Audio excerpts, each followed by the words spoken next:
Well, good afternoon. Welcome once again to Poplar Bluff Senior High School. I'm Frankie Castillo. Tonight, it is the 36th annual Poplar Bluff Showdown. It is semifinal day, and we've got two Consolation semifinals up for grabs here to start with.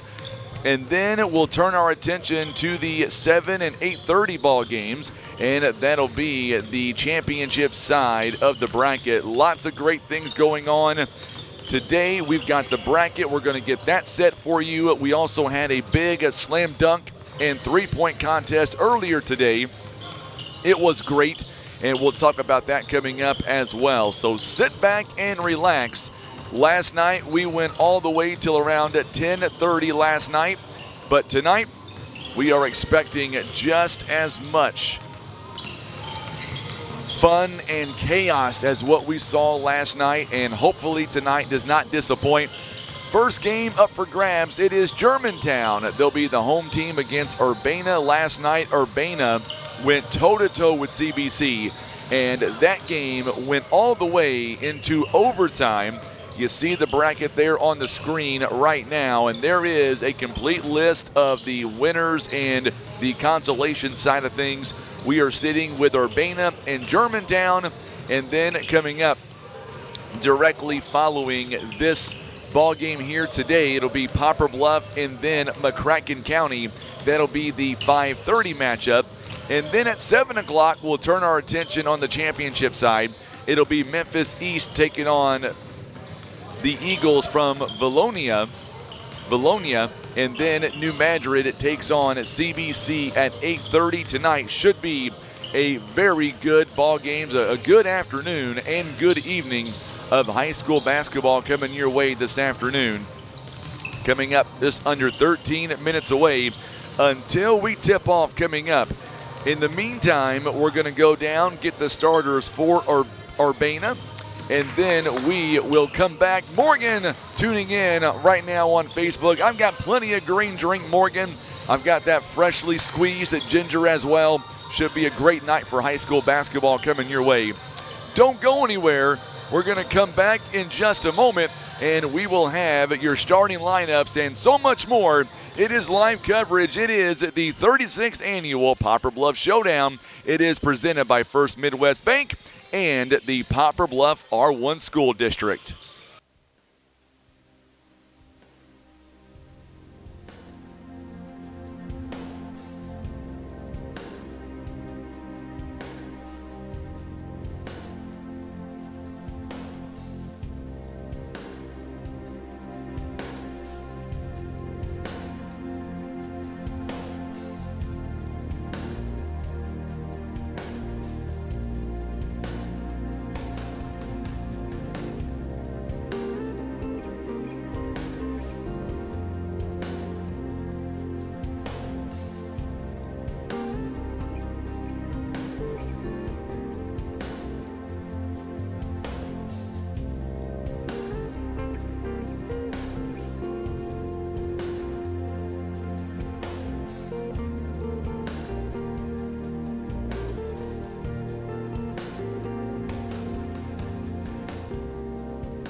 All right, so we are back here live with our pregame as we continue. By the way, we've got a star-studded lineup coming your way.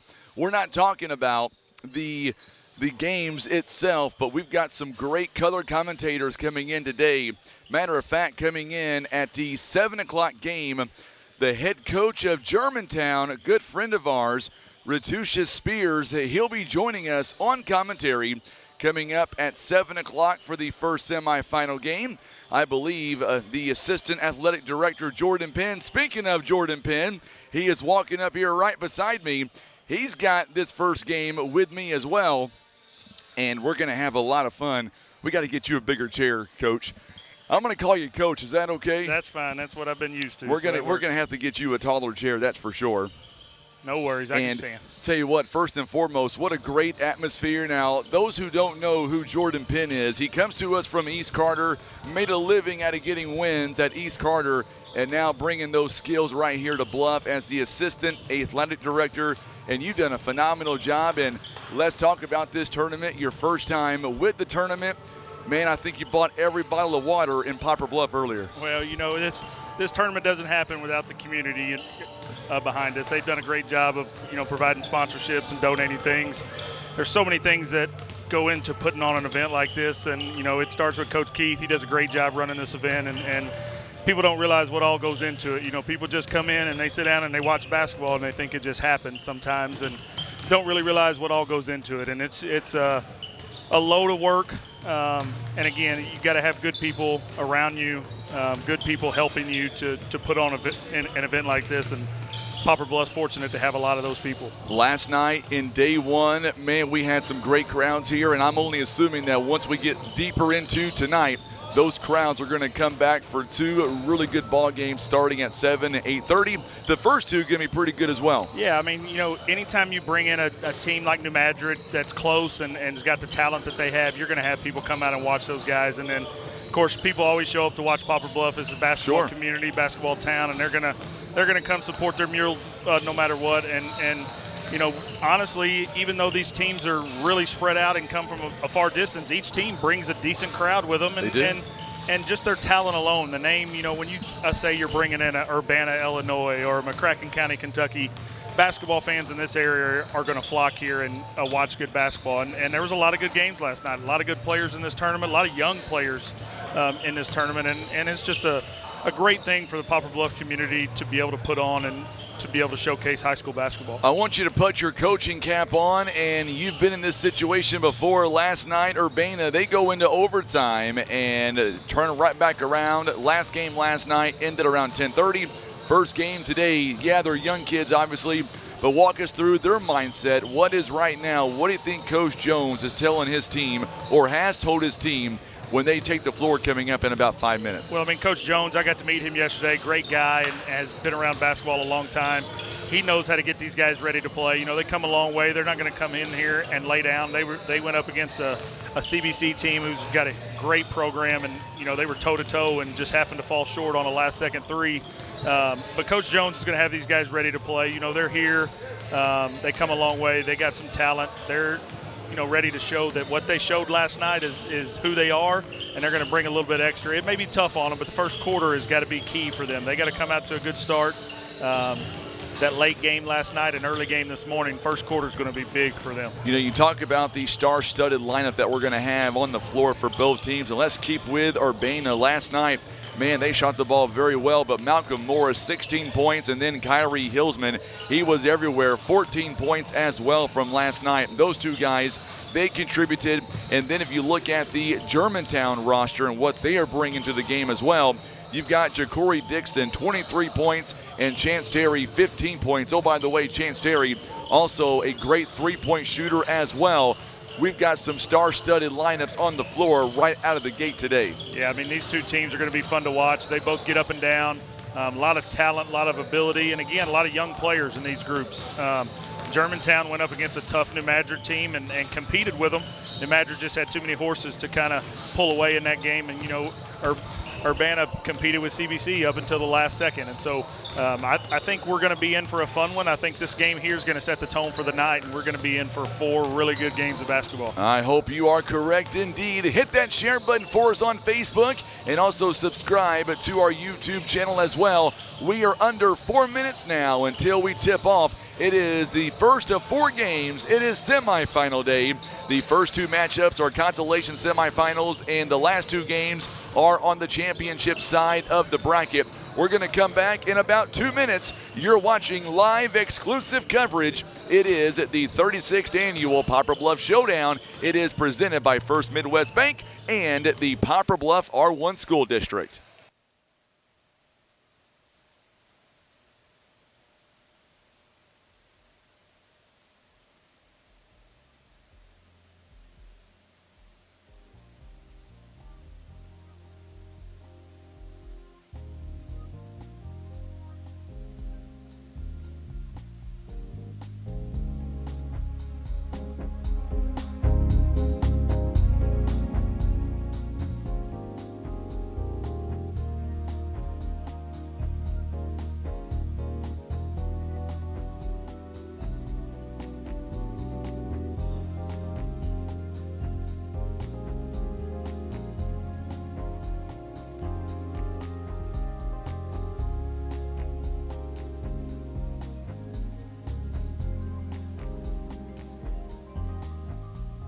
All right, 2.5 minutes to go here live in the pregame, and we're going to bring in Jordan Penn now.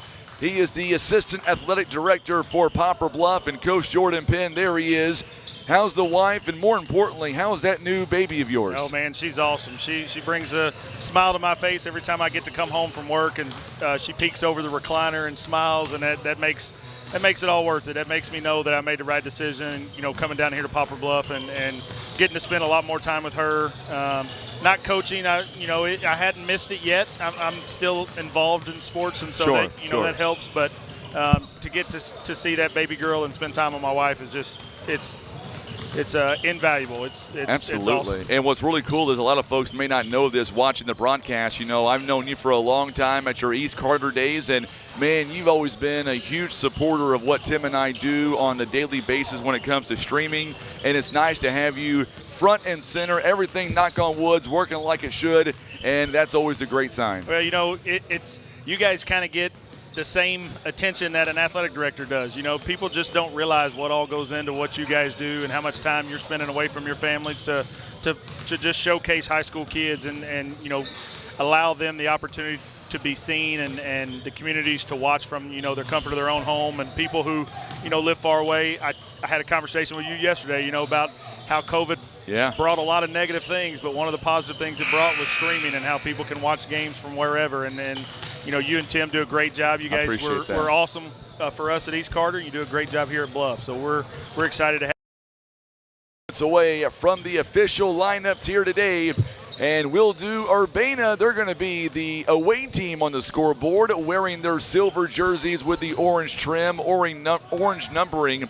Germantown will be the home team on the scoreboard. They are on top of the bracket wearing their home white jerseys with the red trim and the red numbering. Let's go down to Kenny Hosler.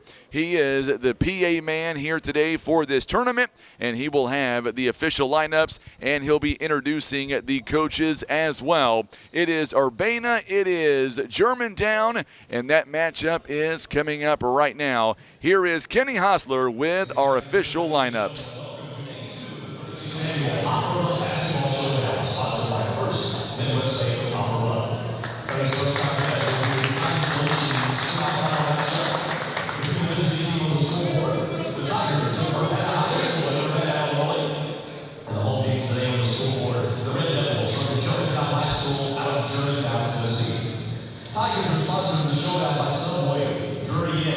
So as Kenny Hosler gives the sponsors for every team here known to man, looking at the bracket here today, tell you what, these 2 consolation semifinals are going to be very good, Jordan, and the 2 championship semifinals will be as well. Malcolm Morris being the first man introduced, a 6'7" senior. Number 3, Marcus Jackson, a 5'8" junior. Number 11, Kyrie Hillsman, a 6'4" sophomore. Number 23, Jesse Mufwamba, a 6'5 sophomore, and number 30, Mikael Bell, a 6'2 junior. The Tigers from Urbana, they're being coached by Verdell Jones in his 6th season. He's got a record of 44 wins, 56 losses, or make that 86 losses, winning percentage of .338. They are coming in the ball game at 3-6 so far this season. Number 0, Ja'Cory Dixon for the Red Devils, a 5'9 senior. Number 2, Chance Terry, a 6' junior. Number 4, Devin Hall, a 6'2 junior. Number 10, Kylick Matthews, a 6'4 junior. And number 11, A.J. Thomas, a 5'10 senior guard. They're being coached by Ratucius Spears in his 2nd season, assisted by Ladarius Mitchell, Deshaun Williams, and Spencer Williams. By the way, the Coach Spears coming in 27-12 overall in his 2 seasons. They are 7-4 so far on this young season. I don't know about you, Coach, but I'm ready for some basketball. Yeah, we're ready to get this day started. Last night was a good one, and so we're ready for day 2 here. Here we go, and once again, Urbana wearing their away jerseys, and Germantown wearing the home whites. It'll be Malcolm Morris in the middle for the Tigers. Over on the other side for Germantown, Kylick Matthews. Here we go, and the ball's going to be batted into the hands of the Germantown Red Devils. They're going from right to left on your TV screen. We're off and running here in semifinal day. So Matthews rather. Good defense here by Malcolm Morris. We saw that last night in their overtime loss. I'll tell you what, either team, CBC or Urbana, could have easily been the ones to be here on the championship side today. Yeah, that was a great game last night. CBC just made enough plays down the stretch in overtime to pull away for that one, but Urbana was right there. 3-point basket by Dixon is off the mark. It's no good. Rebounded that time by Morris. Boy, Morris will be everywhere. It'll be interesting to see how each team responds here. Neither one wants to be on the Consolation side, but here we are. It'll be interesting here the first few minutes to kind of see how each team responds from the losses last night. That Morris kid is one of the most active big men I've seen. He gets after it. He's attacking the glass. He's very vocal. You can tell he kind of leads this Urbana team, and they play through him, and he does a great job. He absolutely does. 7:08 to go here in the opening quarter. By the way, we'll give some love to our officials here in the first 2 games here this afternoon. Pat Sarda, Jeff Berry, and Jeff Ayers, the officials for the ball game. And, man, we've been impressed with how good our officials have been, not just in this tournament, but really here in Southeast Missouri. Well, and a lot of these guys don't see this kind of athleticism, on a nightly basis. And so to be able to switch gears and officiate these, highly contested, super athletic teams just speaks volume of the type of officials we do have in this area. Absolutely. Tigers lead it by 2 now, and here comes Germantown. Ja'Cory Dixon, man, had a great night last night. He went off, and he is really where the offense goes. And Chance Terry bangs his way into the lane at 2 points for him. And now each team with their first bucket of the ball game. And it seems like once you make that first basket, things kind of come in rhythm then. Yeah, just kind of that starts the game. Anytime you can see the ball go through the hoop as an offensive player, you get excited and you kind of feel like, okay, I'm ready to go now. Tell you what, Ja'Cory Dixon nearly had a steal there. I like the intense pressure defensively here by the Red Devils, and good move inside by Hillsman. He buries his way in for 2 points. Well, when he gets close to the rim like that, he is hard to stop. Yeah, it was a real nice finish through some contact there. Good move at that time taken by Devin Hall. No good. On the other end, 3-point basket by Hillsman is no good. Good offensive rebound by the Tigers. Another offensive rebound that time by Mufwamba, and he goes up and he scores 2 points, and it's now 6-2 Tigers lead. Yeah, it's something that Germantown struggled with last night against New Madrid is on the glass. They're really going to have to fix that if they want to stand a chance in this one.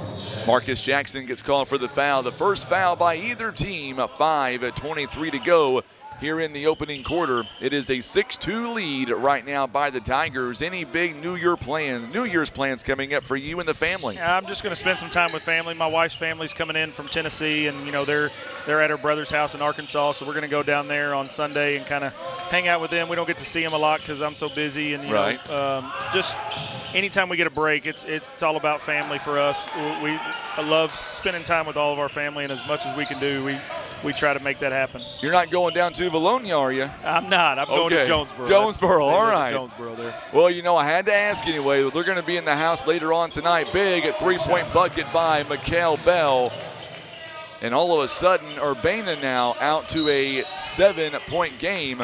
You know, we talked earlier, them having a late game last night and being able to come back at this 4 o'clock start.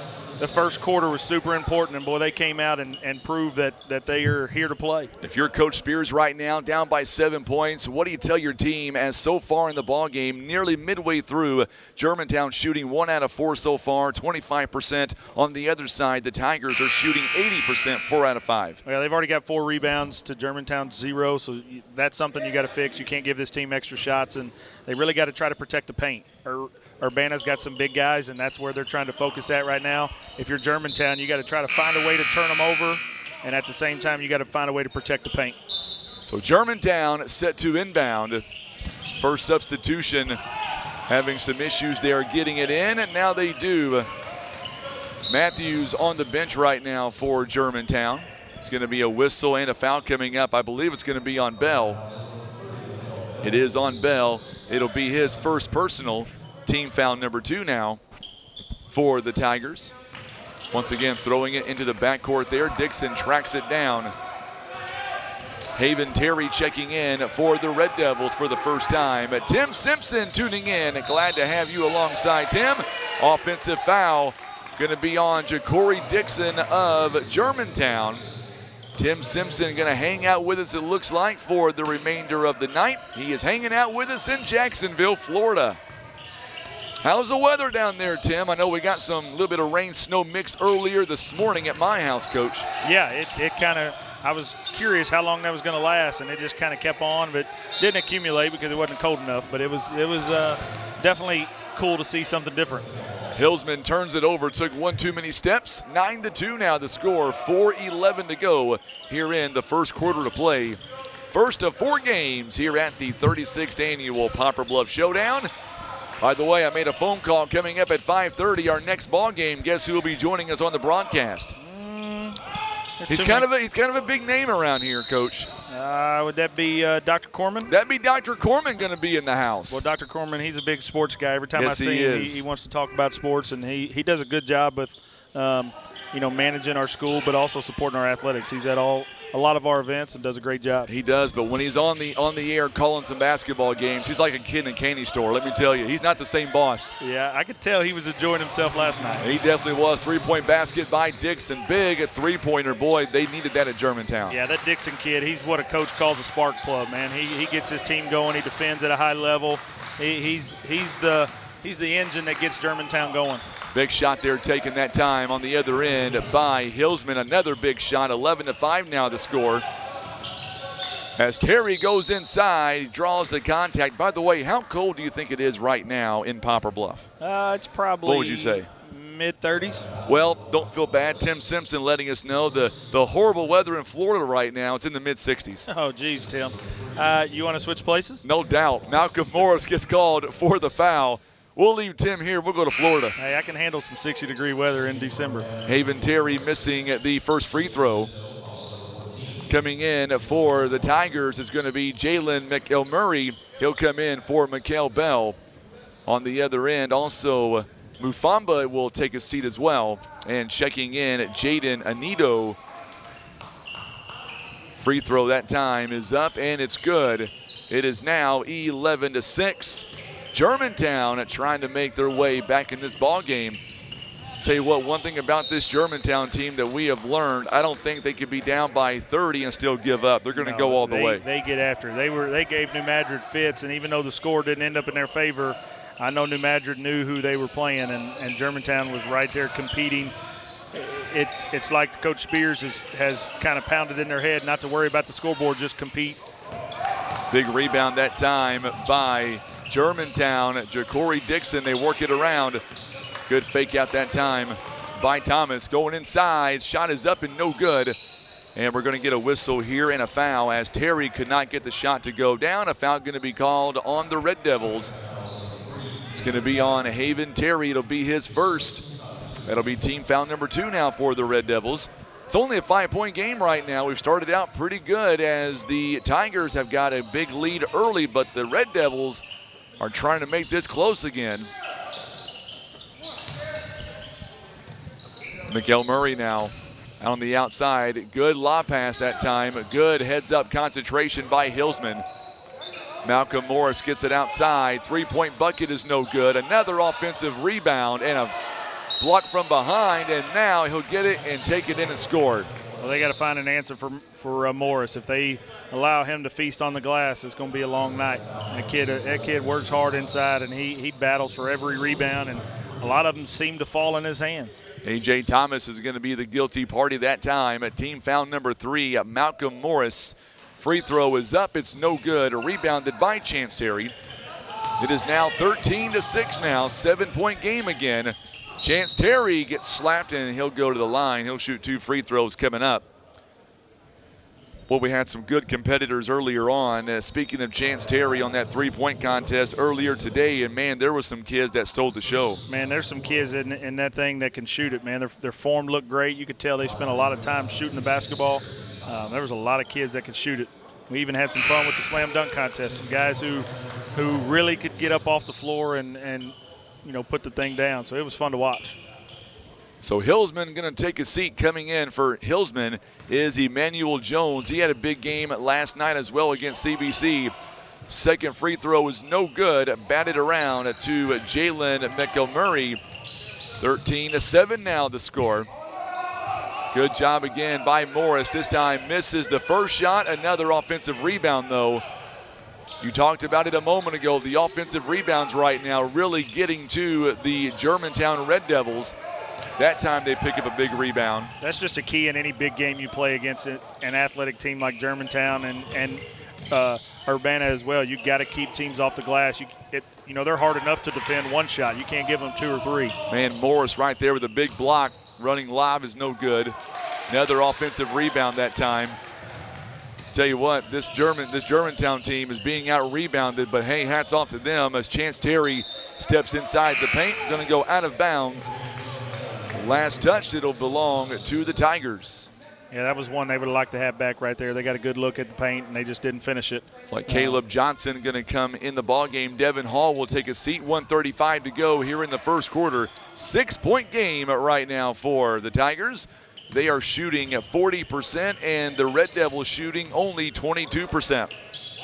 This is a good start to this 4 o'clock game. A lot of times these teams have trouble playing in an empty gym, and these two teams have came out and got after it. They're definitely playing hard. I think as the game goes, more shots will fall, and we'll see a little better offensive output from both. By the way, the rebounds right now, 12-4 right now in favor of the Tigers at this point. Yeah, they really do a good job of attacking the paint and off the glass.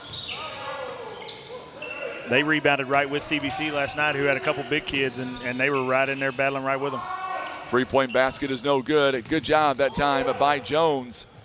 Jones tips it around, so Germantown can save it. Another block that time by Malcolm Morris. What's amazing is we only have 7 spots on the all-tournament team, but man, there's about a dozen players that can easily make that list. Oh yeah, there's a lot of good players in this event. There's guys that compete every night at a high level, and there's guys that have good games, so it's going to be tough. So second foul by Malcolm Morris, offensive foul. He's got 2 now. How does that change your game scheme? We're up by 6 right now going into the second quarter. Well, I'm sure if you're Germantown and Coach Spears, you're happy to see number 1 go to the bench, but Coach Jones and Urbana is going to have to find a way to replace his presence in the middle. 13-7 now the score, under a half a minute to go here in the opener. 13-7 the score in our first of 4 games on a cloudy, chilly Friday evening in Poplar Bluff, Missouri. Yeah, I know nobody's hanging out outside tonight. You might as well come hang out in the gym. Absolutely. Stay away from being outdoors today. Absolutely. This is, I guess it is football weather, but not where I'm from. No, 8 seconds. This one of these days, you'd rather be in a gym than anywhere else. Speaking of football, Mizzou and Ohio playing tonight. That's going to be a fun matchup. Who do you have? I think Mizzou's going to do it. They've had a really good season, and they've followed it up with some good recruiting here in the last month, and they got some guys in the transfer portal. So I think Mizzou may pull the upset tonight. We'll see what happens for sure. Second foul for Marcus Jackson to the free throw line. Ja'Cory Dixon, it'll be his first opportunity there today. He was 3 of 5 yesterday. Makes the first one 13-8 now. Tell you what, Germantown hanging around, only a 5-point game right now, and Malcolm Morris on the bench right now. You would think the momentum is going to go over toward Germantown. That's got to be something Germantown takes advantage of, is attacking the paint, maybe get some easy fouls and free throws. So we played one. It's a 5-point ball game as we get ready for the second quarter. It'll be Tiger basketball. When we come back, you're watching live coverage. It is the 36th annual Poplar Bluff Showdown. It is presented by First Midwest Bank and the Poplar Bluff R1 School District.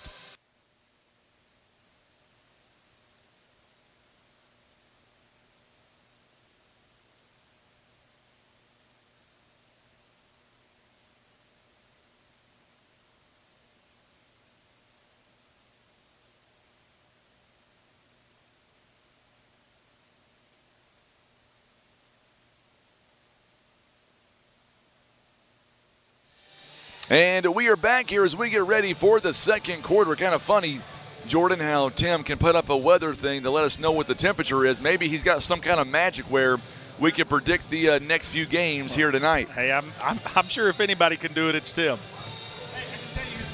He can tell you who's playing, he says. He's not sure about anything else. Look at there. Just as we speak, he pops it up right on your screen. Right on the screen. So take us in. If you're Coach Jones, you're up by 7 or make that 5 right now, your best player in foul trouble, what are you telling your team right now? Well, I think you got to find a way to get some turnovers. You know, anytime your best player goes out, your offense is probably going to go down a little bit. And so, you know, naturally you got to talk about defense. You got to find a way to stop Germantown here and maybe create some easy baskets off of your defense, knowing that your offense isn't going to go through your big guy right now. And then Coach Spears on the other side, what do you think he's telling his team as they are climbing back in this ball game slowly but surely? Well, I think at this point Germantown's got to put the pressure on them. They got to attack both offensively and defensively, try to get up and guard hard, try to get some steals also, but attack the paint with Morris out. And even if he comes back in with 2, you got to go right at him. And so I think they got to attack the basket and try to find some easy shots there too to kind of get them in the flow and score here in the second quarter. Kyrie Johnson is back in big at 3-point basket. That's how you answer a end of the first quarter run, with a 3 to start the second quarter. Jason Anendo with a big 3-pointer for Urbana. A lot of contact there at the rim. I think Dixon drew a foul. You know, he does a great job. That kid, he may look like he's 5'7" or 5'8", but I tell you what, he plays a lot bigger than that. Yes, he does. Urbana with their first foul here of the quarter. Ja'Cory Dixon now going back to the free throw line. 1 of 2 today, 4 of 7 so far in this tournament. He misses that free throw. He'll get one more here. He's got 4 points, or make that 4 points so far today. 16-8 now the score, and he missed both of them. Rare misses there, especially 2 in a row. Good move inside. A charge is going to be taken. Boy, great job there by Caleb Johnson stepping inside the paint there to take that charge. Well, I'm not sure I would stand in front of that kid like number 23. That kid's a big kid and really athletic, got a nice build to him, and that number 33 from Germantown just stood right in there and took it. So Haven Terry will check out. Coming back in the ballgame is going to be Kylick Matthews for the Red Devils. Lee Wallace is tuning in out there in Evansville, Indiana. Glad to have you alongside, my friend. Shot is a little bit short that time by Johnson. Good rebound once again. The length of Johnson and the Tigers are really in full effect here early on. Yeah, they're doing a great job of disrupting Germantown when they attack the basket and hurting them on the offensive glass as well. There's an easy one. That might be the easiest you may get all day. Kyrie Johnson able to exploit the defense there and go in for 2. Yeah, he split right through the first level, and there was no second level help there. He got an easy one. 6:45 to go here in the opening half. It is 18-8 now to a 10-point game. Urbana's largest lead of the game is 10. So now Matthews looking around, trying to get Ja'Cory Dixon involved. The running floater is too strong that time. Dixon a little bit off here in the first half. Won't take him much to get back in rhythm, you wouldn't think. No, that kid, you can tell he's a special player, and he's one of those guys that he's going to shoot his way out of a slump. Yes, he is. 3-point basket is a little bit short that time. Rebounded once again at Chance Terry and company. Still a 10-point game right now. Malcolm Morris, this is all with him on the bench too.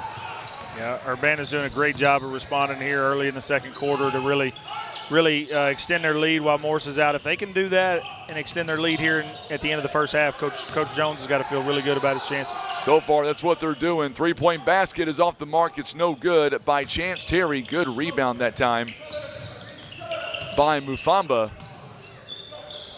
5:40 to go here in the first half. The Tigers trying to punch their way into the Consolation tomorrow afternoon. Here comes the Germantown Red Devils again. Johnson, a long pass out to Matthews, and they're going to call it travel instead. It'll be a turnover. 18-8 now the score. Devin Hall back in the ball game. Also, Zach Young going to come in. Ja'Cory Dixon will take a seat, as will Chance Terry for the Red Devils. Germantown's getting enough stops to keep them in this game. They just got to find some shots to fall. Coming up on the 5-minute mark here in the first half. Once again, Malcolm Morris on the bench right now. Good move inside. That was one of those shovel passes, it looked like. That was a great job of finding that guy in the high post, and sometimes they don't always look the best, but that you got to get the job done, and he sure did there. He really did. Devin Hall now will kick it outside to A.J. Thomas. Thomas going down the lane outside to Matthews. He'll go baseline. Good move. That one's going to go up and score. That's a really long and athletic kid there in Matthews, and he does a great job of attacking the rim. Still a 10-point game right now. Germantown coming in 7-4 on the season. Urbana coming into the ball game. They are 3-6 so far this year, but each team has played some really hard competition in their areas. Yeah, I remember Coach Jones at the luncheon on Thursday saying that they had played the number 1 and number 2 ranked team in Illinois, as well as the Chicago City champs. So that's 3 of their 5 losses there. So this Urbana team's really tested, and you can tell, when their back's against the wall and Germantown was making that run in the first quarter, they responded here in the second quarter. Going to get a turnover here on the Tigers. Miss Roberts is tuning in. She is going for Germantown, obviously. She's keeping up with Devin Hall. Turnover on the Tigers. Lee Wallace tuning in from Evansville. 4:09 to go here in the first half. 20-10 now the score. Germantown trying to get back in this ball game before halftime. There's a nice shot from the elbow. There you go, Miss Roberts, right on cue. They can get a couple more of them fall here at the end of this second quarter. They got to feel good about their chances going into halftime. Maybe he knows Miss Roberts is tuning in, watching him. That sure seemed like it. As soon as we started talking about her, there he dropped a shot in. And it wasn't even like it was barely. That sucker rimmed right in, no problem. Good move again. Once again, another turnover. And you got to credit right now the defense by Germantown. You can tell Urbana's missing Morris right now. They got a couple kids trying to just do too much and try to create their own stuff instead of just settling down and finding easy shots. They're kind of forcing the issue right here. Let's see if Germantown can put this in and make a run. Mikael Bell back in the ball game. Emmanuel Jones is still in there. This one's going to be last touch by the Red Devils, a turnover. And it will go right back to the Tigers. Well, I can tell you what, that's one of the most frustrating things you can have as a coach. When you create a turnover on one end, you get an advantage, and then you go right down to the other end and turn it over yourself. It's hard to handle as a coach sometimes. It brings you to your feet sometimes is what you're trying to say. Yeah, it kind of gets under your skin, makes you not very happy. Boy, good job. Another steal that time by A.J. Thomas. Look at the move. That one by Zach Young. Miss Roberts, she's on cue. She was talking about Zach, and he just punches one in as well for 2 points. Man, she might need to go buy a lottery ticket. You ain't kidding. She's saying a name, and they're scoring. 20-14 the score. So you're up by 6 points right now. When do you think we're going to see Malcolm Morris back in the ball game? I think Coach Jones is going to kind of ride this thing out and see if he can get to half without it. These games are too competitive. You can't afford to pick up that third foul here in the first half. If he can get to halftime with a lead, I think he may stay over there. He's a truly game changer for sure. Ja'Cory Dixon with a big rebound, powers his way in, contact is drawn. Boy, one thing about Ja'Cory Dixon, he can drive the lane, and he anticipates very well that contact. Yeah, and I think Coach Spears is kind of sensing that right now, that he's got to try to make a run with Morris on the bench, and he put Dixon back in after a quick blow and immediately attacked the paint and created a foul. So let's see if Dixon can kind of will his team to a little run here at the end of the second quarter. Dixon gets the inbound. There he is, right on cue, and now it's a 4-point game again. Boy, I like these close games, Coach. Man, these are fun. This is what you want as a basketball fan, and, you know, these teams that you don't really know anything about, you want to watch close, good, hard, competitive basketball games, and that's what we got so far here in the first half. All right, full disclosure, even when you were coaching at East Carter, I loved the close games when you were coaching too. Yeah. Just so you know, you maybe not so much. I think I liked them the other way when East Carter was ahead by a handful. Boy, Ja'Cory Dixon with that right hand, boy, he is lethal when he gets inside the paint. Yeah. Now it's a 2-point game all of a sudden. His shots from the outside aren't falling, and credit, that's good senior leadership there of, hey, my shots aren't falling, I'm going to go to the rim, and he's done that twice in a row. Another turnover there, unforced turnover, and now Ja'Cory Dixon again, he's going to go in, and no foul this time, but it will go out of bounds, and we're going to get a timeout called by the Tigers. It'll be their first timeout. I believe it's a 30-second timeout as well. Getting the official call. Yes, it is. Hats off to the Red Devils, storming all the way back. It's been a much different quarter so far. What I mean by that is that Germantown shot 20% back in the first quarter. They are shooting 56% right now. On the other side, the Tigers shooting 38% in this quarter. They shot also 38% in the first as well. But the Tigers right now, kind of a little bit lopsided in this quarter, and the Red Devils rather are giving them a run for their money. Well, the tale of two quarters for Germantown is just their shot selection. First quarter, they took a lot of ill-advised jump shots with guys, you know, defending them, and now they're attacking the lane and getting some easy layups. It's I used to tell my guys all the time, it's a heck of a lot easier to shoot layups at the rim than to shoot 18-foot jump shots. By the way, Germantown is outscored at 10-7 here in the quarter so far, and they can tie on this possession or take the lead with a three-pointer. Boy, good move that time by Devin Hall with the right hand. No good on the finish. You could tell Coach Jones from Urbana was kind of really wanted to get to halftime with a lead because Morris is back in the game here with 1:30 left in this quarter. So Coach Jones was kind of feeling it getting away from him. He had to go to his senior big guy in the middle. He really did, and almost a turnover there. Well, I'll tell you what, everything is starting to fall right into place for a very good ball game, very good finish, but how will they handle Morris back on the floor? That's the question. Yeah, he's got to be careful here. He really likes to attack the glass, so he's got to be careful not to pick up an over-the-back foul and just be kind of a threat on the floor, but not really a threat that they want to go to. Big shot there on the other end for the Tigers, a three-pointer. It's now a 5-point game all of a sudden again. So now Devin Hall with 2 points. He'll back it out, gets a little bit of space inside the paint. No good on the shot. Another rebound. Here we go again. Morris going to have it taken away by Thomas. And now Ja'Cory Dixon, good move that time to Devin Hall. And that's just good ball movement. Yeah, that's just a great job of setting up their teammates for success right there, and Dixon did a great job. Now we get a whistle here, and going to be a foul this time against the Red Devils. 23-20 the score. It's going to be on Kylick Matthews. And Terry going to come back in the ball game now for Devin Hall. 39 seconds remaining. It's a one-possession game. The Red Devils got it to within two. Here's a three-pointer again from the corner by McElmurray. My goodness, he has hit two big three-pointers since coming back in.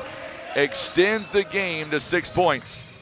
Ja'Cory Dixon can't get the shot up this time. He gets it off, but no good. Batted around to McElmurray. No good on the shot that time. Johnson with a big rebound. And here we go the other way. So quick now. Another steal taken away. Malcolm Morris making his presence known. And a walk is going to be called that time. Boy, these two teams can get up and down the floor in a lightning flash. Yeah, that was a quick 40 seconds right there. It seems like they got about 5 possessions. Here we go with 5 seconds left. So now Dixon, 2 seconds, throwing it up, and it's good at the buzzer. Good job there by Matthews. Ja'Cory Dixon able to get that get the ball pass just in time, and all of a sudden we've got a 4-point game again. Yeah, Dixon does a great job of attacking the paint and making the defenders think he's going to shoot it, and at the last second just laying it off for his teammates in a successful position.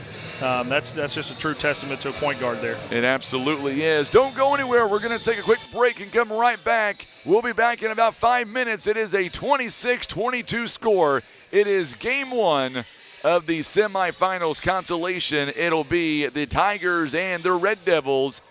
And we're going to come back in just a moment. Coach Spears keeping his team out on the court. And before we go to break here, I kind of wanted to pick your brain, and we'll let Tim kind of zoom in on that for just a minute. Kind of Coach Spears keeping his team right now on the bench right now. What do you think he's telling his team? Well, I think Coach Spears is just really trying to coach his kids. He's got a lot of young kids that are playing, and he's just really trying to hammer in on some things that they need to fix. One of them, I'm sure, is rebounding. One of them, I'm sure, is trying to limit their turnovers. They've had a couple turnovers here in the second quarter that's kind of led to Urbana getting some easy ones. And then on the defensive end, you got to know who the guys are that you got to stop. And there at the end of the second quarter, Urbana had a kid who hit 2 threes there, and they got to find those guys. So Coach Spears is taking his time instead of going back to the locker room and making it feel like it's just another game. He's kind of pulling one from his bag of tricks here and staying out here at halftime and really spending a lot of time coaching his kids. He does a great job. He's not real animated.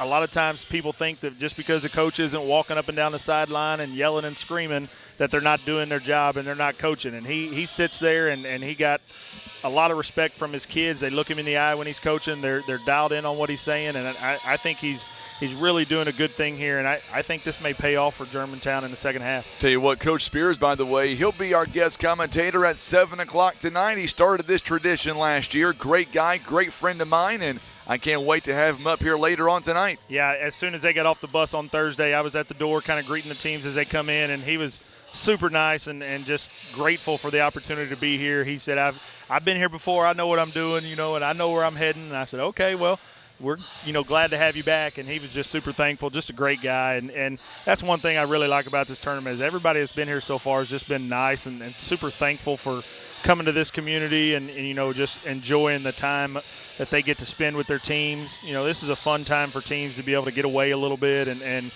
kind of gel as a team in the middle of the year when practices are long and games aren't going your way. Kind of a getaway for them, and it's really cool to see that kind of play out in person. Absolutely. We're going to go to break now and come back in just a few moments. You're watching live coverage. It is the 36th annual Poplar Bluff Showdown presented by First Midwest Bank and the Poplar Bluff R1 School District. We're back in about 4 or so minutes.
Coming up on the 2-minute mark until we get back to live action, and going to bring back in Jordan Penn now. And let's talk about the first half. There he is right there, Jordan. The man of the hour right to my right, Dr. Aaron Corman. He'll be joining us coming up today.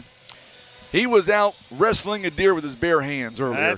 He wasn't doing that. That sounds like him. It sounded good, though, didn't it? It did. Dr. Corman may take over Tim Hicks' job on that camera. You never know about that. But no, it's going to be a great second half, and we got a chance to talk to Coach Roberts a moment ago from McCracken County, and he tells me that his team is ready to go for the Mules game coming up next. He said his team made some mistakes uncharacteristically, but he thinks they're going to clean those up. And if they do clean those up, that could spell bad news for the Mules later on tonight. Yeah, you know, the same thing Coach Roberts said at the luncheon, that he graduated 6 seniors from last year, and he got a really young group. And you know, I've coached some of those groups. When you have young kids, they just make more mistakes than normal because they're younger and just not as experienced. But after a while, that will pay off. And I think the second day in a tournament like this, when you're traveling and doing all of that, your experience shows on day one and day two. I think they'll probably come in ready to play, and especially, you know, not in Poplar Bluff's favor, but everybody wants to beat the home team. Sure, you know, absolutely. That's just something that everybody wants to do. And Poplar Bluff, I think, is kind of a little bit frustrated with how they played yesterday. They didn't have a great first half, but they had some momentum in the second half, and so I think that'll carry over too, and I think we'll see a different Poplar Bluff team today. We're going to come back in about 20 seconds. Don't go anywhere. Watching live coverage at third quarter is coming up next.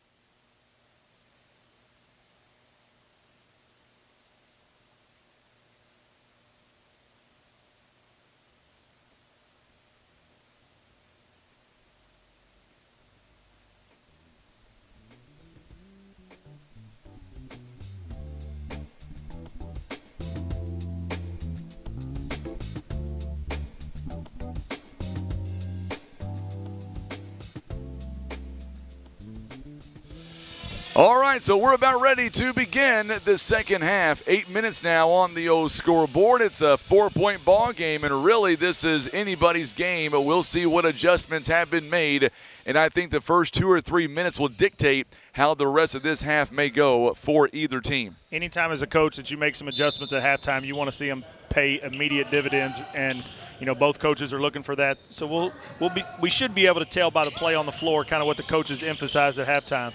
Boy, good move inside that time. A.J. Thomas getting his first bucket of the ball game. Dixon, he is just a facilitator on the floor. He does a great job of getting the basketball into positions for his teammates to be successful, and that's the a really good attribute of a good point guard, is to be able to handle the game and control the ball, but also to be able to put your teammates and not just get them the ball, but get them the ball in a position that they can be successful. So he does a great job of that. Marcus Jackson going to inbound underneath his own basket right now for the Tigers. They are up by 2 points all of a sudden. Germantown Red Devils have come clawing back in this ball game time and time again. And we'll see the first few minutes of this ball game, or this second half. What a good jumper there by Marcus Jackson, unbalanced as well, still buries a long two-pointer. Yeah, that kid is super athletic, and he gets really explosive off the floor when he's shooting his jump shot, and that makes it hard to defend. Urbana looks like they're coming out here in a little 1-3-1 trap. We'll see how this affects things. So now Devin Hall going to move it back to the top of the key, and here we go now. Good bounce pass to Dixon. A little bit of space that time outside to Hall for three. It's no good. I like the shot taken by Germantown. They were able to move the ball around effectively. Ja'Cory Dixon got some space and kicks it out, try to get that big three-pointer there. Yeah, it was just one of those shots that just didn't fall for him. Malcolm Morris misses a rare shot inside the paint there. Now Hall again inside the paint, high off the glass. It's no good, rebounded by Morris. Bell now. Boy's a good athlete too. Mikael Bell, didn't see him much in the first half yesterday, but in that second half, he comes storming back against CBC. Yeah, there's some real athletic kids on the floor right now, and they're really getting after it. You can tell this means something to these kids. They come a long way. They don't want to lose. They don't want to go in that first game tomorrow at 12:30, that's for sure.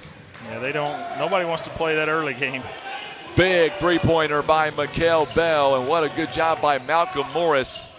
All of a sudden, a 2-point game has turned into a 7-point game. It's a 5-0 run for the Tigers.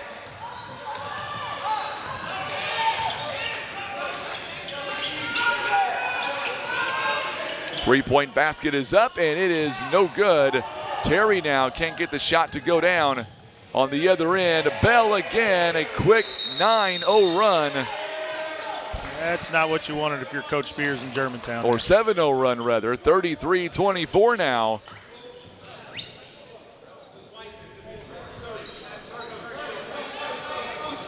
I tell you what, Dr. Corman, he's a trooper, man. He's taking care of you. We should be taking care of him. I know it. That's what I say. That guy's a true servant. He's looking up here asking if we want something to drink. And I'm sitting there seeing who's whistling at me, and it's him. I can't see over the banister over here. Always trying to help out in some way. I thought I maybe got a name wrong again or something. I was like, what? So here we go now. Big crowd watching us right now on YouTube and on Facebook. We appreciate that. Make sure and subscribe to our YouTube channel. 33-24 now. 7-0 run. It was a 2-point game a moment ago. Now it is up to 9 after a 7-0 run by the Tigers. Germantown coaches did a great job during that timeout trying to motivate their kids to get them to play a little bit better on the defensive end and make sure they don't give up easy baskets. We'll see if they can fire their kids up here to make a run to keep it close. 5:28 to go here in the third quarter of play. Devin Hall now. It was 26-24 a few moments ago. Dixon now. Boy, the defense of the Tigers have taken him out so far in this second half. Yeah, they switched to a little zone here, and it's kind of got Germantown searching for some answers, not really sure where to attack at, but I think they'll figure it out here if they can keep from turning the ball over. Here's Dixon going to the paint and creating again. Good dish outside to Terry for three. It's good. Chance Terry, a big shot that time. And boy, Germantown needed that one. That was one they needed. And again, leave it up to Dixon to create and find Terry open for three. My goodness, and Mikael Bell answers right back on the other side. Another three ball. He's got 11 now. Yeah, he's feeling it right now. He feels like he can't miss. They better find him. You're not kidding. Devin Hall now, top of the key. Picked up by McElmurray. Hall now gets a little bit of space, kicks it outside to Thomas. Thomas for three, in and out, no good. Thought that was going to go down for a minute. Malcolm Morris picks up a big rebound on the other end. 4:15 now. Morris inside the paint. Yes, sir, he's got 6 points. That kid's tough. If you let him catch it that deep, you're in trouble. Going all the way down, and this one is Terry misses the shot. Another rebound by Morris. And all of a sudden, the Tigers have been awoken here. Mufamba with a big shot.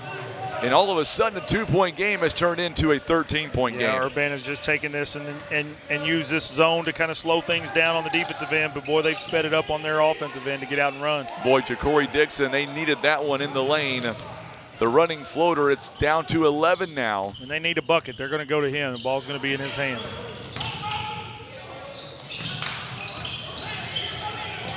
There's a big stop. Boy, you're not kidding. That was a huge stop. It's going to go out of bounds. Last touched by the Tigers. A turnover there. Bell couldn't hang on to it. And we're going to see for Germantown, we're going to see Matthews taking a seat. Also on the other end, Mufamba's going to take a seat. And coming in is Emmanuel Jones.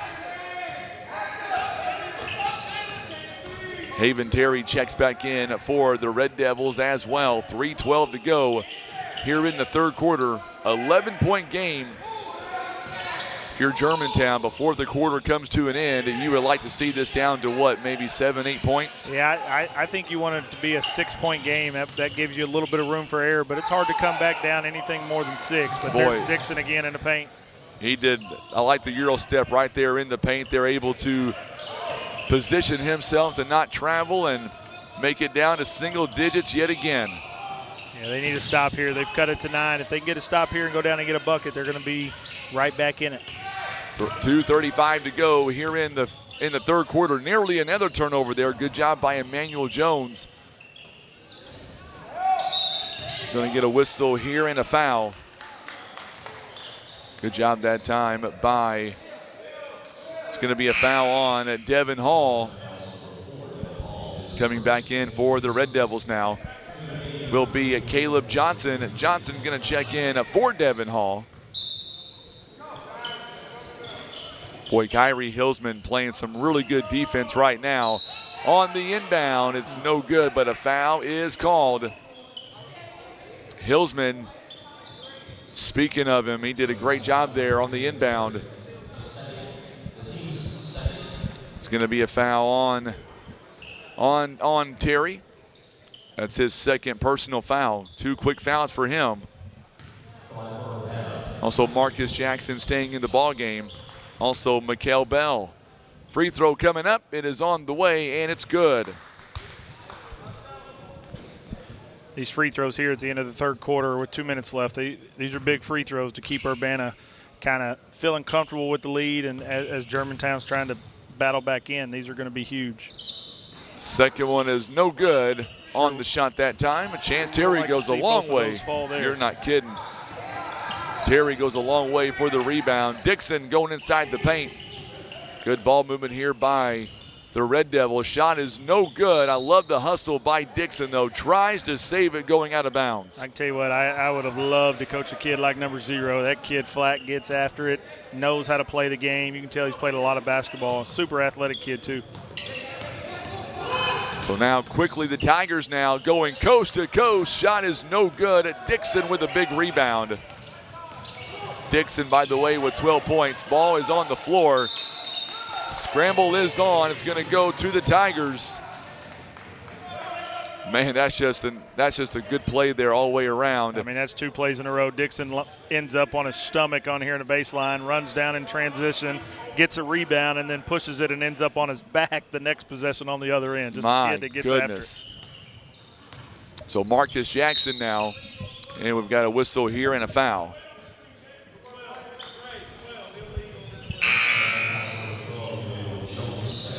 It's going to be a foul on the offense, or on the defense rather. It'll be on Jones.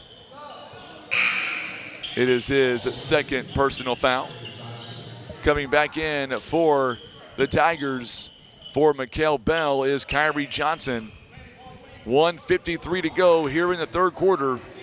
First of 4 games here today. Semifinal day at the Showdown. And then we get to wrap it up later tonight, Jordan, about 10 o'clock, and start again tomorrow morning at noon. Yeah, boy, it sure was a short turnaround last night. By the time I got home and decompressed a little bit, I had to get back up and was ready to go again. Was you able to sleep last night? I couldn't sleep very well. It took me a while. I finally went to sleep about 12:30 or so after me and my wife had, kind of some conversations, catching back up or whatever, and then I finally had to roll over and go to sleep because I knew I had to get up early. So 41-33. Funny thing is, you asked me what time we needed to be here. I think I told you at 4 a.m. Yeah, 4 a.m. I'm sure I was as asleep as I could have been. No, I believe the correct terminology was, my wife won't like that too much, Frankie. Yeah, she would not have been happy if I had to be back up here at 4 o'clock. I'll send her a message and tell her in the morning got to be here at 6 a.m. She'll like that. Yeah, I doubt it. I doubt it too. Foul going to be called on Chance Terry. Free throw, first one is no good by Kyrie Johnson. Look at the free throws right now for each team. At Germantown, 3 of 8, and the Tigers are 1 of 4 so far. Free throws are a big game changer now, especially with this new 2 free throw rule. You've got to be able to knock some free throws down, and that'll change a game. I'm not sure how you feel about it, but I like this new rule. Yeah, I got no problem with it. I've got mixed feelings. I still don't think I've seen enough to really determine how I feel. I think it's a good change, but it's going to take some getting used to. And right. I think there's some kinks that still coaches are going to have to try to figure out how to use it to their advantage, and it's just going to take a little while. 42-33, 9-point game. Remember, earlier this quarter, it was a 2-point game. Morris now near the elbow. What a move by that young man. Just like when Germantown needs a bucket, they go to Dixon. When Urbana needs one, they're going to Morris. Under a minute to go. A 3-point basket is short this time. Morris again on the rebound. Boy, I tell you what, A.J. Thomas came up short on the three-pointer, and then Malcolm Morris. It's not about the scoring. It's about his rebounding right now for the Tigers. He's got 10 rebounds to go along with 8 points. Yeah, that kid, like I said, from the beginning, I watched about 30 seconds of their game last night, and I could tell that kid was going to be a monster on the glass. Really active and goes after the basketball hard. There's another one. Three-pointer is no good that time. The offensive foul, though, as Morris picks up his 11th rebound, but then gets called for the foul. That's his third. That was good defense by Germantown. It Morris was. just tried to create a little space, leaned in a little bit, and that's where the official called the foul there. 44-33 the score now.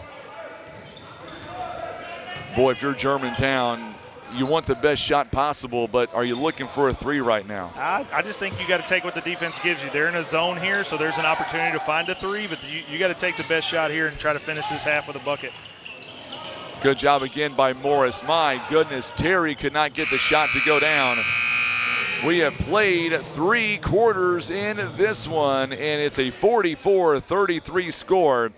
Much different, much closer than what it was yesterday by both of these teams as far as at least Germantown is concerned. They are very much still alive in this ball game. And if you're Coach Spears, you've got to be impressed with only being down by 11. I guess you're unhappy the fact that you were able to cut it down to 2 points earlier this quarter, but to be down by 11, I would say pretty good news for them. Yeah, I think they just got to keep doing what they're doing. They've got to get Morris off the glass. That's really been a factor the whole game. And I think Coach Spears knew it would be, but Morris is a heck of a player, and he's hard to keep off the glass. They got to keep – I mean, they're getting open looks. They're just not knocking it down. They had a stretch there in the third quarter where Urbana switched to a little 1-3-1 trap and kind of created some turnovers to extend the lead. And so now Germantown's just got to settle down and figure out this zone and figure out how they can attack it to find them some easy shots and maybe even try to, put in some full court pressure here to get some steals and easy layups to try to cut this gap in half. So, yes, to answer your question, this is the consolation side of the bracket. We've got 2 games, this game and 1 more on the consolation side, and then we will have the 2 semifinals coming up. And they should be some barn burners coming up later tonight. There's going to be some good basketball. There's going to be some teams that, anytime you're playing in a semifinal with an opportunity to go to a championship, it doesn't matter what tournament it is, there's going to be some high-level basketball being played. And we're fortunate to have some good teams and good programs that are really going to put on a show tonight. So there's nowhere else I'd rather be on a Friday night than in this gym. Absolutely. Terry with a good, easy bucket. Caleb Johnson gets the credit for the assist. And we're going to get an official timeout here. An injury, it looks like. Maybe Kyrie there. Looks like he came down on somebody else's foot, I think. Kyrie Hillsman is going to be out for a few minutes. Boy, we hope he is okay. He's going right square to where we can't see him. Hopefully he'll be okay. Great start to the fourth quarter for Germantown. Get an easy bucket right there in the paint. Now you got to put a couple stops here together and see if you can cut into this 9-point lead. So now Johnson getting it to Morris. There's their go-to guy right now. Boy, Haven Terry doing a good job defensively for the time being. I was mesmerized by this kid behind me. I'm not sure what kind of walk that was he was just doing, but he's got some fluffy shoes on, I'll tell you that. Those definitely stand out in the crowd. They definitely stand out. Well, I can tell Urbana's very well coached. Anytime Germantown starts to kind of feel the momentum switch, Urbana gets the ball right into Morris. And he's a senior, and he was, yesterday during the luncheon, Coach all the coaches got to pick a kid to come up and speak on the team's behalf. And sure enough, Coach Jones picked Morris, and that told me all I needed to know. And now watching him 2 games in, he's the center point for this Urbana team, and rightfully so. Boy, he's a heck of a player. Yes, he is. So Morris now with 9 points in the ball game. Did I say 9? I meant 10, making that one as well. 11-point game again, and now we've got another injury, or I should say an official timeout. It's an injury timeout. I didn't see on the other end, Mikael Bell went down. Going to watch the replay. He just went out of bounds, and then he went down. I think he kind of got blocked out pretty hard and maybe got bumped into his knee there, maybe a knee-to-knee deal, or kind of got his leg locked up, it looked like. But boy, those were not fun, that's for sure. No, those hurt worse than some of the other injuries for sure. Hopefully he'll be able to come back in. He looks like he's walking it off now. That's good. I'd like to see him come back. Don't want to see anybody get injured for sure. 46-35 the score, 11-point ball game. Coming up next, it is Poplar Bluff and it'll be McCracken County. And now we're going to get a whistle and a foul coming up. This one's going to be, I believe, on Jackson. Marcus Jackson, his third.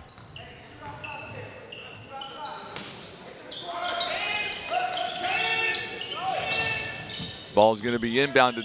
Good job there by Dixon. Dixon in the lane. What a move inside to Chance Terry. Another assist. What a great job by Dixon getting in the paint. And again, finding his teammates able to give him an easy basket. And there he is with a steal. Coming up in just a few moments, we're going to be joined.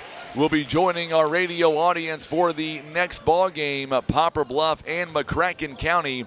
We'll have that game live on the radio, 93.3 FM at 9:30 a.m., as well as right here on Facebook and on YouTube. Foul by Emmanuel Jones, and this does two things. This foul, in my mind, it gives you time to rest a little bit. It also stops the clock and gives you a chance for 2 more points, even though Dixon misses the first one. Yeah, Dixon's kind of got an unorthodox free throw style here. He had, most right-handed shooters put their shooting foot forward at the free throw line. He's got his shooting foot backwards and kind of steps forward. A little awkward shooting motion, and he hasn't been successful today at the free throw line. 46-37, 9-point game. Boy, those 2 free throws could have knocked it down to 7 points had he made them. Yeah, they had just got a turnover. He created a turnover and then got a steal in the open and just didn't miss it. And then sure enough, Urbana comes back on this end, and guess who? Absolutely, Morris again. Marcus Jackson with a nice assist there. 3-point basket is no good. Boy, what a good offensive rebound there by Terry to keep it alive. A 3-point ball by Devin Hall is no good. Germantown's going to have to see some of those shots fall if they want to get back in this. Down 11, they're going to have to find a couple.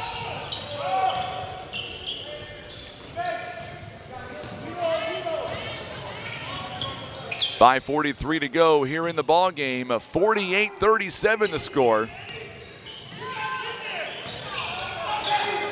Terry now going inside the paint, throws it up. It's no good.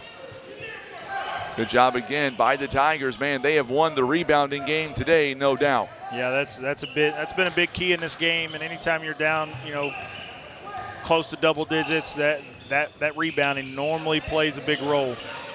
Let's see if Urbana goes to Morris here, try to put this thing away. And we're going to get a timeout called here by the Tigers. 30-second timeout. They'll have 3 timeouts remaining here in the ball game. Coming up next, it'll be our second contest of the afternoon. It'll feature McCracken County, and it will also feature the Poplar Bluff Mules. We'll have that game coming up directly following this contest. 48-37 the score right now.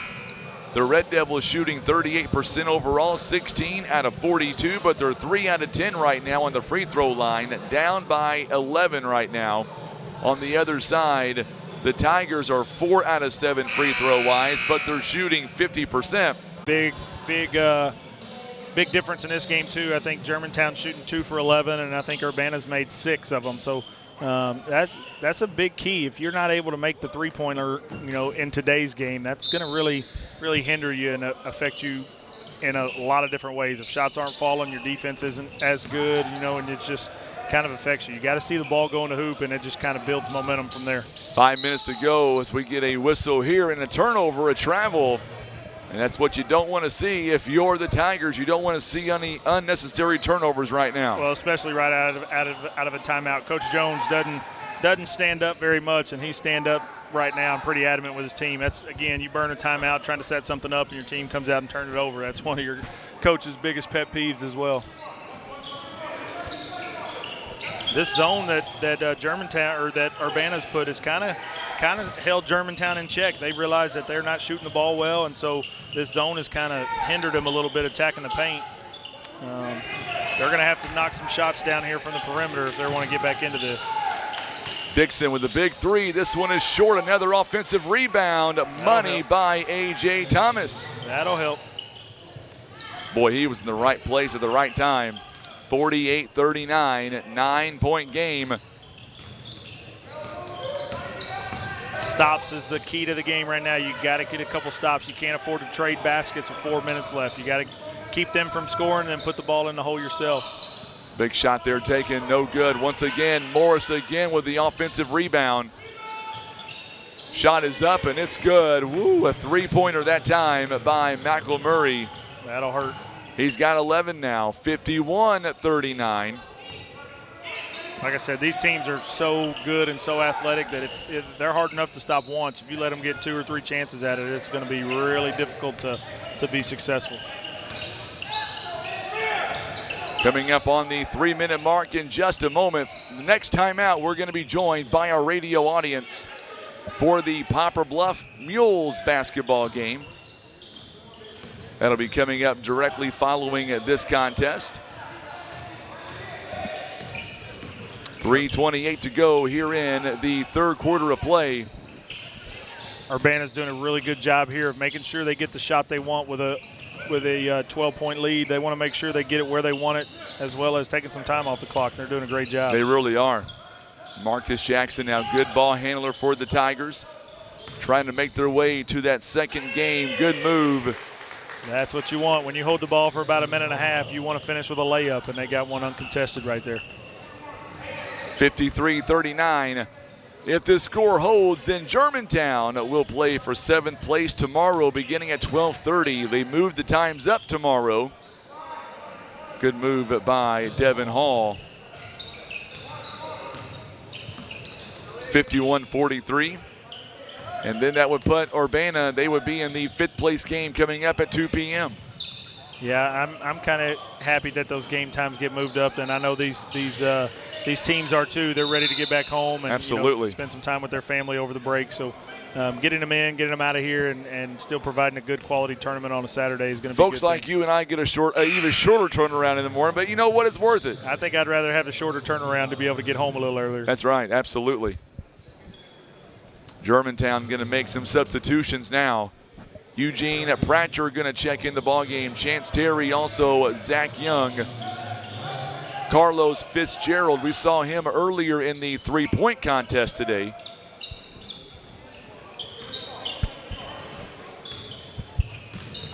We're going to be joining our radio broadcast coming up here in just a moment, so bear with us as we see a foul here.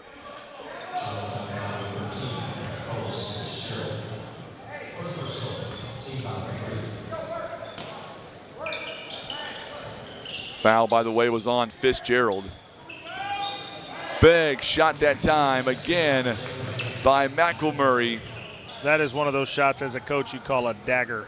That'll hurt. That kind of pushes it to 15 with 2 minutes to go, and that's one of those with Germantown you wouldn't want to see. And there they go. This is a credit to the Germantown team. We saw it last night. New Madrid would get up big, and here they come. They don't want to quit.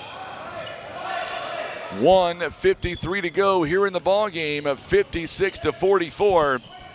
Stand by. We're going to be introducing our radio audience here right after this play. We get a whistle and a foul, so we'll be right back with the radio audience coming up next. Don't go anywhere.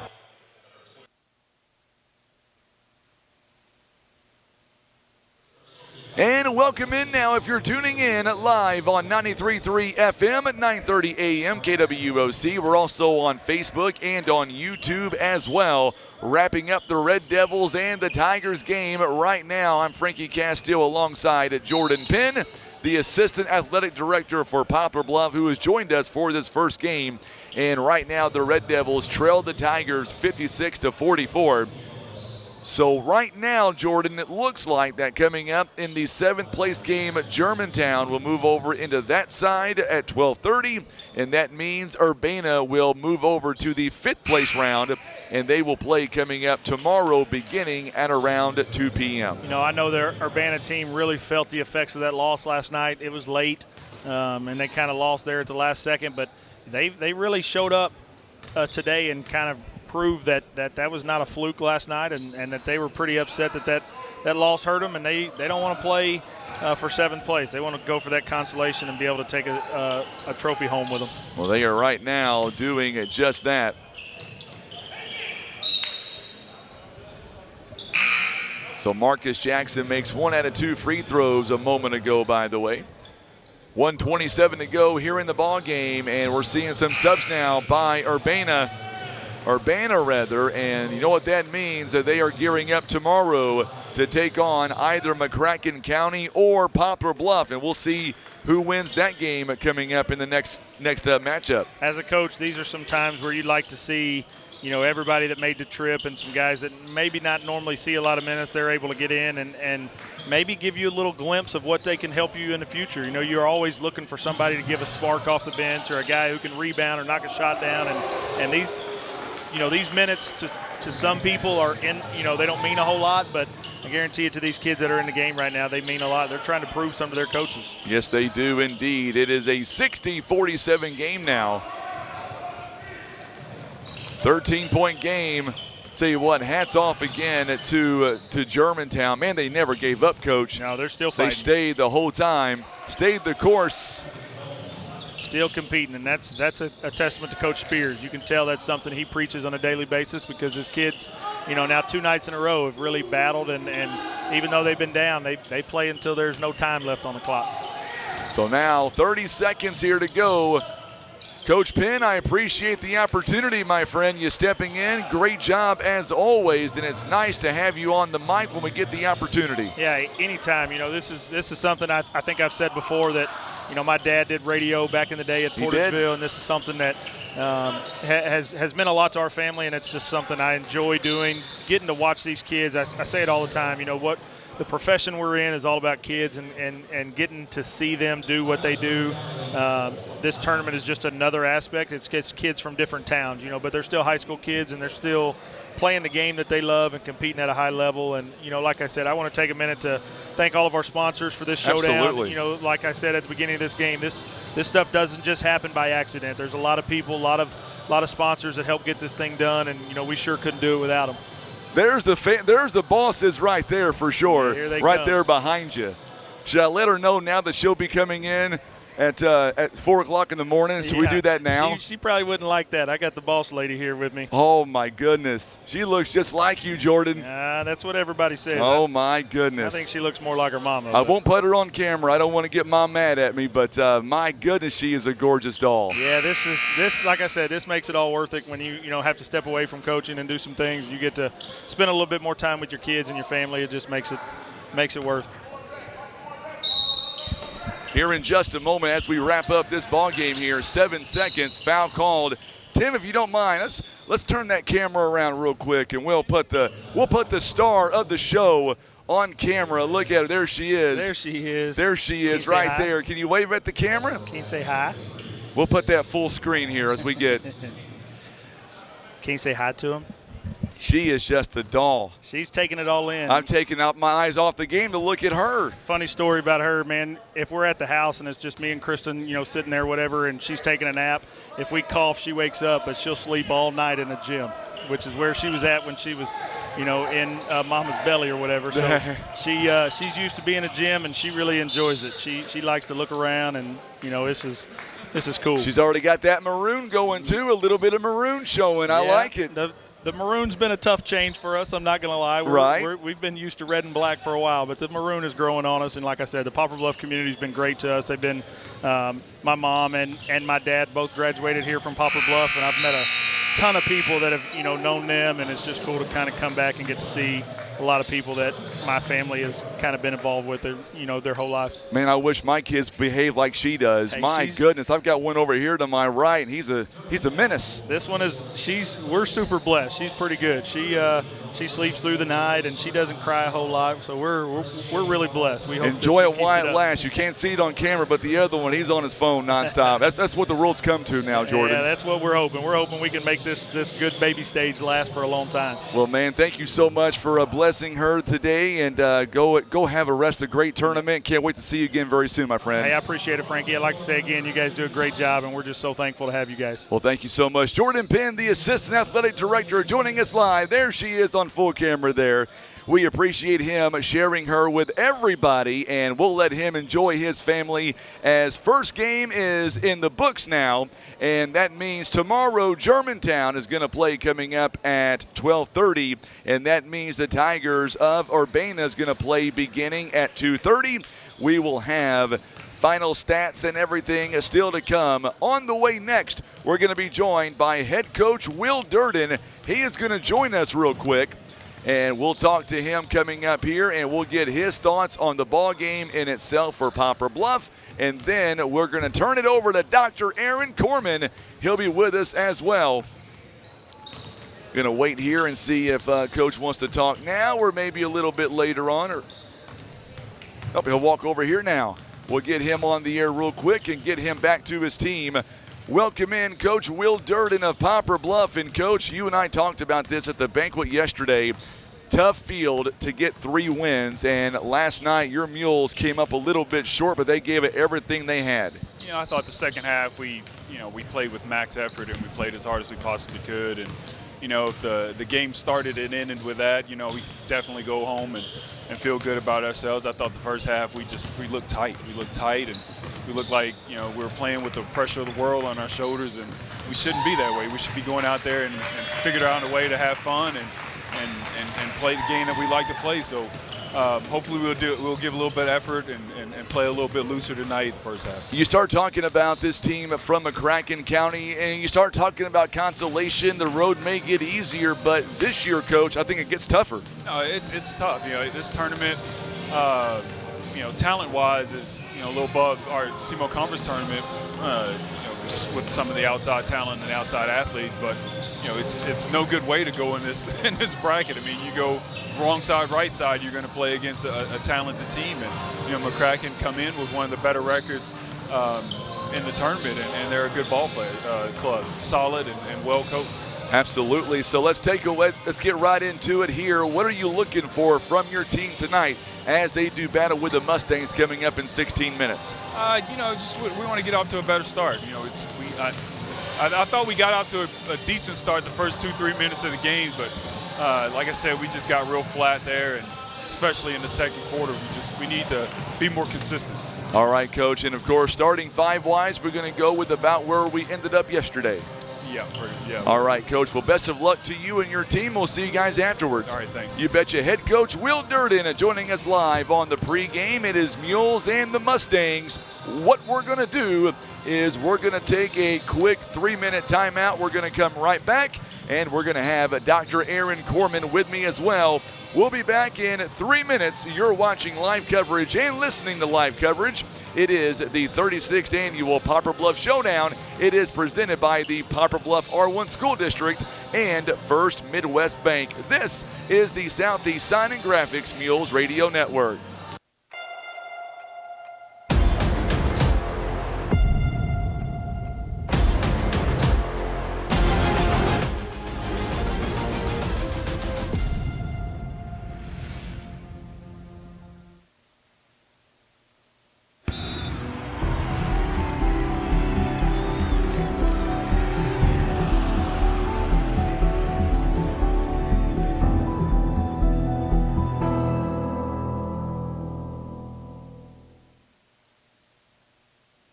You're in the zone with Baldwin Toyota. Today's spotlight is the 2024 Toyota Tundra. This truck is a powerhouse with its available I-Force Max engine. That's right. It's built like a champion from the ground up. Its powertrain, frame, and suspension work together, providing an available max towing capacity of up to 12,000 pounds. With Tundra, you can haul with confidence. Head to Baldwin Toyota and experience the power of the 2024 Toyota Tundra for yourself. And now back to Mules action. Caring for those you love also means taking good care of yourself. At Poplar Bluff Regional Medical Center, our healthcare providers take the time to identify your health risks and help you prioritize good health. Regular checkups and age-appropriate screenings are important to be healthy now and stay well in the future. With same or next day appointments and online scheduling, we make it easy to make an appointment right now. You can even see us from the comfort of your own home via telehealth. Put your health first today by making an appointment by visiting pbrmc.com and searching online scheduling. Oh, Grandma, there's another PB Realty sign. Yes, I know, dear. PB Realty signs are everywhere. Another one. And it says Legacy Farm. Did you know PB Realty and Legacy Farm and Land Specialist have 3 offices in Poplar Bluff, plus offices in Donovan, Piedmont, and even Branson? This is Lucy Wheeler with PB Realty. Call me today, 573-785-7600, or my cell, 429-3243. All right, so we are back live here on the program, and it is the Mules and the Mustangs. And boy, I tell you what, they'll let anybody in these parts. I'm just kidding. He's the boss, Dr. Aaron Corman. Glad to have you alongside my man. It's Mules basketball time. Man, I'm excited to be here. You know, in fact, the question is, I can't believe there's anybody in here, but I come in the back door with a key, so I didn't have to go through the front door. That's what I'm talking about right there. You brought your green goulash. I got a whole bunch of ginger for you too if you're up to no, it. Is that the gift you told me you had for me? If I show up tonight, you're gonna give me one of those green monster greens? What man? Is that a oh boy, this is strong today. Oh, we're gonna start screening that to get you in here. It's got a lot of ginger in it, my man. I'm not going to mention any names. It's funny how he stands 10 feet away from me as I take a drink of it, too. I can't handle looking at that. Reminds me of a Cardinals play-by-play announcer that tend to get a little thick tongue toward the end of the 7th inning. That's not me. I don't do stuff like that. I'm just making sure, you know, the way that's green, man, it looks like something that, well, I tell you what, it's night 2 of the showdown here. I almost said championship round. Night 2 of the showdown. And a good crowd here to watch the Mules play coming up McCracken County. I was talking to Coach Will Durden a moment ago. Typically on the Consolation side, it might get easier, but this time of year, it just gets tougher. I tell you what, this McCracken County team, they're well coached, they're big, they're long, athletic. It's going to be uphill battle for the Mules. I'm confident we can. Hopefully, I want us to put together 2 solid halves. I think one thing that the Mules have struggled to do is put together 2 solid halves. They might get a couple of good quarters here and there, but they just can't string it together. Like last night, they come out, they were flat, they just shot everything short. Their legs weren't under them. I think they just ate too much over Christmas, but then all of a sudden in the second half they started coming back, but a little too late. Similar to what happened with Germantown in this last game. They started the last 3 minutes of really hustling, getting after it, and brought it back to within, I think, 6 or 7. But you know, it ran away from them again. But you know, like I said last night, basketball is a game of runs. Whoever can get the most runs normally gets the win. Absolutely. And real quickly, let's talk about this overall tournament and how well I think it's gone so far the first day and a half. What do you think? You know, I think it's a testament to all the people who have had a hand in getting it all together, whether it's the coaches, the officials, just even some of our local eateries that have brought in food for the players and the coaches, from wild wings to hamburgers to tacos to you name it. You know, I think a lot of folks in this community really look forward to this each and every year, whether it's the Chamber of Commerce and Steve Halper and his crew promoting it. You know, I know Poplar Bluff really embodies what basketball is, and we love seeing it, we love playing it, and most importantly, we just love being a part of it. Absolutely, and we're going to be thanking our great sponsors coming up, and you talked about some of the sponsors at First Midwest Bank. Man, they've been here since day one. We're so appreciative of them and everything they do for the community, not just for the showdown, but day to day as well. You know, I can't tell you the number of businesses, community groups, and organizations that call me regularly and say, what can we do to help? There's so much behind the scenes that folks out there in radio and TV land don't know about.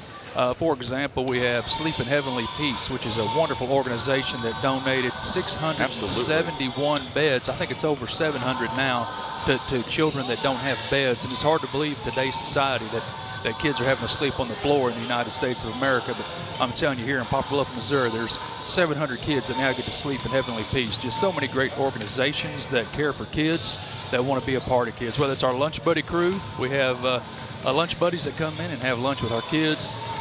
We're just excited that, you know, Poplar Bluff embodies what it means to be a Missourian. They just have a strong caring for others. They're service-minded.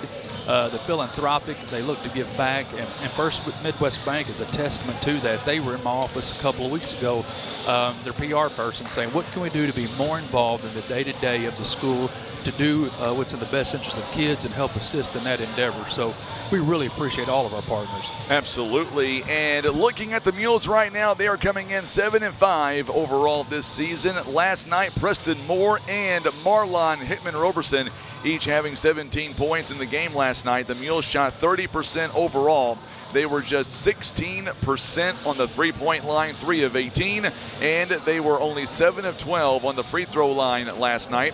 right at 58%, but it came down to Memphis East outscored the Mules in that first half 37-12. That was a big deal right there, game changer. Yeah, that's exactly what I said here just a few moments ago. The Mules have been struggling this year to put together a complete game. They go on spurts and runs, but normally it's 1 or 2 quarters throughout the game, and that's evident by only putting up 12. You cannot put up 12 points and expect to be a winning team at the end of the night. So we're hopeful that they come out, be a little bit more on fire, have their legs under them. Sometimes as I've heard before, you just have to get busted in the mouth before you realize I need to stand up and do something about it. So we're hoping they come out aggressive and willing to play and put some more points on the board. On the other side of the coin, that is McCracken County. Dustin Roberts told me that his team did some things uncharacteristically last night against Vilonia. And looking at his squad, Jackson Clope, he ended up with 13 points overall, but then Connor Miller, also Jay Martin, and Jace Dawson, each with 8 points overall. They ended up shooting 48% from the field, and they were only 8 out of 20 on the free throw line, and they were shooting 30% from behind the arc as well. They were outscored by Vilonia in that ball game at 20-8 in the second quarter, and that right there, that was a big game changer for them. Well, if they just knocked down those free throws, I mean, goodness, that kills the team. I remember Rick Pitino used to say that all the time. Free throws is where it's at. Dick Vitale the same way. That should be the easiest shot in repetition. I remember in high school I saw a kid hit 100 free throws in a row without missing one. Then he got in the game competition, missed both of them. Sometimes practice, but it comes down to game time situations. There's a little bit of stress there, but even so, you got to be able to knock down those. That's a free gimme. That's a gimme. You got to be able to hit those in order to stay competitive in the game. Not real happy right now, Dr. Corman. What'd I do? No, not you. My wife is showing me up right now. Why? She brought dumplings? No, she didn't bring dumplings because she's out there in the hospitality room helping out Kent Keith and making sure that we can serve people. My daughter's here. My wife is here. My son's right here, but he ain't doing much. You can see what he's doing right there. Is your wife the one that was handing out the hamburgers? I don't know. I've not been down there. I've been up here. I went down there and got a hamburger. You may have got it from her. Well, I don't know. Did she have a mule shirt on? Was it like camouflage looking? Is your daughter blonde-headed? Yeah. I think that was her. See? Making me look bad. I'm up here. She sent me a text and said it must be nice to have a cozy job. I'm telling you. My goodness. She's flashing out already. I tell you, if that was your wife I saw, you definitely outkicked your coverage there because she seemed like a real nice lady. Well, I'm way out of my league on her. I've been with her 17 years, so I can clearly say that. So I tell you what, it's a great tournament, and it brings down everybody here. The Mules are here, McCracken County. These two teams desperately want to win tonight. They do not want to play in that first game. But I like the way the Mules are coming out confidence-wise, and it should be a good ball game for both squads. I think it will come down to the turnovers, and can the Mules get to that free throw line, and can they knock them down? Knock them down, exactly right. One thing I've loved so far about this tournament is that everyone is here for the kids and here to celebrate basketball. They get along great. They have great sportsmanship. I was watching I was here today for the slam dunk three-point contest, and I was shocked. I was disappointed. New Madrid County Central, I put both of them to win and wound up letting me down. But I tell you what, even the kids, they're getting ready to dunk, and they were talking about, hey, this is what I'm going to do. What do you think? And, you're going up against a competitor, but yet you still value their game enough to ask them, hey, what can I do better? How can I be more competitive? I enjoyed it. Sure did. Absolutely, and the cool thing about that slam dunk and three-point contest is a few years ago, they had talked about maybe not doing that anymore. Wow. But it's really taken off again, and people are so excited. The three-point contest was amazing today, slam dunk contest as well. And I'm glad we didn't scrap that idea. It's only getting bigger and better. Well, not only that, the kids really enjoy it. And it's not about who comes out on top. It's just about, I would watch the teams run down there and celebrate with their. New Madrid County Central had their phones out videoing, and it's just about being a part of a teammate and being a part of a team, supporting your teammate and your fellow friends when they're out there playing. But yeah, I don't know why we would ever not want to do that unless the kids just lost interest. But hey, as adults, did you see the guy from CBC, Garrett, who threw the ball? He tried to throw it off the catwalk. Yeah, I was watching that going, how's that going to work? But he tried it. He tried it, man.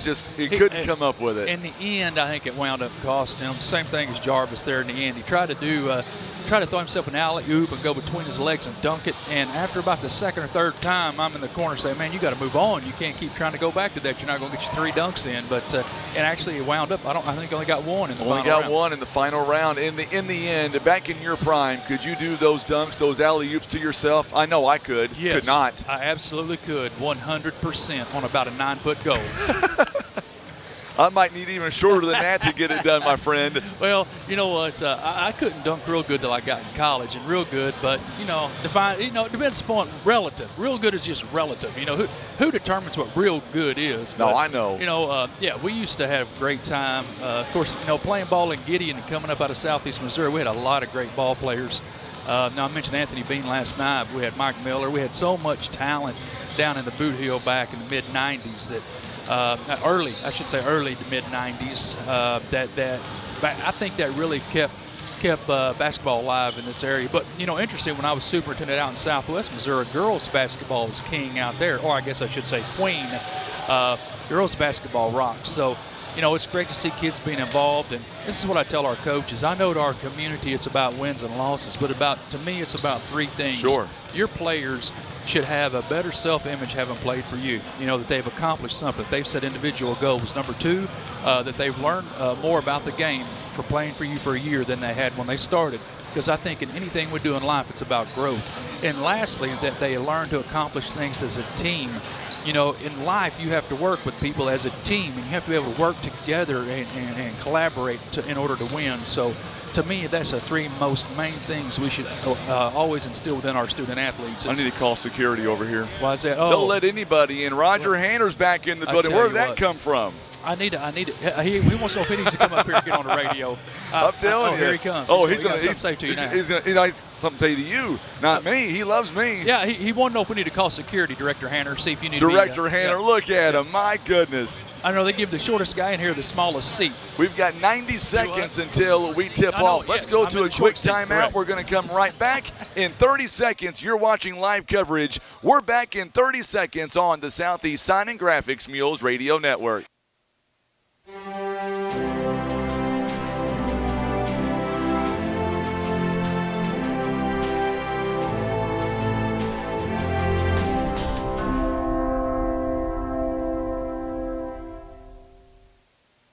Maverick Glass offers repair of automotive, commercial, and residential glass, including mobile repair services. From a chipped windshield to a custom glass shower, remember Maverick Glass. Thank you for making Maverick Glass the area's leading glass company for more than 30 years.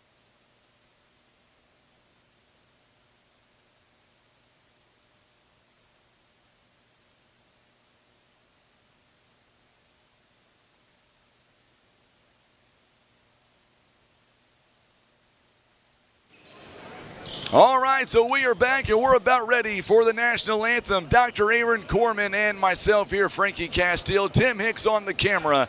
And I want to give some props here in just a moment to Dr. Aaron Corman. Don't be mad at me, Dr. Corman. Oh, Lord, here we go. I was going to say, you're not feeling the best today, but you're not going to miss a Mules game for anything in the world, and we're so happy to have you alongside. I appreciate the invitation. Here we go. We're going to go down courtside for tonight's national anthem, and then we'll come back and we'll have the official starting lineups between McCracken County and the Poplar Bluff Mules. Here is our national anthem here on a Friday evening. Please join me in observing a moment of silence for Miss Linda Gaber.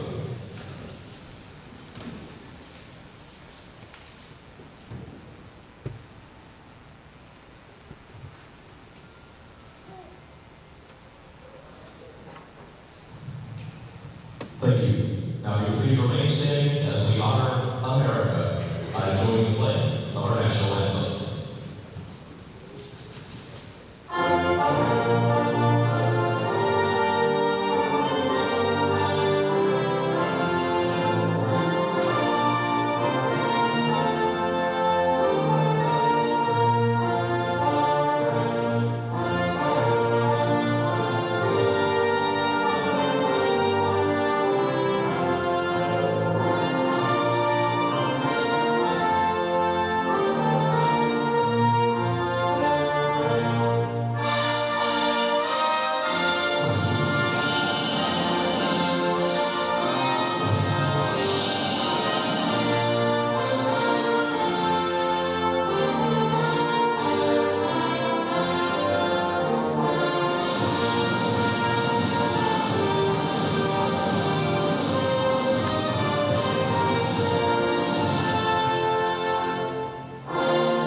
a few moments ago, they did a moment of silence for Wanda Gabler and Dr. Corman. She meant so much to so many people, and her family has been running the hospitality room for a very, very long time. Right. Very fitting to be able to pay tribute to her and her family, because they've meant an awful lot to so many folks. I tell you what, even back when I was in the early 90s at Three Rivers, I had vehicle trouble. Mr. Gabler worked on my car. Their son serves on the school board. But more importantly, I was asked to judge the slam dunk competition. I told them that I couldn't because I had to go to a visitation. So that's actually where I went. Right after the slam dunk competition was go to the Gablers. And I tell you what, there were so many people there. They were standing out the door and in the parking lot. Oh, I bet. Just a great pillar of our community. She's definitely going to be missed. Absolutely. Starting lineups here for McCracken County. Dustin Roberts, his second season. They are coming in 9-3. A 6'1" senior guard at number 3, Connor Miller. A 5'10" freshman guard, number 4, Jay Martin. A 6'1" junior guard at number 5, Dylan Jackson. 6'6" sophomore forward, number 20, Jackson Clope. And a 6'4" senior forward, number 32, Grayson Parrish. Those are the starters for the McCracken County Mustangs. Looking over at the Poplar Bluff Mules, they're being coached by Will Durden. He is in his 12th season as the head basketball coach. A record of 173 to 121, a winning percentage of .588. Assistant coaches are Aaron Duncan and Dave McCormack. Mules are going to wear the home whites here this evening, and here are who we believe will be the starting 5. We'll start off with number 2, Darius Graham. He is a 6-foot senior guard for the Mules. Also, number 13, 6'4" senior guard, number 13, Preston Moore. A 6'4" sophomore forward at number 20, Dallas Williams. A 6'1" senior guard, number 24, Marlon Hickman Roberson. And a 6'1" junior guard at number 30, Brendan Durden. So there you go. Those are the starting 5, and the first off the bench, Randy Moore tuning in on YouTube and saying, let's go, number 13, Preston Moore. More importantly, Dr. Corman, yes, sir. We've got 8 minutes on the clock as each team comes out. I don't think you are. Are you ready for this ball game? Man, I'm ready. I tell you what, I want to see the Mules redeem themselves from last night. I hope they don't come out flat. I was watching the three-point shootout. Marlon, I thought, done a pretty good job. Then all of a sudden he went hot and cold. But, it's enjoy just watching these kids get out here and get after it. We've got a big student section led by Dylan Bratcher over there, baby. That's right. They're getting after it right over there. He's getting after it. Warming up. Looks like, what is it, ugly sweater day? Is that what it is? Sweater today. I should have loaned them mine. Yeah. There you go. We are underway. It'll be controlled by the McCracken County Mustangs. They are going from left to right on your radio dial and your TV screen. Here we go now. Good move inside. Clope's shot is no good. And a good rebound. Good board. Right off the bat by Preston Moore. Preston didn't even have position, but he was able to go up and get that ball without fouling. So it was a great move right there. 17 points last night. 17 by Roberson as well. Double-double for Preston Moore last night. Looks like both the teams are opening up a man-to-man. Defensive pressure is a good shot right there. Roberson, boom, a big three-pointer right off the bat. He was just saving them. He was just saving them from that three-point contest. He wanted to hold a couple of them back, so good shot there. Tell you what, good assist there by Dallas Williams, seeing where the open man was. Mules out to a quick 3-0 lead. I tell you what, they got a lot of movement here. McCracken County is just really trying to move the ball, get something to open up. There's a shot. Shot is up and no good. Going to go out of bounds. Last touch by the Mustangs, and it will stay with the Mules. By the way, you know how you said you want to see the Mules play 2 good halves? That's well, right. Michelle White will take it up a notch. She says that she wants the Mules to turn up the heat tonight and make up for last night. So there you go. I tell you what, we need to put her on this microphone. I'm telling you that we just need to be able to come out and have more intensity. Looks like they're really trying to find an open shot, moving the ball around. They had a motion offense to begin with. Similar to the old wheel we used to run back in the day. So now Darius Graham steps inside there, takes the shot. Yeah. It's no good. Look at there. Hey, following his shot, taking it up strong. No one's going to fight as hard as him to get those offensive rebounds. Here comes Jay Martin in company. Good help. Look at that rotation over there. Absolutely. On the weak side. Look at that. Oh. Going to be a foul on the Mules. I believe they're going to call that on Marlon. We'll see here in a second. Boy, look what I got, Dr. Corman. That's right. I've got my daughter over here going to hook me up with some food here from the hospitality room. They heard you complaining about not having anything to eat. Of course they did. Roberson called for the foul. Yeah, she's the one that gave me the hamburger a while ago, so don't tell my wife. All right, so first free throw is up and good for McCracken County. Travis Gowan tuning in. He says Amanda and her are tuning in to watch this game tonight. Second one is up and it's good. 3-2 now the score for the Mules. They lead by 1. All right, let's see what they got here. A little change in offense. Swing back that motion, cutting to the basket. Marlon kicking it out. Good looking shot. There it is. Drains it. Good assist by Marlon Hickman-Roberson. And all of a sudden, it's now a 6-2 ball game. That's what we need. Keep up that pressure. Full court man-to-man. 2 big three-pointers by the Mules. Mules were not efficient last night. Big steal there. Darius Graham. Boy, I've not seen anybody able to jump as high as that young man. I got nervous there. Yes, you did. I didn't think he was going to go in. It is now an 8-2 run by the Mules.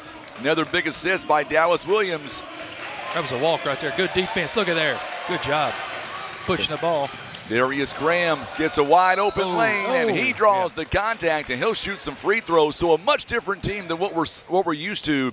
Of course, last night the Mules they are playing some really good ball right now. Look, they're not even 3 minutes in, and they already hit 8 points. That would have been over 12 points from the whole first half last night. So we've got a timeout called here by McCracken County. We'll step away as well. Timeouts are being brought to you by our good friends at Larry Hillis Dodge. We're back in 30 seconds on the Southeast Sign and Graphics Mules Radio Network. Breathe easier and extend the life of your HVAC system, plus fewer repair bills with Air Solutions Comprehensive Maintenance Plan. You'll save money and get the peace of mind that only comes from calling Air Solutions. 785-1500.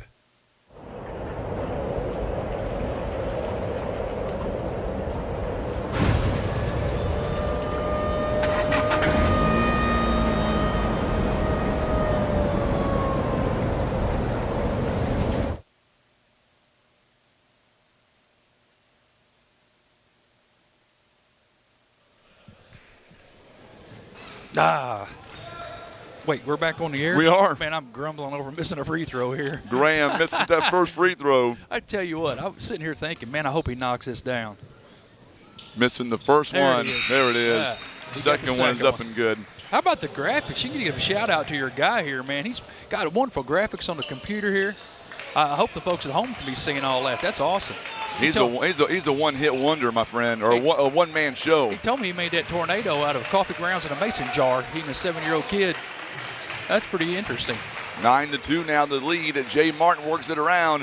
What a move by Miller. Come on, you got to cut that off. Miller able to go all the way around. Is now 9-4. Preston Moore now wide open, long three. Oh, man. No good. Clope with a big rebound that time. Long three-pointer. Jackson Clope. Can't leave him open. Dawson on the other end. His shot is no good. Rebounded once again by Roberson. Seems like we're pushing the ball a lot faster than we were last night. Good job on the other end. Mules now able to get 2 more points out of it. Tell you what, Roberson having himself quite the game so far. He's got 7 of the team's 11. Steal right here. Look at that steal. Durden's going to go up. You betcha. Good job. Boy, the Mules are coming out swinging here in the early going. Poplar Bluff's going to take a 30 here, looks like. It's going to be a timeout here by the Mules. So each team has called a timeout here. All timeouts are brought to you by our good friends at Larry Hillis Dodge. Stephen Randall says, good job, Mules. Way to knock them down. 13-4 now the score. And what a first quarter by the Mules so far. I'll tell you what, they're doing a lot better. 13 points. They already exceeded their whole first half. I don't know. I don't know what Coach Durden there might have saw something that he didn't agree with, but his team had some momentum. I hope they don't lose it coming out of this timeout. Absolutely. Mules here, 13-4 the score. Had to fix our scoreboard there. Appreciate that. Danny Reed is tuning back from Bowling Green, Kentucky. Went to high school with that guy, Really? Dr. Corman. Really? Absolutely. Was that back, in the Stone Age when they No, used the not tablets even to carve close. on? Boy, what a Oh, move okay. by Jackson Clope there to get them right back on the board. It's 13-6. I tell you what, McCracken County is a pretty large school district over there by Paducah. They have got a large berth over there. They cover a lot of territory. Yes, they do. Jay Edmondson checks in for the first time, by the way, in this ball game. Also, Cade Bussey in as well. Oh, good move right from the elbow. A little long. Back hard board by Durden. Lost it out. Need to get down and cover. They hustled back, recovered well. Boy, the Mules right now doing an awful good job defensively, keeping everybody out of the lane. A three-point basket is no good. Settle checks in. Good rebound that time by the Mules. Jay Edmondson, Isaiah Neville now. Mules resting, taking most of their players out right now. Good Cameron move. Kick Settle it out is there. in. Floater. Oh. Neville going to go in and out, no In and good. out. Rebounded by Jackson Clope. Keith Porter tuning in. Three-point basket is off the mark. It's no good. Preston Moore, big rebound. He may have taken an inadvertent elbow there. Right to the mouth. Tough kid, Preston Moore is, no doubt. 2:49 to go here in the first quarter. Jay Edmondson right into shot. Bussey, and his There shot you is go. good. Bussey knocking it down. There you go, Lori Bussey. Hope you're tuning in tonight.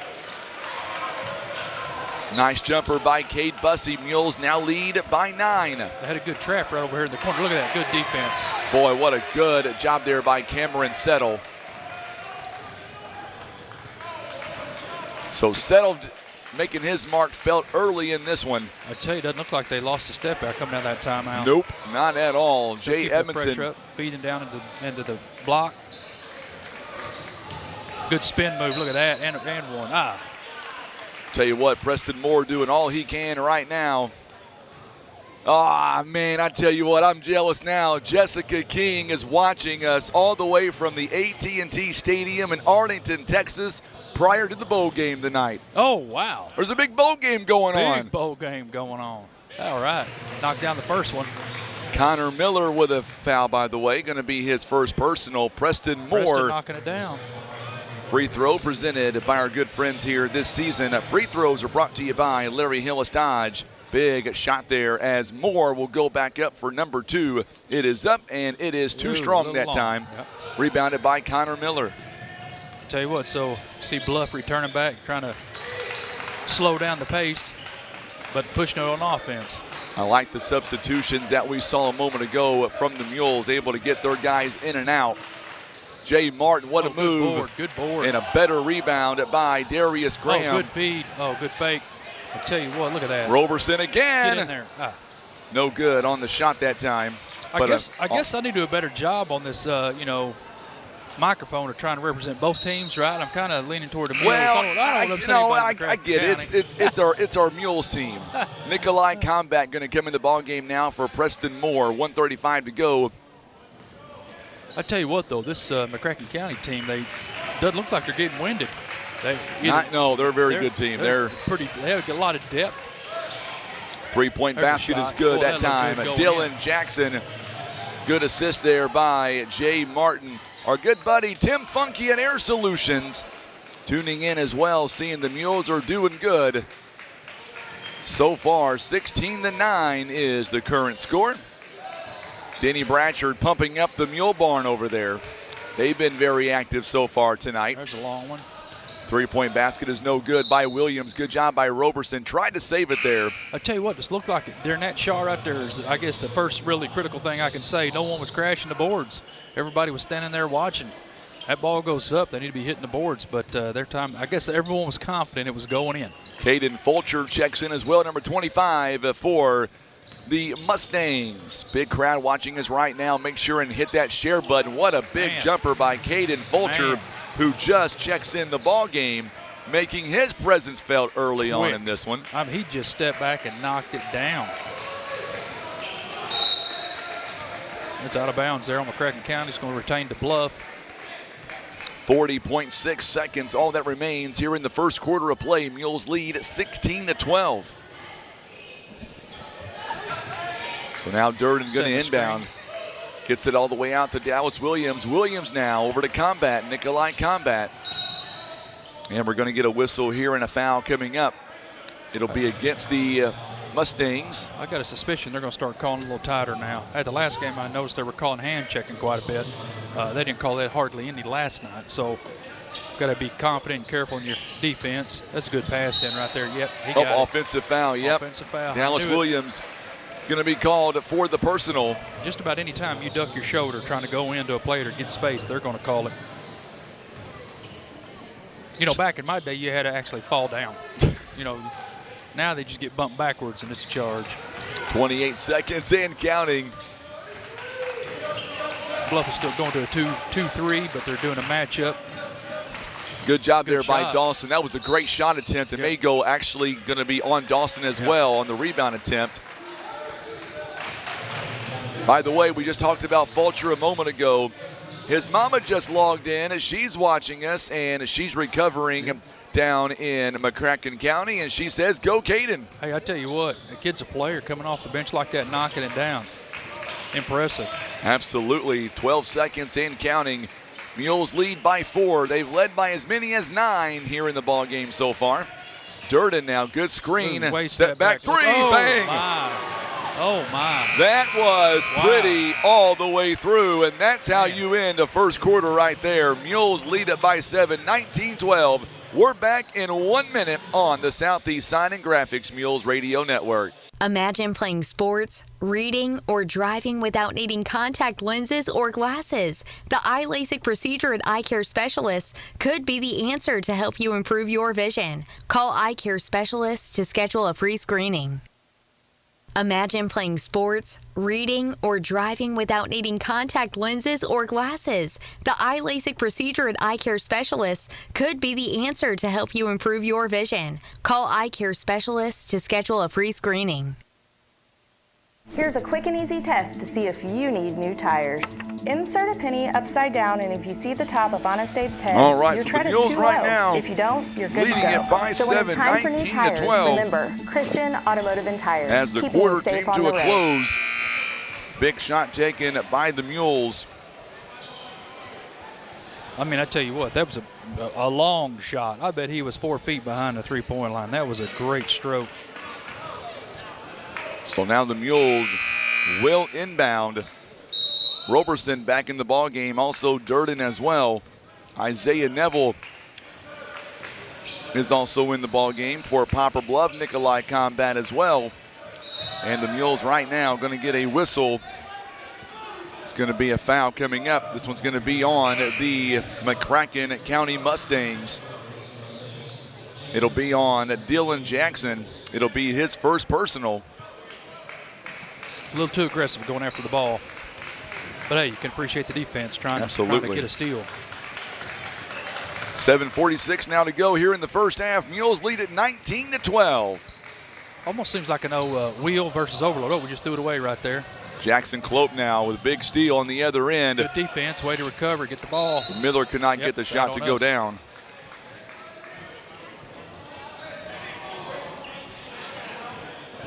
You know, it looked like they have a new version of the wheel motion offense. Kind of hard to keep up with. Back in the day, first cut layup, second cut jump shot. It's kind of similar to that, rolling to the basket. Boy, good move on him. Yes, it was. A little baby hook jump shot. Jackson Clope, 2 more points for him.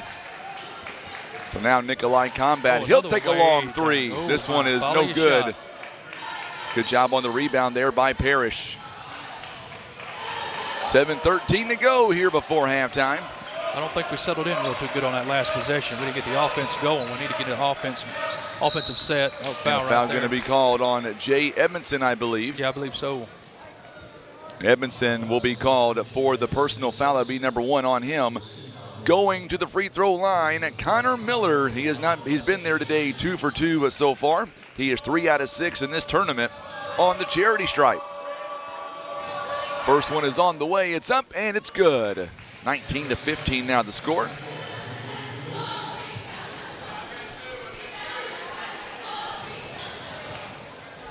Second one coming up here for Connor Miller.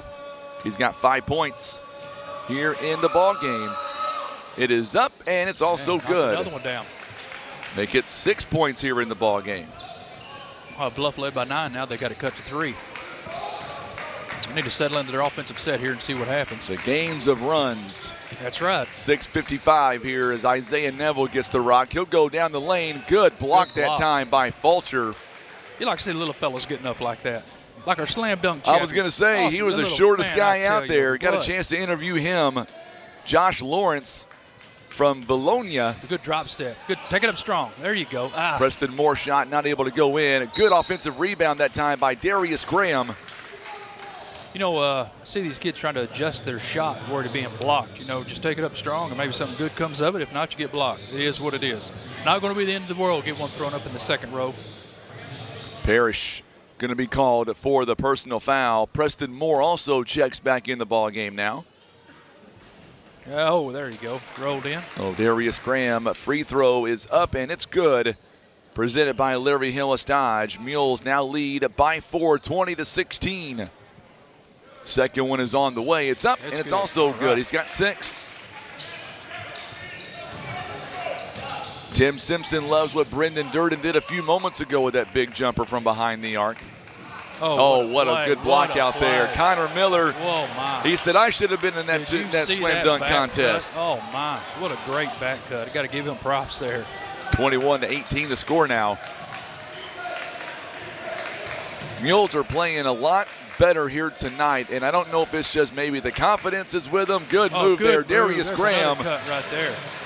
That shot does not set up without the amazing assist there by Isaiah Neville. 100%. Boy, Neville able to find his open man that time. Here comes Fulcher now.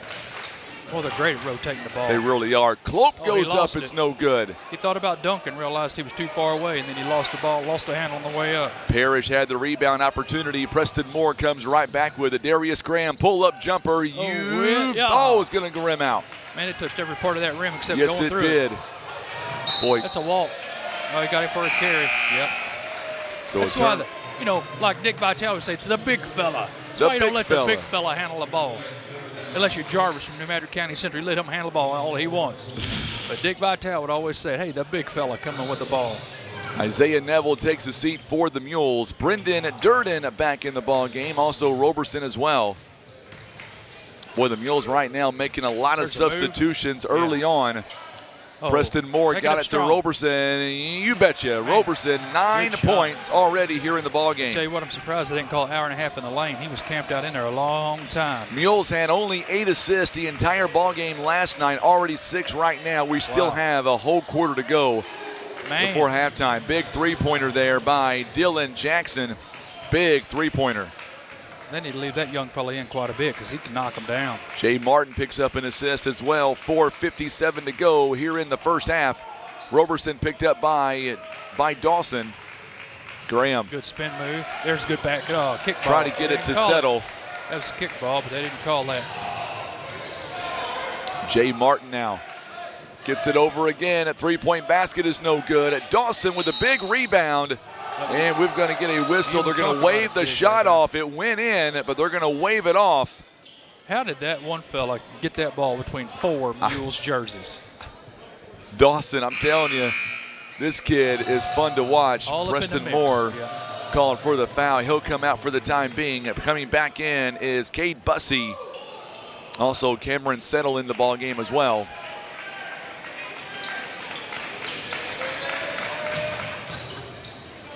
Oh, good block. Real good block. Another big block there. Dawson again.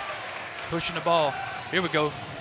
Darius Graham rather. Good move. He's got 10 points here in the ball game. See that? Took it up strong. Even though he knew a guy was coming that could block it, he took it up, went in. Bluffs back man-to-man. Oh, there. He just threw it away. Tried to spin it in there down low, and the man didn't release from the block. So now Dallas Williams going to come in for Darius Graham rather. Also coming in, LaDon Webb is coming in the ball game now for Hickman Roberson. By the way, Greg Gilberto says great color commentary from the good doctor. Hey, Gilberto. Hey, I saw him here. Well, last night he was here last night. He was here last night. Not here tonight? What a slacker. Long jumper there, Oh, no good. Man, that didn't even draw iron. By Williams, rebounded there by Clope, and here come You got to get that guy. Oh, man, the they got lucky there. Mustangs. Miller could not get that shot to go down. They're sure pushing the ball. They are pushing it. They need to do that. Dallas Good things Williams happen. Kicked it out. Webb now.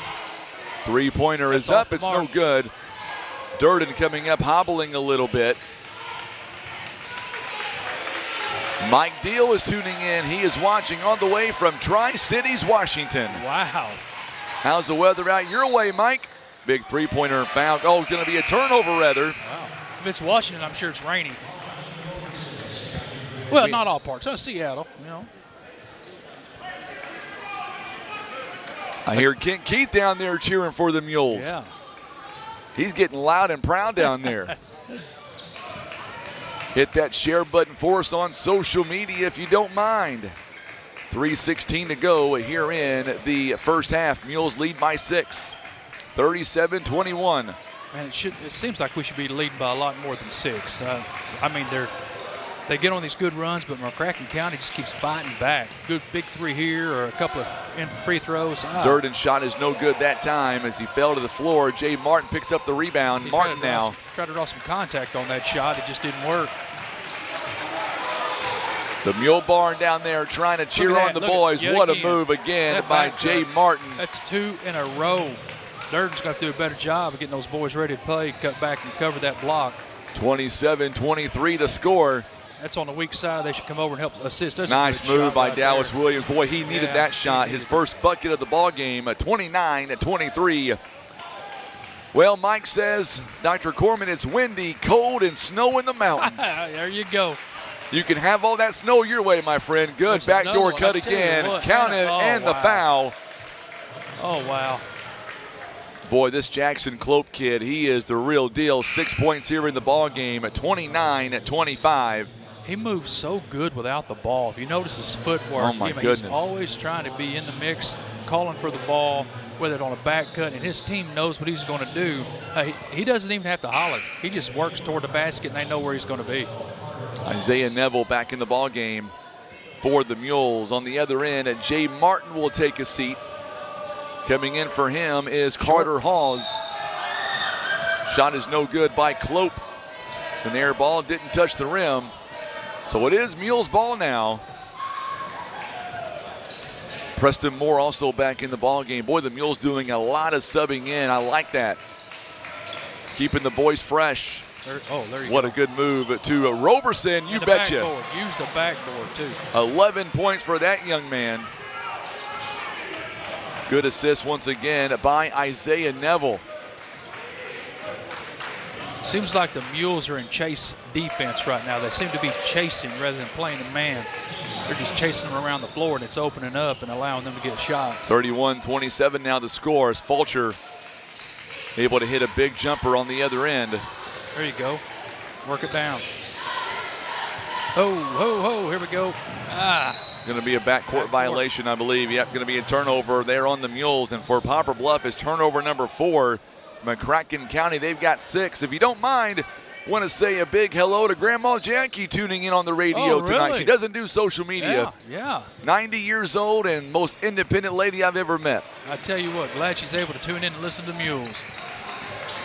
1:21 to go here in the ball game. Big fan of yours, Dr. Corman. Oh, fantastic. Hey, I love fans. I'll call a jump ball there. Boy, they sure like did. It's a whole lot of arm and not very much ball, but they got a jump ball here. It'll stay with McCracken County. You know, I'll take all the fans I can get. Now, the hecklers I just soon do without, but sure do like the fans. There you go. Three-point basket again. This one is money that time. A big shot by Dylan Jackson. Another three-pointer. How many does he have now? Is that 3? It's 3 of them. He's 3 out of 4, and it's already 31-30 now. That 9-point lead has just vanished. It absolutely has. And here we go. Neville now to Roberson. Roberson to Durden near the free throw line. Lost a handle there. Under a minute to go. Mules. Got him pushing the back. Got bailed out there with the foul. It's going to be against the Mustangs. Definitely. But I'll tell you what, if you're coaching the Mustangs, you have to be happy with their performance. Last 3 minutes, they have battled back being down 9, now just being down 1. You got to be happy with their work ethic right here. So Miller comes out and Martin back in the ball game now. 50.3 seconds. Here we go now. Darius Graham, he's got 10 points already in the ball game. 31-30 to score. Pretty good ball game here in the first half. Mules had a 9-point lead. The Mustangs said not so fast. Darius Graham to Roberson, wide open three. This one is no good. Oh, look at that board. Durden Strong again, board a big Durden. rebound. Land one. I tell you what a great move. Durden working the boards. I tell you what, when you play basketball with a teammate for long enough, you know when that shot, where it's going, how it's going, if it's off, which direction it's going, and you can normally worm your way around there and get on the boards. That's exactly what he did. That was a great rebound. 3-point contest that happened this morning for those of you wondering on YouTube, and it was a great contest. It was. Durden making the first free throw. It is now 32-30, and we're going to see Sammy Durden coming in the ball game now. Boy, you can hear the Mule Barn exploding for him. Darius Graham coming out, and Cameron Settle back in the ball game. The two Durdens on the floor at the same time. I'm excited to see where it goes from here. 28 seconds left before the half. Mules are up by 2. Saw that 9-point lead vanquish down to just a 2-point lead, so we're hoping that they can hold them here and at least go in 2 points ahead. You can watch the Mule Barn there. They're on their feet. They've not sat down the entire ball game, Dr. Corman. I tell you what, you gotta love those kids. 3-point basket for the lead is in and out, no good. Another offensive rebound, though. That one by Clope. Well, and just like that, 9 points are gone. 9 points are gone. We are starting all over again from scratch. It is 32-32 the score. We have reached halftime. Before we go to commercial break, your first thoughts here on the first half. Well, I tell you what, I'm impressed. It's been a while since we got to play with a lead and stay in the lead. Unfortunately, we couldn't maintain that lead, but yet the kids have battled hard, worked hard. So hey, anything was better than last night. No, I hear you. Better advantage here for the Mules here, 32-32. Coming up next, we're going to be interviewing the assistant coach of Vilonia. That's who I was trying to look at and see who it was. A lot of coaches here in the house. A lot of coaches. Don't you run off, Dr. Corman. All right. We'll come right back. We'll be back in 30 seconds, and we'll interview one of the assistant coaches from Vilonia. They've got the next game on the championship side. We're coming right back on the Southeast Sign and Graphics Mules Radio Network. Did you know that 60% of Americans don't have a last will and testament? At Scott Law Firm, we understand that planning for the future can be difficult, but it's important to have a plan in place, no matter the size of your estate. Don't leave your legacy to chance. Call Scott Law Firm. Whitworth Gift Chest Jewelers is a third-generation family-owned jewelry and repair store who have served the Poplar Bluff community for over 60 years. Our family has always worked hard to provide the finest jewelry creations and service imaginable.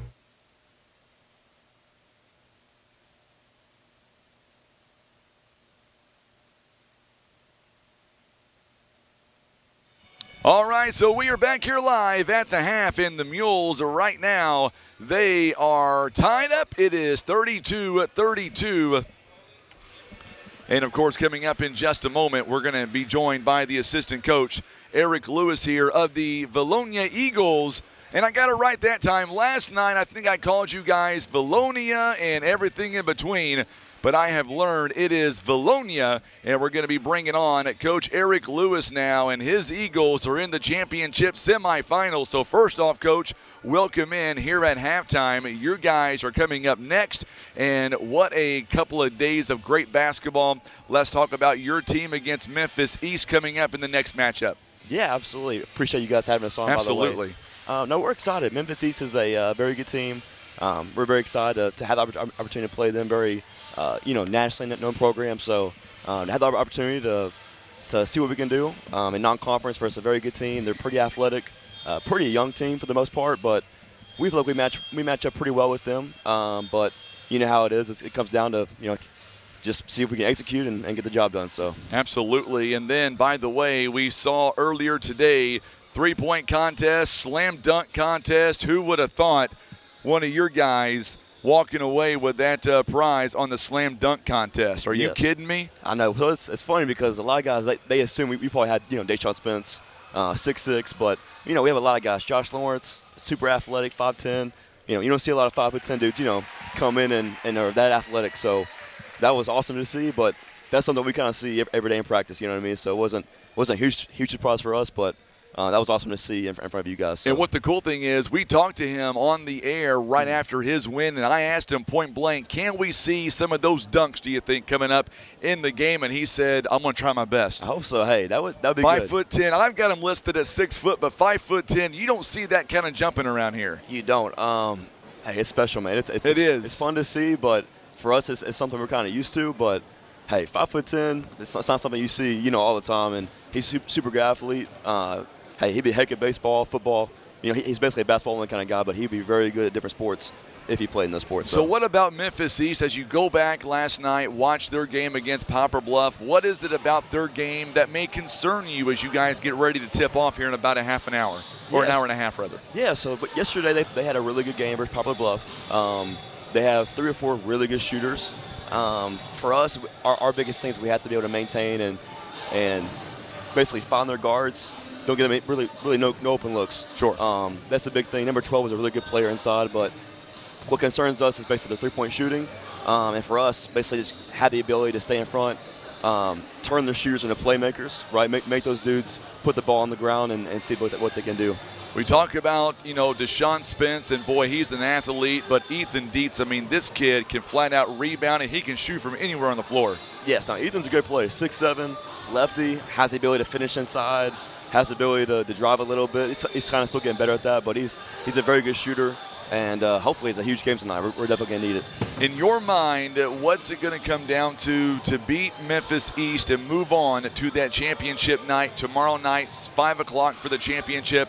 Give us a couple of keys to victory for the Vilonia Eagles. Absolutely. Our biggest thing is we got to be able to find their shooters, stay in front, get good ball pressure. Our biggest thing is you can't let anyone just go open looks. We can get some random fan on here. They can hit open three. You know what I mean? It's big for us to force those shooters to be playmakers, put the ball on the ground, and see what they can finish over 6'6", 6'7", 6'8", and that's hard to do. They're very young, so make those young guards finish over us, and that's our goal. And if they can, hey, we'll see what happens. And on a lighter note, I was telling this before you come on the air, it's taken me about 18 hours to get the name of your city correct. Last night, I think I called you Vilonia all night long, and I was corrected. Your fans are very passionate. Vilonia is what you guys are. You're close, very, very close. So Vilonia. Vilonia. So very close indeed. So we'll take it. And, of course, you look at your basketball team, and they're just good all-around kids. And, man, we're so happy to have you guys here. And best of luck to you guys coming up next round. And we look forward to seeing some high action coming up by the Eagles coming up around 7 o'clock. Appreciate it. Also, you guys do a great job with us. Well, I appreciate that very much. We've had a lot of parents call, and we have a good broadcasting ourselves. So you guys do a fabulous job, and it's hard to find something like this, so we appreciate you guys broadcasting. Absolutely. And, it's really cool because in this tournament, obviously, we're in Poplar Bluff, but we try to be fair, and we try to root for every team, no matter who you're playing.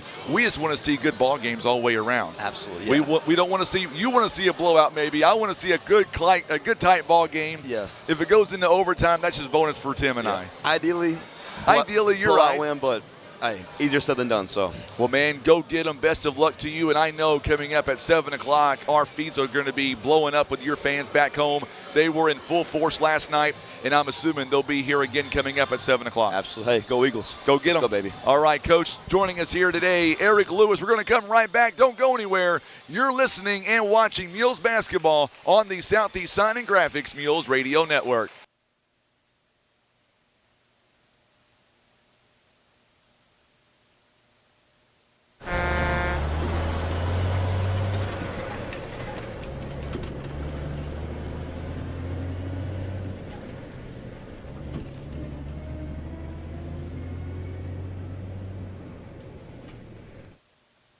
Patriot Auto Glass offers chip repair or glass replacement. They provide fast quality service done by experienced technicians. Ask about our veteran and first responder discounts. Call Patriot Auto Glass today at 573-840-5027. And remember, Patriot Auto Glass will come to you. Kevin's Auto and Tire is now a certified dealer for Bridgestone and Firestone tires. Kevin's Auto is also a full-service garage from brakes and oil changes to electrical and AC. Don't forget they also offer custom muffler work. It's Kevin's Auto and Tire, located on Cravens Road in Poplar Bluff.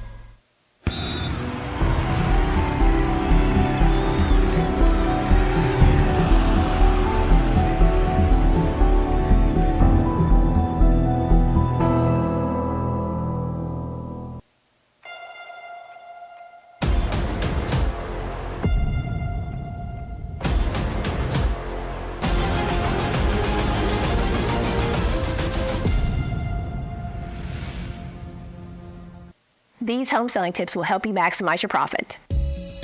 New countertops can be a game changer.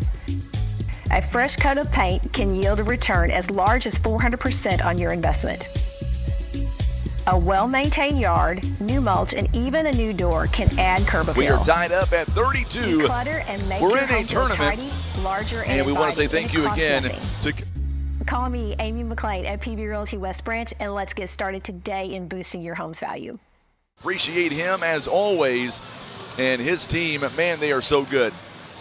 They're going to be a lot of fun. Memphis East is going to be a great ball game as well coming up, so make sure and get ready for those ball games. 7 o'clock is when we begin, right about 7 o'clock or so. That's when we're going to begin the championship round of these ball games, and it should be fun for sure. Mules and the Mustangs right now all knotted up at 32 points. Poplar Bluff got out to an early lead, but man, take nothing away from McCracken County. They were able to come storming back, and because of that, they have tied this ball game. So make sure and hit that share button for us on social media. Also, subscribe to our YouTube channel as well. We're gearing up now for the third quarter coming up. And right now it is all tied up at 32 points apiece. Morgan McIntosh is tuning in. Glad to have her alongside, hanging out with us. There's Dr. Corman. I was starting to worry about you. I tell you what, I didn't even get my snack in. You didn't get your snack in? No, I was going down there to get a snack, and the head coach of Memphis East caught up with me and started talking to me and started complaining about Tim, didn't he? No, I get it. Man, I know. He started telling me how great our district is and how awesome our players are. And we talked about the slam dunk competition. I was kidding him about his shooting guard being 6'6", and how can you have a 6'6" shooting guard? But the dude won 3-point shootout. So that's right. He did indeed. Talking about Bryant Swing Jr. there. And of course, looking at Preston Moore stepping inside the glass. No good on the shot. Offensive rebound. You betcha, right big there. fella. We needed that. So Moore got the offensive rebound, fighting for every loose possession. Mules go back up here by 2. I wonder what kind of adjustments they're making there. Oh, dropped down on the block. Looking for the shot, little baby hook. I tell you what, Klope, he is a player for sure. He's got 10 points. He's got that baby hook down. Hard to defend that. He's a good player, no doubt. Preston Moore now trying to get it back to Roberson. Roberson got it, but then lost it. Good job there by Parrish on the steal. Mules now. Oh, Jay Martin thought about taking a three-pointer. He is going to take it. A little long. Another big rebound that time, and now we're going to get a whistle and a foul coming up against the Mules. He called that on the floor? Yep, I think so. Yeah, he sure did. I think it was on the rebound attempt. Going to be on Roberson. I knew it was going to be on Williams or Roberson. Winds up being Roberson. Jay Edmondson going to come in the ball game. Someone's got to come out. Mules have 6. There we go.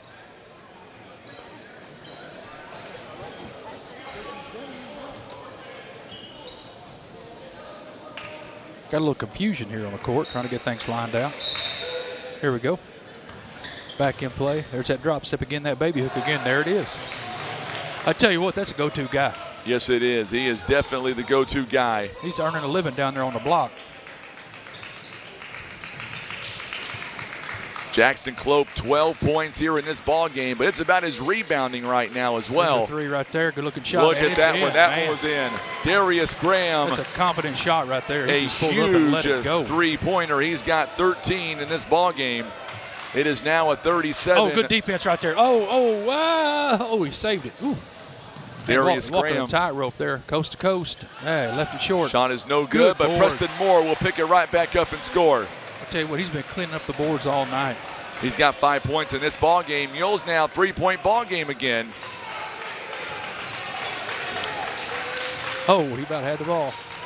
Connor Schuchard is tuning in tonight on YouTube. Glad to have you alongside, my friend. There's that.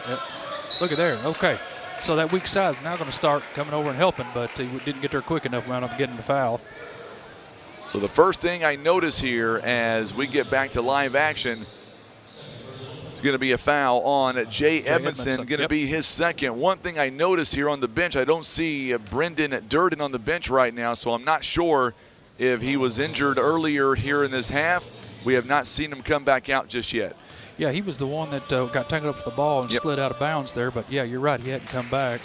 Free throw is up and good by Jackson Clope. He's got lucky number 13 now. They call that a baker's dozen where I'm from. That's right, that's a whole lot of donuts. Second one is up, and it's no good. Williams a big rebound that time. I can tell you this, I think Durden really set his boys down, talked to them at half, told them they need help on that weak side. There's no sense in having that, not being able to rotate over when he's down on the block doing that drop step. That back cut has just been wide open all night. Absolutely. Dallas Williams, step back three, no good. Another big rebound by Connor Miller. Turn around. Miller, he goes all the way coast to coast, and he's got a dozen as well. And by the way, we are tied up again. Nope, 41-37 now.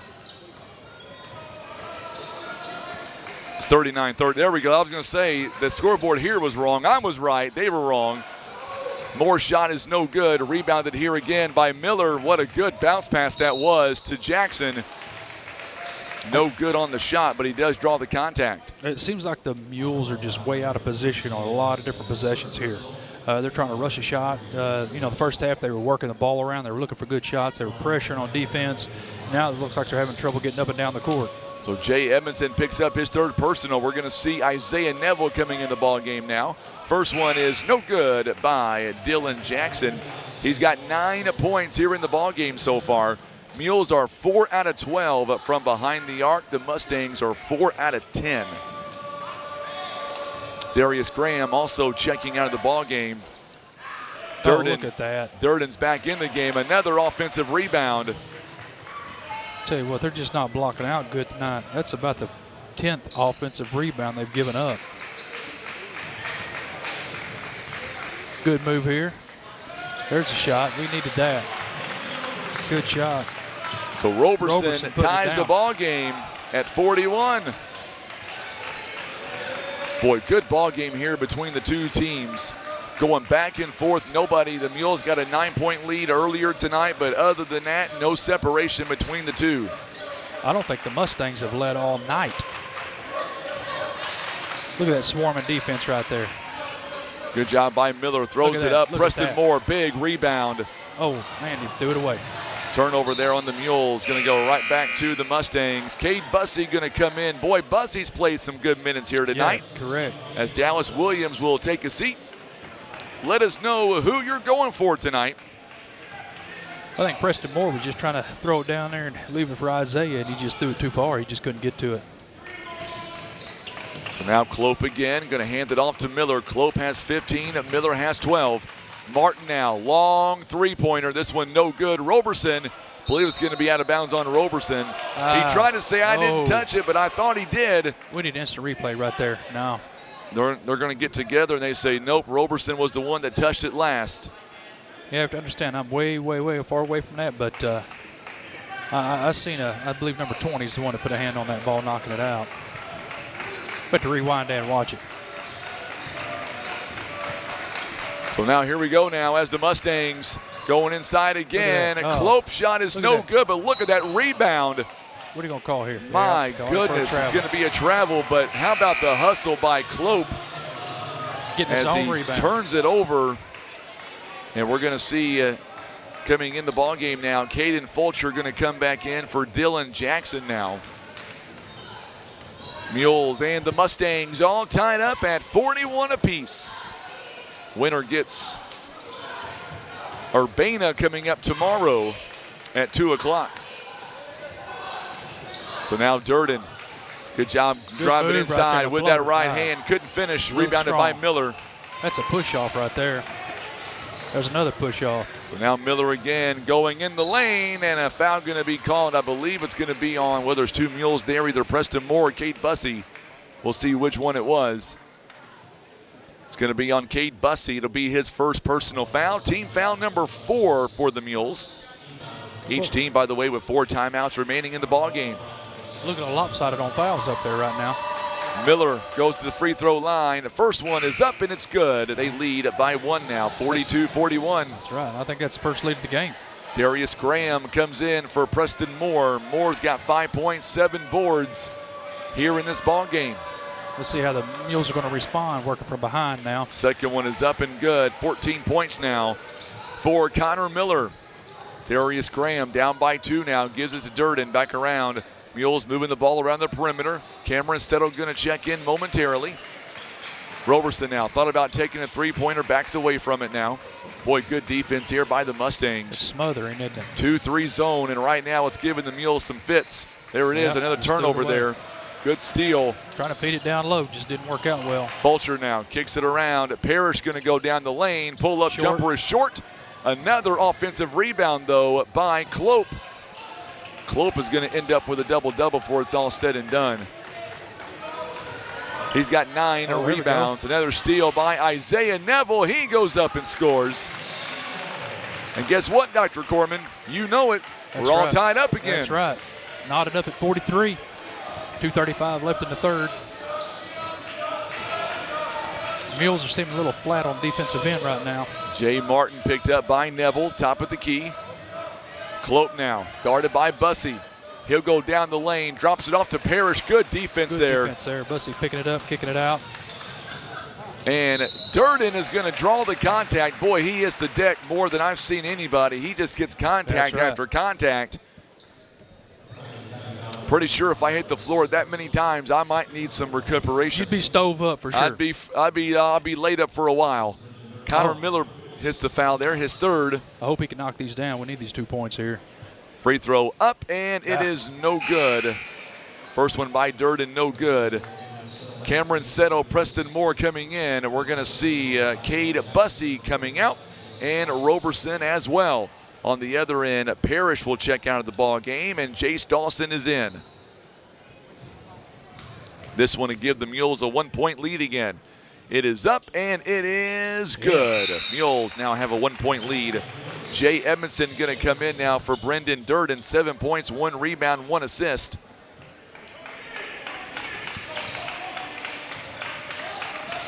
.2:10 to go here in the third quarter. Mules have a 1-point game.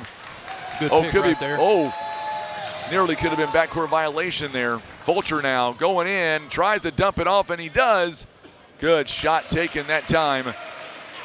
Took it up strong, didn't he?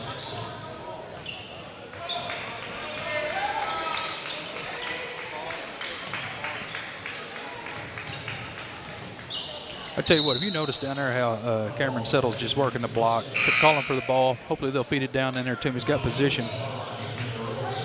So Isaiah Neville, the Mules turn it over. Isaiah Neville checks out, and back in is Roberson. 45-44 now. We're under 2 minutes here to play in this third quarter. Man, this game has flown by, Dr. Corman. Man, I tell you what, it sure has.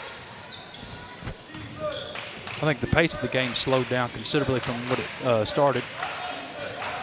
So now Clope going inside. Man, what a move. I'm telling you what. 17 points in this ball game, and now they lead by 3. Their largest lead so far in the ball game. We'll see how the Mules respond. Darius Graham wants a 3. Money. There it is. That's how they respond right there.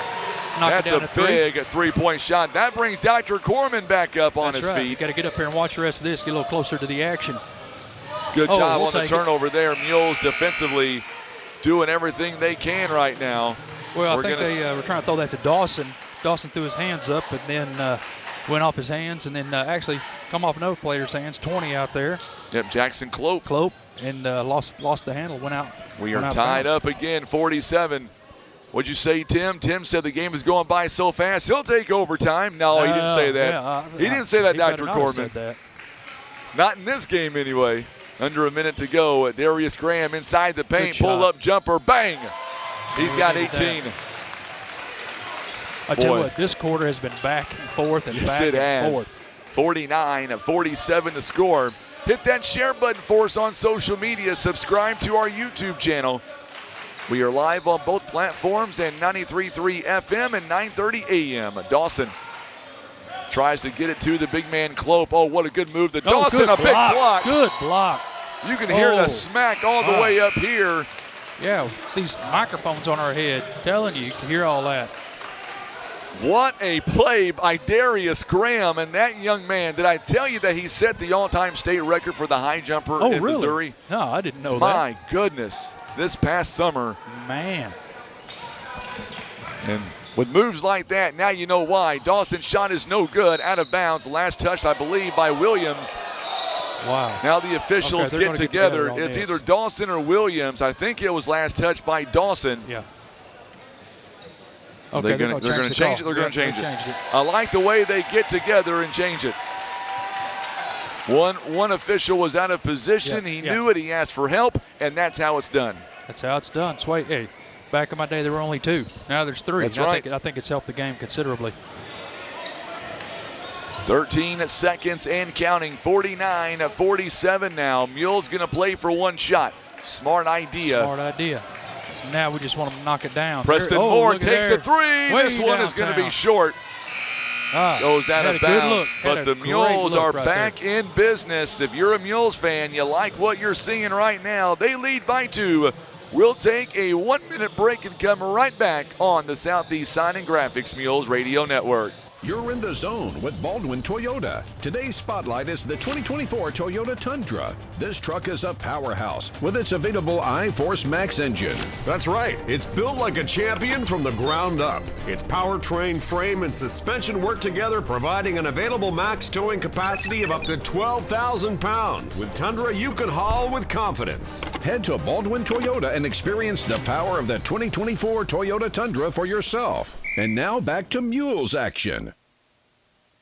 Caring for those you love also means taking good care of yourself. At Poplar Bluff Regional Medical Center, our healthcare providers take the time to identify your health risks and help you prioritize good health. Regular checkups and age-appropriate screenings are important to be healthy now and stay well in the future. With same or next day appointments and online scheduling, we make it easy to make an appointment right now. You can even see us from the comfort of your own home via telehealth. Put your health first today by making an appointment by visiting pbrmc.com and searching online scheduling. I tell you what, have me muted. Darius Graham. You better watch it. The Mrs. Dr. Corman want that mute button too. I guarantee it. I guarantee it, my friend. Darius Graham. Back into the small motion offense, setting screens, trying to push the ball down. Boy, Clope has done a great job. Good board here. Another offensive rebound by Preston Moore. He's got 7 points. Preston is just hammering those boards. If the Mules hang on to win this game, he'll be a huge reason as to why. Right. They're going to set up for a 3 here. This one is no good. Clope again. We're going to get a jump ball. Yep. And it's going to, I believe it's going to, yes it will. It's going to stay with McCracken County. Boy, good job there by Clope again. He does have a double-double now. Oh, look at that. Parrish misses the shot. Here comes Darius Graham. Graham is out in transition. He goes up high off the backboard. It's no good. Rebounded by Clope. Clope again dumps it off to Miller. Yep. He's got 16 points, and we are 2 points away from being tied again. 51-49. Mules are slowing it down here, getting their offensive set going. Again, type of a motion offense. So now Darius Graham works it outside here. He thought about taking that three-pointer. Dallas Williams. He'll drive in with that right hand. No good, but Clope again, another rebound. He is a rebounding machine in this ball game. He's put on a clinic, isn't he? Yes, he is. 51-49. Good ball game here in Poplar Bluff. I tell you what, that back cut was wide open again. Yusmo picked his pocket here. Going to give it up right Graham there. gives Good it shot. to Durden, Oh, and Durden good job. takes it and shoots it. Oh. And we've got a timeout called here by the Mules here by Coach Durden. Kind of smiles there. Going to be a full timeout taken this time. And 3 timeouts left here in the ball game. If you're Durden here, what are you doing? Trying to set up some Look type of look at our Hey! mule barn down there, Hey! trying to get your attention down there, Dr. Hey, they're waving Corman. at me over there. That's old Dylan Bratcher down there. Now, what kind of sweater does he got on? He's got no sleeves on that shirt. I don't know. It's definitely not school appropriate. Okay, I was going to say, it may not be school appropriate. I think it's a sweater vest. He's just wearing a sweater vest. He was trying to get our attention. My son's over here like, Dad, look, they're looking at you over there. I don't know. They're calling for a timeout or something. They keep hollering at me across the gym. They may want you to go out there and do one of them flips the cheerleaders are doing right now. You know what? Hey, back in the day, I still couldn't do a flip like the cheaters. Back in the day, you still couldn't do it. Yeah, they definitely made me look bad. We're having a great time here tonight, hanging out. Hit that share button for us. Tell you what, you feel like the way these two teams are playing right now, we're not playing for consolation right now. No. They are playing to win. You know what I think, coming back off of that hard loss last night, the Mules had something to prove. Oh, what they said here? I don't know what they said. They're going to do it again, I guess.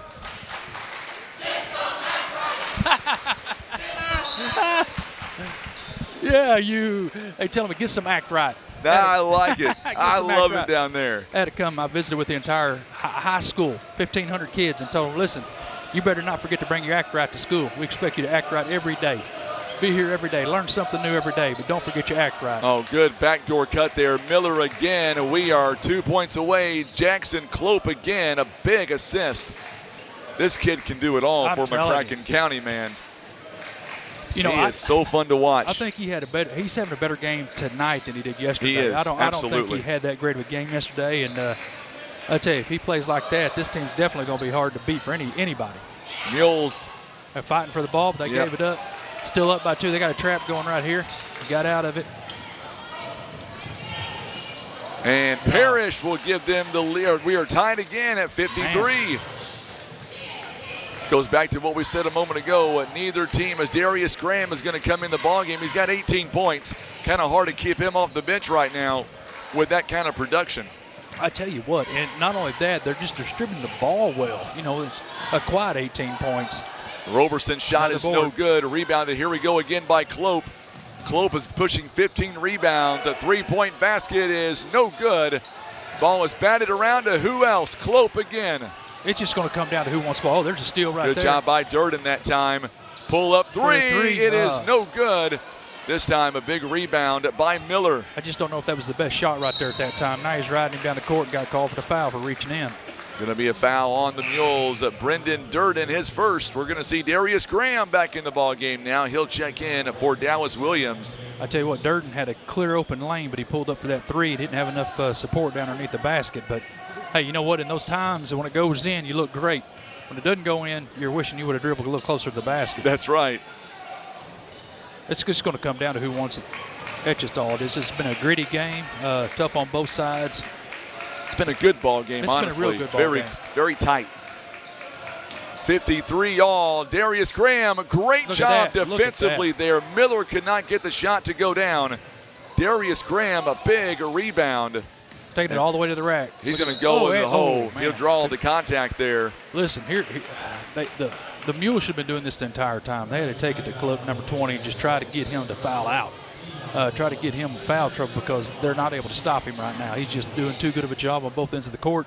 They've got to come up with a better plan. Darius Graham, he's 3 out of 4 tonight on the free throw line at 75%.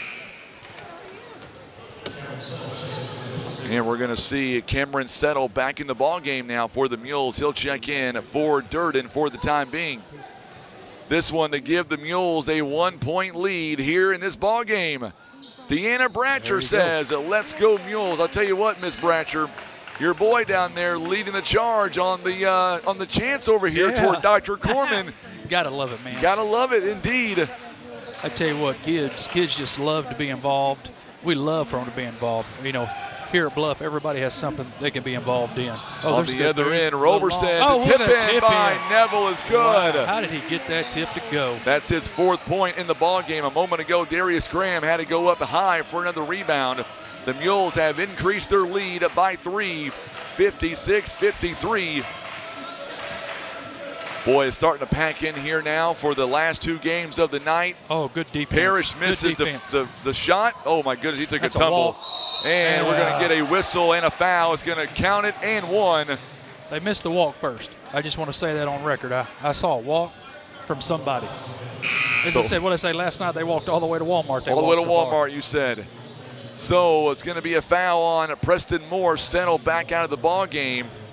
McCracken County can tie the game. Caden Fulcher has a chance here for a 3-point play the old-fashioned way. We are tied at 56. Timeout called by McCracken County. We'll see if it's a 30 or a 60. We may go with them if it's a 60. It is a full timeout, so we'll step away 30 seconds and come right back on the Southeast Sign and Graphics Mules Radio Network.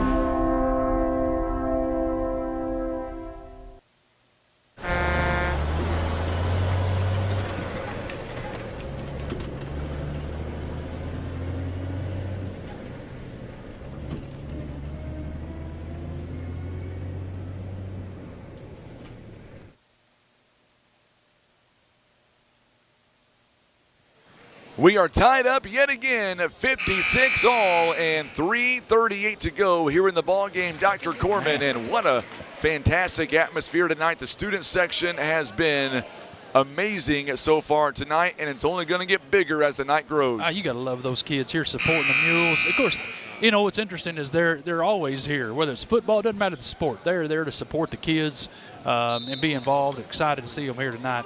I tell you, it's going to be a nail biter down to the finish. 3:35 left in the 4th, tied 56 all. Mules are pushing the ball back down, dropped it off. Oh, they're going to be taken away there. Here we go on the other end now. Quick turnover by the Mules. Dylan Jackson, Jay Martin back in the ball game now. Martin, boy, he's a shooter. Oh man, can't leave him out in the open. I won't tell you what your clock keeper just told me on a text message, Dr. Corman. Oh, what did I do? He gave me one word, Parrish. Big shot that time. He sent me one word with a question mark, and it said 2 letters, OT. Type back N-O, exclamation point, Mules. Durden, big shot taken, no good. Jay Martin picks up the rebound. Right here is not a time that you want to be fouling. Oh, good boy. That's on the back there. It should be. Yep, it's going to be a foul on Clope. It's going to be his 3rd. Yeah.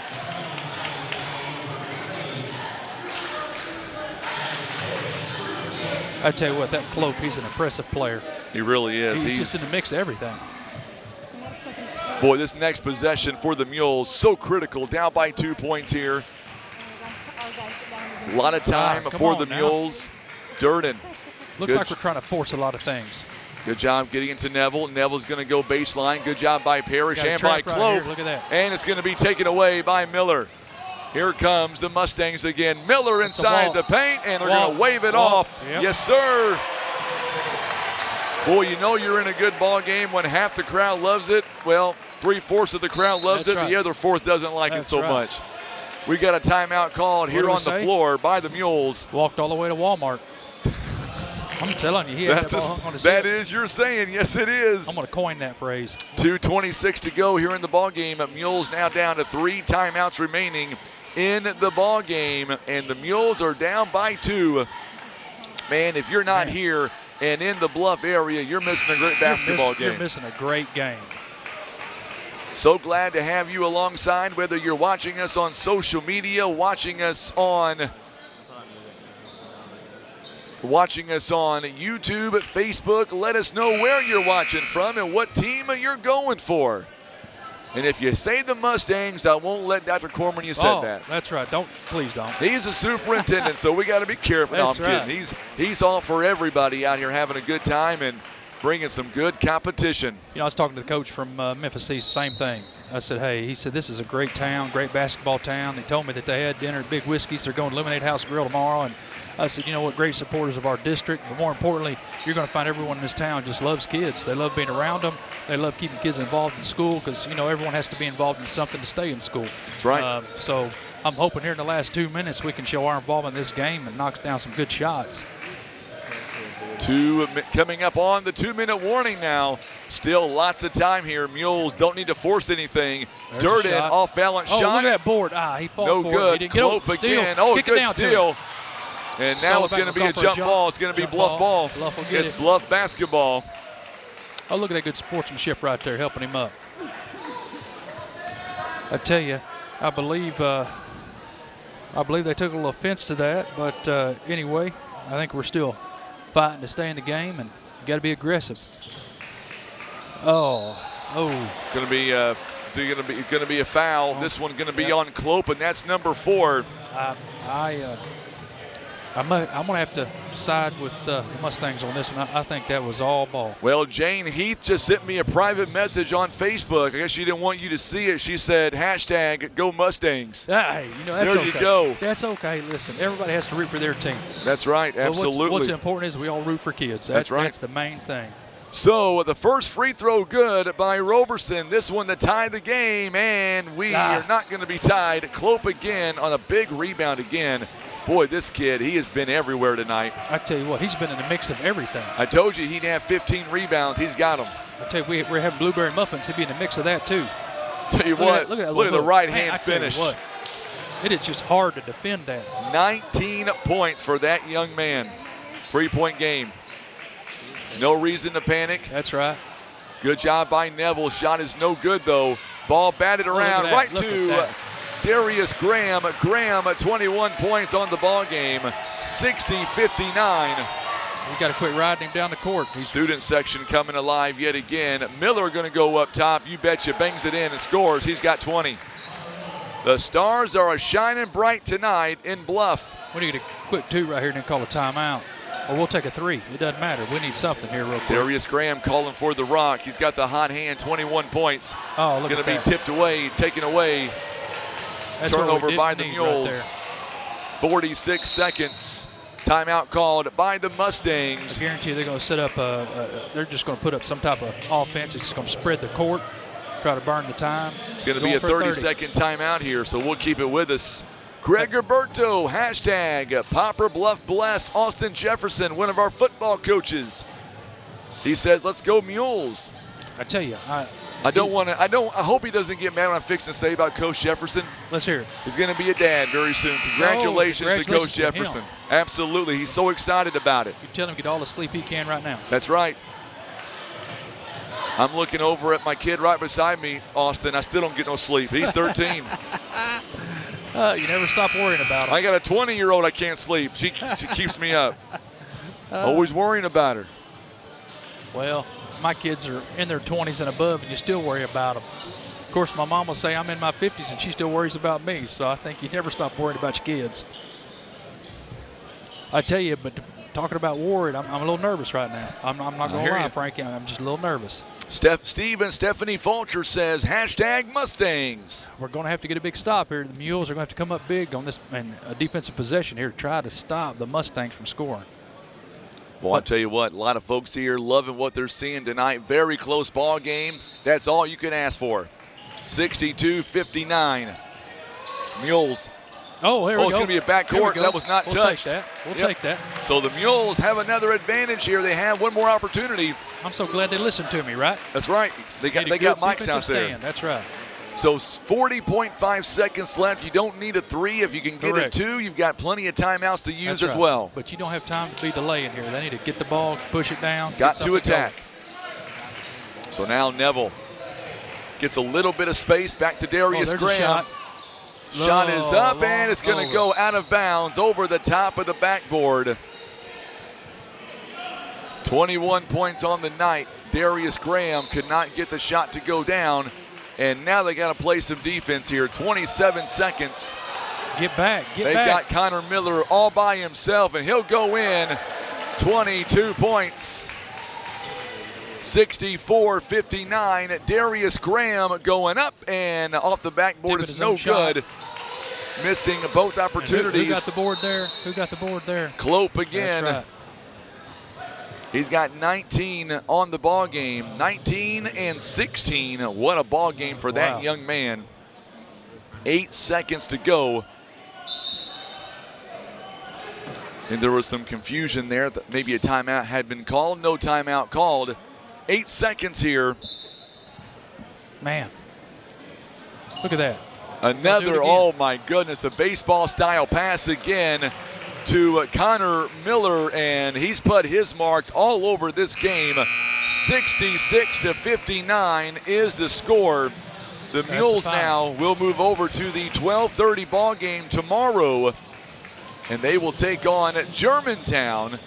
And as far as McCracken County, they will take on a good team coming up from Urbana tomorrow afternoon at 2:30 or 2 o'clock. That's a real good team. They're going to have their hands full. I want to tell you, I'm really pleased at the effort tonight from Bluff. I think our kids come out a lot more competitive in that first half. In fact, I mean, up by 9, they wound up not being so up by 9 at the end of the game, but at least they put forth the effort to work together and to be aggressive and to, just work the ball around and pressure the ball on the defensive side of things. But, ultimately they fell up a little short, but yet you got to be pleased with the effort if you're Coach Durden. Absolutely. I'll tell you what, as we wait for, I believe, Aaron, or I should say, not Aaron Corman, you're right beside me. I was talking about Aaron Duncan going to come up here in a couple of moments. The big question is, where are you going to be at tomorrow? Man, I hope to be here if his signing stuff will give me a break. All right. I know you said that you may head out of here pretty soon, but I don't know if you're going to stick around or not. But the Mules here, you got to give them their dues that they were able to really stay in this ball game, and they cut it. They led the majority of the ball game. Correct. They just could not cut it down any further. But, man, a lot better performance tonight versus last night, at least in my opinion. Sure. Well, you know what I say. It's a game of runs. And in the first half, we had the runs. And in the second half, we couldn't put together much of a run. Wound up costing us in the end. That's right, absolutely. And here, if you're Durden, you're going to have to talk to these kids about being sure to cover on that backside. Those long baseball passes, they scored about 8 points just throwing the ball over the top. Absolutely. Going to talk to Aaron Duncan, the assistant coach here. We'll let him walk over here and get mic'd up, and we'll talk to him about this game between Bluff as well as McCracken County. And Coach, here, while you get mic'd up here, I was going to tell you that your team played so much better tonight. They were in the moment, and there were plenty of times where they could have won this game here tonight. Could have a lot more energy and effort, and it's a long season, and we just got to grow from each game and figure out what we need to do next and get back in the gym after tomorrow and just get back to the fundamentals. McCracken County outscored the Mules here in that fourth quarter 19-10, but it was about the points inside the paint. The Mustangs, 34 points inside the paint. The Mules had 26 overall, but I'll tell you what, the Mules here tonight, they led by double digits the majority of that first half, but you got to tip your cap over here to a good player, Jackson Klopp, 19 points, and he would end up with, looks like he would end up with about 20 rebounds total for the ball game. That's impressive. Knew it last night watching him play in that game that, man, he's got a motor, and he's strong, he's physical, and knew that he was going to be a handful, and you've seen in the third quarter, that's where they went. Absolutely. As soon as they came out. Looking at Darius Graham, man, what a great night he had at 21 points overall. He was everywhere on the floor. Marlon Hickman-Roberson ended the game with 14 points, and then 9 by Brendan Durden. Yeah, I'm thinking back to the rebounds. Darius got some big rebounds. He had 6, and he had some big ones down late, and a big block down there late. Man, it's just a tough tournament. I mean, you got to come out here ready every single night, and not just every single night, but every single possession. We're going to just work through it and, have some guys step up and do some things. And they're a tough team. That team's a tough team. They can shoot it. They run their stuff. They're physical. And then they got that kid in the paint. So, of course, look at real quickly. So, tomorrow afternoon, you guys play the 12:30 game. You guys will match up against Germantown. Your first thoughts on Germantown? Oh, I just was I think I was talking to Brian before the first game, and I said, man, look at these two teams. Like, these two teams, Germantown and Urbana, I mean, gosh, tomorrow you got to come back and play them. And, man, that little guard is that's one of the quickest kids that, we're going to see. And they're tough, and they're physical, and they're quick. And, hey, we just got to come out and, and get better. We got to come out every day and just get better. And, I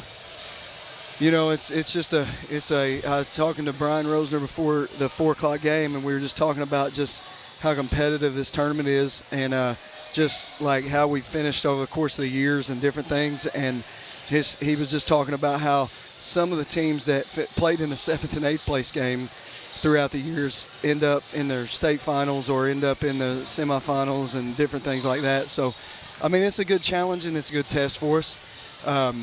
It gives our kids an exposure to other teams and other players from different areas, and it really just shows, the level of competition that's actually out there, and right here in the Midwest. Absolutely, Coach. So glad you were able to hang out with us for a few minutes. We'll let you get back to your team, and then, of course, we will see you again coming up tomorrow beginning at 12:30. Coach, thank you so much for the time. Sounds good. Thanks, Frank. Appreciate you. You betcha, Coach.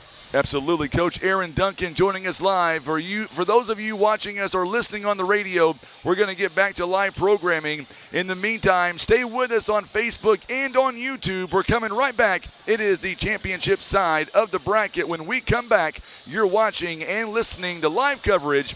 This has been Mules Basketball on the Southeast Sign and Graphics Mules Radio Network. All right, so we're still with you. Give us about 5 minutes. We'll come right back, and we'll set the stage for the next game on the championship side of the bracket. You're watching live coverage of the Poplar Bluff Showdown.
All right, so we are back. It is championship style on the bracket side. It is Vilonia. It is Memphis East, and it should be a good ball game here today. We are so happy to have you alongside. Everybody coming in. Let's talk about this game. We're going to have a special commentator as well. Color commentator coming up here in just a few moments. You want my chair, Coach? I'll switch with you. Give Coach Spears my chair here.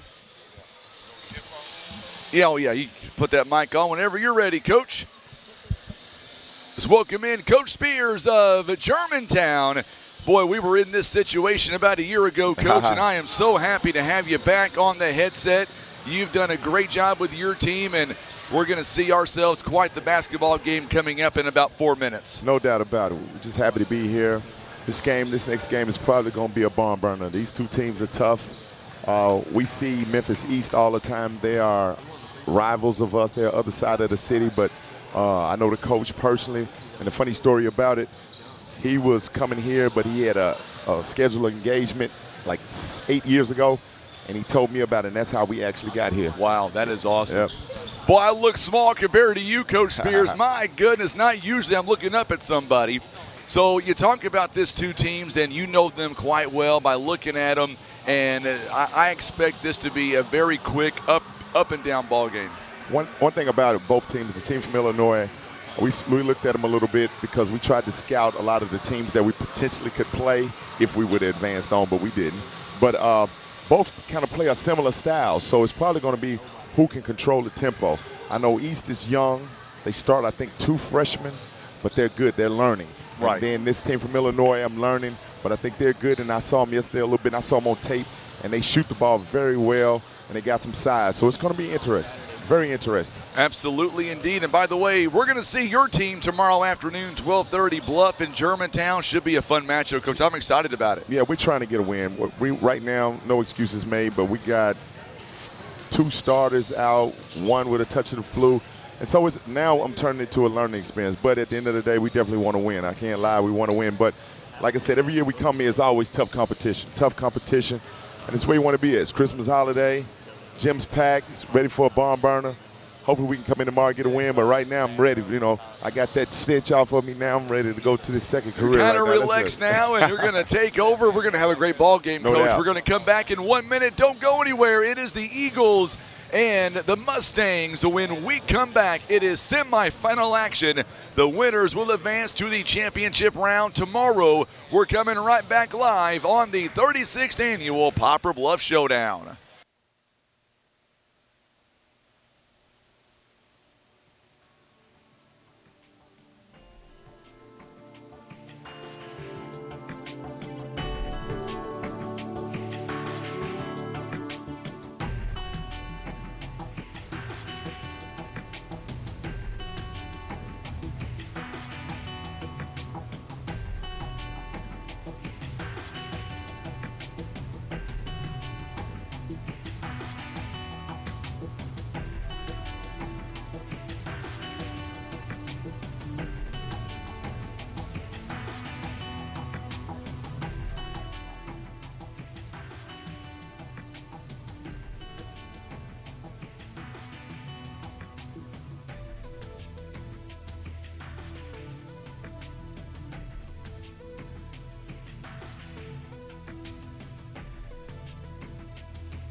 All right, so here we go as we get ready for championship-style basketball here. Vilonia taking on the Mustangs out of Memphis East. They'll be the home team here tonight. Vilonia going to be the away team on the scoreboard.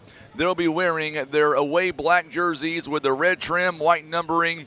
Looking at Memphis East, they'll be the home team, white jerseys with the maroon trim and the maroon numbering. And Coach Spears, so glad to have him alongside here for this contest. Should be a really good ball game coming up as soon as we have our live introductions on the starting lineups. So looking right now at Vilonia here as we get ready, as Ken Hosler is going to do the PA Going to be talking about the sponsors here of this tournament. And you've been here back-to-back years, and what a great tournament that we have here in Poplar Bluff. Every year, I've never been let down. Every year. You get some sleepers in, you get some teams. And the fun thing about this tournament is when the end of the year is over with, you can see how well a lot of the teams did in their conference. Last year, we beat the team out of Arkansas Christian, and they end up winning the state championship. That's right. Cade Keller getting the introduction. By the way, for Vilonia in the stands right now is going to be Coach Campbell's wife. She is in the stands as well. So glad that they are in the stands watching this Eagles team. It's going to be a lot of fun. One thing about this team from Memphis East coming in, they've got some great cheerleaders here. Man, they are loud, Coach. Yeah, they bring it every time they step out. This is the team. Matter of fact, this is the team Anthony Hardaway. This is the high school he coached right before he went to the University of Memphis. So they bring a lot of spirit, a lot of energy. That's something he left, and every time they step, wherever they go, they bring a good following. Going to be a good team. That is awesome. By the way, Monterio Cox Jr. getting a start here this evening. There is Brian Swing Jr. He won the three-point contest earlier today. No doubt. Both of these teams have a winner from earlier today. Keel Kibble is starting here this evening. Also, Barack Beard wearing number 20 and number 30, Kerry Reed. Those are the starters. By the way, Cade Keller, Josh Lawrence, Ethan Dietz, Deshaun Spence, and Lane Turner, the starters for the Eagles. And by the way, Josh Lawrence, he was the slam dunk contest winner, 5'10", by the way. But he had some amazing dunks earlier today. Yeah, I had a front row seat. I watched it, and that kid could jump high and high, and he kept going. When it was over, I think he still had a couple more dunks he wanted to show. Oh, he absolutely did. I want to lie to you and say that I could do what he does, but I can't. There's no way. I'm not talented that way. That kid could jump. Deshaun Spence will be in the middle. Barack Beard, Coach Spears. I'm Frankie Castillo alongside Tim Hicks. The ball's going to go in the air, and we are officially underway. It'll go from right to left on your TV screen. It'll be controlled by Memphis East. So now here we go as Cox Jr. working it outside. Rhett Reed now to the top of the key, and Memphis East right now going to slow it down just a little bit and let their offense come to them. Going to get a quick foul here quickly by Josh Lawrence. And a slow offense here by Memphis East early on. Are you surprised by that? Not really, because he has a lot of young guys. He starts, I think, 2 young freshmen, and they want to control the pace. He don't want the game to get out of hand where the young guys get overwhelmed. So you can imagine it's going to be a tempo game for East. Good block there. What a block. Speaking of which, the young man, Josh Lawrence, who was our slam dunk contest winner, showing that he might be 5'10", but he's got a lot of height on him. And he can play, too. Let me tell you, he's got an IQ, too. Saw him last night play. He definitely does indeed. It's not just a leaper. No, he's not. So here we go now. Barack Beard getting the inbound, kicks it outside. Brian Swing Jr. now. He can shoot from anywhere on the floor. 7:21 to play here in the first quarter. Just underway, no score in this semifinal round. And he prevents a dilemma, number 12 for East. He's their big man, but he's probably the best three-point shooter in the building. You're right. Brian Swing Jr. had 9 in the first round, 9 in championship round. Three-point basket is no good. A big rebound there by Lawrence. So Lawrence on the rebound, and now the Eagles are going left to right. Vilonia. And Vilonia will run their offense. They run it to a T. They just did right there. Dietz, what a good move there. Deshaun Spence again on the quick assist rather. And now it's 2-0 Mustangs out in front. East wants to slow it down so they can they don't want this lead to get too big. So they're going to slow the tempo down. But Vilonia, they're smart. They're well coached. They run their stuff. And if they get a lead, it could be trouble. So now Reed now kicks it outside. Here we go now. Barack Beard, boy, he's a special kind of player as well. 6:24 to go here in the first quarter. 2-point lead by the Eagles. Good job there by the Mustangs there, trying to go inside. Nice move by Monterio Cox Jr. We are tied at 2. And East is going to sit back in that zone all night. So Vilonia is going to have to be patient because they're going to sit in the zone. We'll be here tomorrow and they'll still be in the zone. Nearly a steal there. Good job there by Lawrence there, getting it back. Boy, good defense early on. That zone you talked about, 2-3 zone for Memphis East. And now Deshaun Spence, he'll drive it inside. Gets his own missed shot. Now we get a whistle and a foul on the floor. One thing about Spence, He can also shoot the ball, and he can rebound. Yeah, and what East does not want to do, obviously the high school rules have changed in this region. You know, if you get 5 fouls in any quarter, you go straight to the double bonus. So you do not want to get that steal on the inbounds here. It's good for East. Absolutely. So Reed, by the way, with the foul, and here we go on the other end now as the Mustangs are looking for their first lead of the ball game. It is semifinal night here on this Friday night. So glad you're tuning in, and we're going to get a travel here by Bryant Swing Jr., giving the ball right back to Vilonia. Shuffle the puppies. He's thinking about it because, like I said, this Vilonia team got some good athletes. Not just a slam dunk king, but they got some good athletes. I'm going to use that line, shuffle the puppies. I like that. I may steal that by the next game. 5:21 to go here in the first quarter. Good job by Spence, so we're going to get a whistle and a foul as he gets his own missed shot. And that's another thing with East. We just played them last week in a 901 tournament in Memphis. I don't think they go very deep. They may really play about 7 deep, so I know they want to play a zone so they can keep the fouls under wrap, but that's another thing to watch this game. If they can go deep in their bench, if Vilonia can go deep in their bench, that could hurt East early. Second foul, by the way, on Reed, so he will take a seat. Coming in for him is Cassius Vaughn. He will check in for the Mustangs. Deshaun Spence, second free throw, rattles it in. It's now 4-2. So now Vilonia leading by 2 points here, 5:13 to go here in this first semifinal matchup.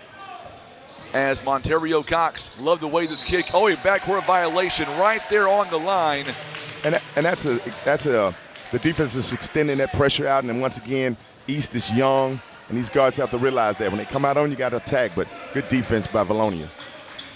Justice Martez rooting for Mr. Beard on Memphis East all the way back home in Memphis. So now Lawrence going to go baseline. He steps out of bounds. So back-to-back turnovers by each team.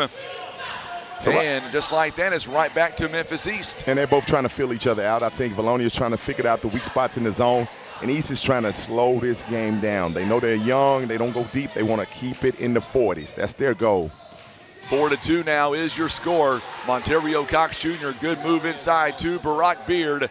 Up and over, it's good. That was a nice shot there by Barack Beard. Tie ball game here, 4-4 now. Back and forth we go early on. The slower the pace is what you're saying is going to benefit Memphis East, right? Oh, good. Nice jam there. It's going to go up and over the backboard. Deshaun Spence, no good on the shot. It goes right back to Memphis East.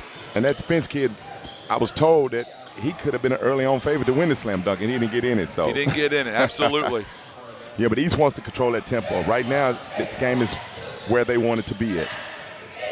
So now going to the rim now is Kibble.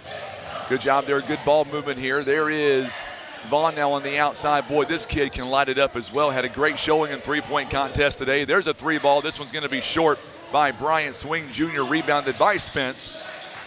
And now on the other end, we see the Eagles having some trouble there. Another turnover there. Good steal by Bryant Swing Jr. And here comes the Mustangs again. They can take the lead on this possession, Coach. And that's what they want. Keep it slow. Keep it in the 40s. And we have a shot. We have a shot against anybody in the tournament if we can keep it there. So far, they are doing just that. Already midway through this first quarter. Good kick out. There you go. A big... Oh, we're going to get a collision there by Spence and also by Kibble. Or make that Dietz, rather. It's going to be a foul on Dietz. So it's going to be the second team foul. Each team with 2 team fouls here in the early going. 3:26 to go in the first quarter. So far, I think that zone is helping them out with the team fouls. Once again, if you get to 5, you're in the double bonus. So I think both teams want to stay out of it as much as they can. I was going to say, are you surprised right now that it is such a low-scoring game here in the first quarter? I think it's kind of contrastive styles. I think East wants to be there. I think Vilonia wants to move it up a little bit faster. They have the better athletes. They're a little bit older team. I think they want to get it out and go a little bit. Vaughn now with it, top of the key. We'll see what he can do with it. Dribbling with his right hand. Goes to his left. Still going to his left, trying to get some help now. Going to throw it, nearly a backcourt violation. Good steal, good save there by Kibble, rather. And now on the other end, the running floater is no good by Cox Jr., rebounded by Spence. Once again, Vilonia now pushing that tempo in the front court. And that's what they want. Cade Keller now, top of the key, picked up by Vaughn. 2:38 to go, only 8 points scored combined from the two teams. And I think that's a deliberate tactic on Coach Rose, great coach. won the state championship in Tennessee last year also at Overton High School. So he's been be a turnover. He's been in battles, and he knows what he has as a team. Once again, he was coach of the year, I think, and I know he had the player of the year, and he won the state championship. He has a new team, but he knows he's young, so he has to slow it down. Eagles have 4 turnovers already here. Memphis East has 2 turnovers so far. Kind of surprised by the turnover ratio as we see a 3-pointer rattle in and out, no good by Swing. Rebounded by Lawrence. Oh, good job there on the steal. Boy, I tell you what, this kid from Memphis East, Cox, he is able to do a lot of things, and just like that, getting a steal and trying to score in transition, going to be a foul on Cade Keller. And that's something that Coach Rose and the East Mustangs would love. If they can get some easy buckets where they can get a steal, a deflection, they can go on and get a steal, that just helps their offense out because they're going to slow it down. So any easy buckets, turnovers, tip-ins, free throws, anything like that, that's just a plus for East. So a timeout called by the Eagles, and right now Memphis is shooting 2 out of 7, 29%. Vilonia is shooting 1 out of 4 right now, 25%. The Eagles have out-rebounded 6-0 right now over the Mustangs of Memphis East, and I'm assuming that to keep that number where they want it to, they're going to have to control the boards continuously against Memphis East. They're going to have to. But as ugly as this game is right now, it's just what Coach Rose wants. I know him, like I said, like a younger brother. He's been in the game. He's a great coach, and that is what he wants. He doesn't want it to get out of control where the freshmen have to do too much or get out of their comfort zone or his young team, period. Foul, by the way, on Cade Keller a moment ago. That's going to put on the free throw line at Monterio Cox Jr. First one is up, and it's no good. As the coach, how critical are the free throws here on any given day, especially a game like this? Free throws any day. You got them because you look back on the score sheet, you look at the stats when the game is over, and that's what makes you cry as a coach when you look up and you lose by 6 and you miss 12 free throws. Sonia Hunt says, let's go Mustangs, cheering on the Memphis East Mustangs, that is. Rich tradition of basketball. They've got NBA players, college players, great coaches, all the way back to Coach Mosby. They've been doing it for a long time. Great good move there by Deshaun Spence. Great move. Gives Great them a move. 1-point lead at 6-5 now. Maybe both teams now starting to settle in a little bit and open up their offense playbook a little. 1:34 to go, first quarter. Khalil Kibble now near midcourt. Good screen by Bryant Swing Jr. He's got it going inside. Good backdoor pass there to Cox. This one back around to Vaughn. Vaughn now will set it up. And once again, Vilonia now dropped back in the 2-3 zone as well. And you got to think, most teams would have shot it by now. They have 2 open shots, but that is not what Coach Rose wants to do. He wants to control the tempo and make sure we get the easiest bucket by working that clock. Just Boy, like that. That was a good move inside by Monterio Cox Jr. Bryant Swing with the 2 points. 7-6 now. We go back and forth. Boy, got to put a body on Lane Turner from outside. He is a lethal 3-point shooter. Deshaun Spence from the free throw line. Money. He's got 6. He's heating up. He's heating up. They might want to strip and make him do something else. Get back and strip in the seams because if he gets hot, it could be a long night for my friend from East. Monica Vaughn says, let's go Mustangs. Tuning in on Facebook here tonight. Glad to have you alongside Monica. 3-point basket this time by Kibble is no good. Josh Lawrence went up for the long rebound. Boy, this kid can flat out fly. He went up and stayed up for a while. Yes, he did. 17 seconds now, 8-7 score by the Eagles. And coaches want to make sure they get a good shot on this last play. It takes you into the second quarter with momentum, and you want to get a good shot or definitely get a score if we can. Keller now dumps it off to Turner. His shot is blocked partially, no good, and we get a whistle and a foul. That was a good set. You moved the ball around and you had some slashers. East got caught looking, going to the free throw, or taking it out. Going to be on the floor there. Bryant Swing Jr. picks up a foul. 3 fouls apiece here. 3 seconds left here in the first. Keller now over the top, gets it to Dietz. They've got to hurry to get a shot off and not going to get a shot off. As a coach, that you hate that. You got to have some guys that are older guys that know the clock. You got to watch the clock. 3 seconds, they definitely had enough time to get a shot off. So I'm sure coach will talk to him in the huddle because those are the possessions that you can't get back. So right now, we're in a barn burner. Like I said, I think the momentum is where East wants it. I think that they're just like a heavyweight fight. I think they both threw a couple of shots to see what the other could take. And now I think you're going to start to see some coaching, looking at some X's and O's, see what they can do. But that first round, you want to see what the other team is going to do, how they're going to react, who's their guy. Are they rebounding big? Are they fast? And now you get loose a little bit. It's like the third, fourth round of a heavyweight championship. Now this second quarter before halftime, I'm sure we'll see some highlights. We'll see some different things going, I'm sure. Let's talk about each different coach here. If you are Coach Campbell right now, up by 1 point, what do you tell your team coming out of this break? Well, I'm cheating a little bit because I know they're young. I would try to put a little bit of pressure on their guards. They're young. I'd be physical because he has a strong team. He has a veteran team. I'd be very physical with him, and that's what I would do if I was a coach for Vilonia. Coach Rose, you're down by 1. You got to be happy with what you've seen so far other than the rebounding right now. Ecstatic if I'm him. Fellas, we're doing a great job. Let's move it around. Let's see if they get impatient, and let's make some easy shots and go to the free throw line. If we do that, fellas, we put ourselves in a great position. So here we go. Second quarter now about to begin. Frankie Castile alongside Coach Spears of Germantown. So glad to have him alongside. It's my pleasure, my honor to have him back with us for a second straight year here in the booth. And we got a stoppage here of play. Got something on the floor there. As we get back here to live action. Next possession arrow will favor Memphis East. So now they got everything cleaned up, and we are back here to live action on Memphis East side. It'll be Dylan Jones.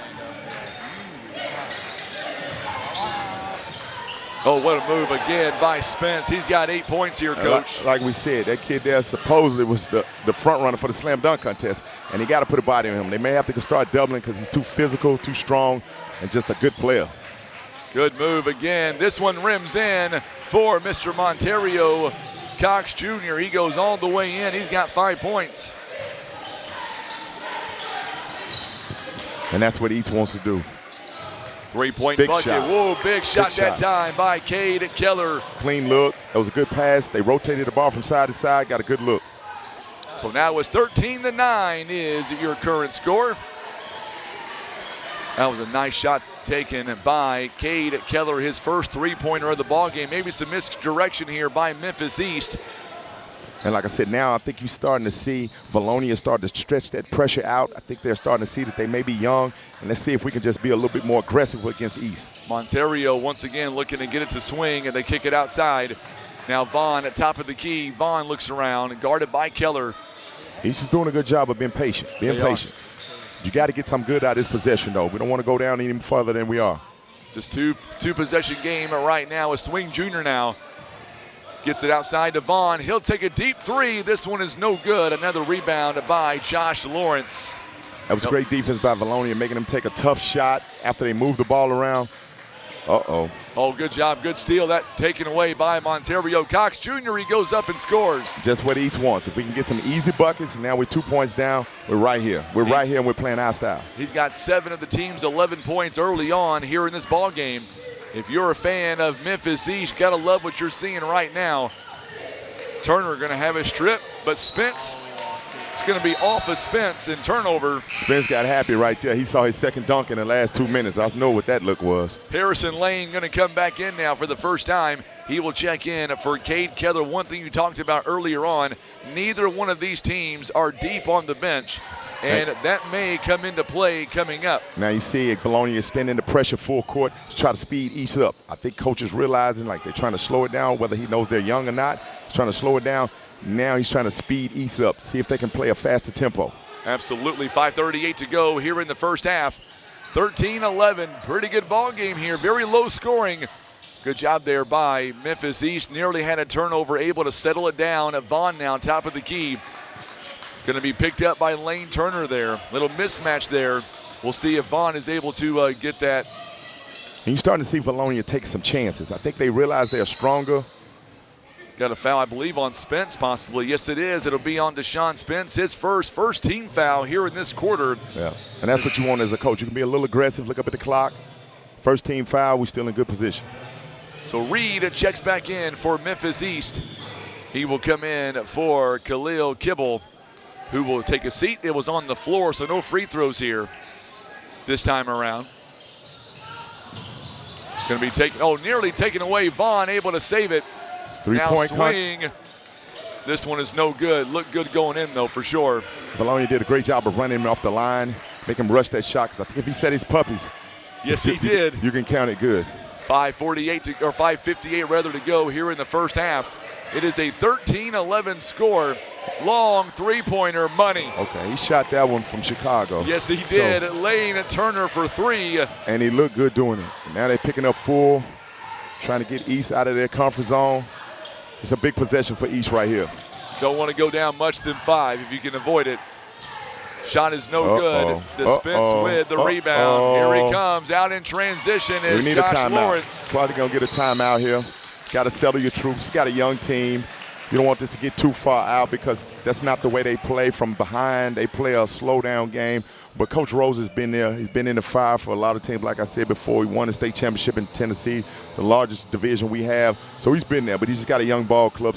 But I think Vilonia, I think they realize what it is now. Let's try to put some pressure. And like I said, this second quarter, you got to think, now let's start throwing some body shots. Let's start throwing some head shots and see what the other team really can do. Tell you what a good ball game we've got here. Memphis East shooting the ball 36% so far, 3 assists, no rebounds in this ball game for Memphis East. That number surprises me in the very early going. Yeah, but especially being in a zone because they're sitting back. But I think, like I said, they play a small team, but they still got to rebound. Everybody's going to have to rebound. All the guards, the big guy, they all got to get in there and help. Vilonia already with 11 rebounds, 3 offensive rebounds, 6 assists, 7 turnovers already here in the ballgame, and they're shooting 64%. They are 2 of 2 from downtown, 7 of 11 overall. Pretty good numbers so far. And you can see Vilonia is starting to open up a little bit. Like I said, usually when you get in these bouts, you in the semifinals, everybody wants to win. Now Vilonia realizes, like, hey, man, we're starting to get closer and closer to that championship game. Let's start shooting them with some headshots. Let's see if they can handle it. And now you're starting to see full court press right now. 4:27 to go here in the first half, rather. And we'll see what Memphis East here can do. Down by 7. What kind of offense are you expecting right now? I see he's probably going to just try to keep doing what he's doing and see if he can get some easy. Tough turnover. Tough turnover there for Monterio Cox Jr. If Coach Rose is probably trying to just settle his guys, yeah, we're down by 7, but if we get a bucket, we're right back in it. So right now, he just wants to see the ball go through the nets, and so we can get back to feeling good again. Because right now they're young. When you're young, you start to doubt yourself. Josh Lawrence going to bring it down the floor now. We'll see what they can do with it. Lane Turner now. 18-11 to score. Pretty good ball game between Memphis East and Vilonia. There's a nice steal, nearly a steal there by Monterio Cox Jr. Lawrence down the lane, no good. Good rebound by the guards. Yes, it was. They got to help rebound. As you said, they're already below in the rebound, so guards got to help. So Monterio Cox inside the paint. The floater, you betcha. What a nice shot. He's got 9 points, Coach. Once again, young fellas out there showing that he's not afraid of the moment. Right now, he's got his team back in, down by 5. Deshaun Spence now one-on-one with Swing Jr. I like that matchup. Swing just stands there. He's got a long wingspan. 3-point basket by Lane Turner in the corner. It's no good. Another loose ball rebound again by Harrison Lane, and then the 3-ball. We call that the basketball gods. You didn't get the rebound, and then they fired up the second shot. You just know it's going in. The basketball gods treated them well for not boxing out. 21-13 the score now. Josh Lawrence, the 3-point, or I should say slam dunk contest, hit a 3-pointer there. 5 points here in the first half. 3-minute mark here to go. These next 3 minutes so critical for Memphis East. I mean, another turnover.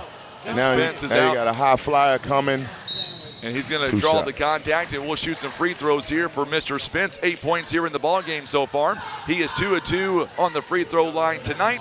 He is 8 of 11 so far in this tournament. And that's a foul, by the way, on Bryant Swing Jr., his second. That's a big foul. No doubt, because like I said, East doesn't go deep. And especially when any team really doesn't go deep unless you're especially well, but East doesn't go deep and they're young. So coach is going to probably try to settle them down, slow it down. But once again, these next 2 minutes and 51 seconds, they need to try to cut into this lead. They don't have to get out of their character. They just need to make sure they get a good shot and work that clock. So the clock is helping them. So Spence now free throw line, knocking them both down. And it is a 23-13 ball game now on the 2 free throws. He is 4 out of 4 on the evening so far. And now Reed gets it off to Monterio. Boy, Swing, he's so far just 2 points here in the ball game. Uncharacteristic for him as we approach halftime. Well, that's some good scouting. Coach probably saw him last night and realized we got to get out there and overplay on him. Barack Beard, a three-point basket is no good. At last touch by Memphis East. It's going to go to Vilonia. Now we're getting into a dangerous situation for East. Young team, they got to buckle in. You see now Rose has extended the pressure to try to see if he can maybe cause Vilonia to maybe get a turnover, because right now we're in the danger zone. It could get ugly quick. So now three ball again by Josh Lawrence. He's got 8 points. He is heating up now. It's looking like Halloween. It's getting scary. Getting scary out there. Nice assist by Lane Turner. One thing about Vilonia, they can share the basketball, share the wealth.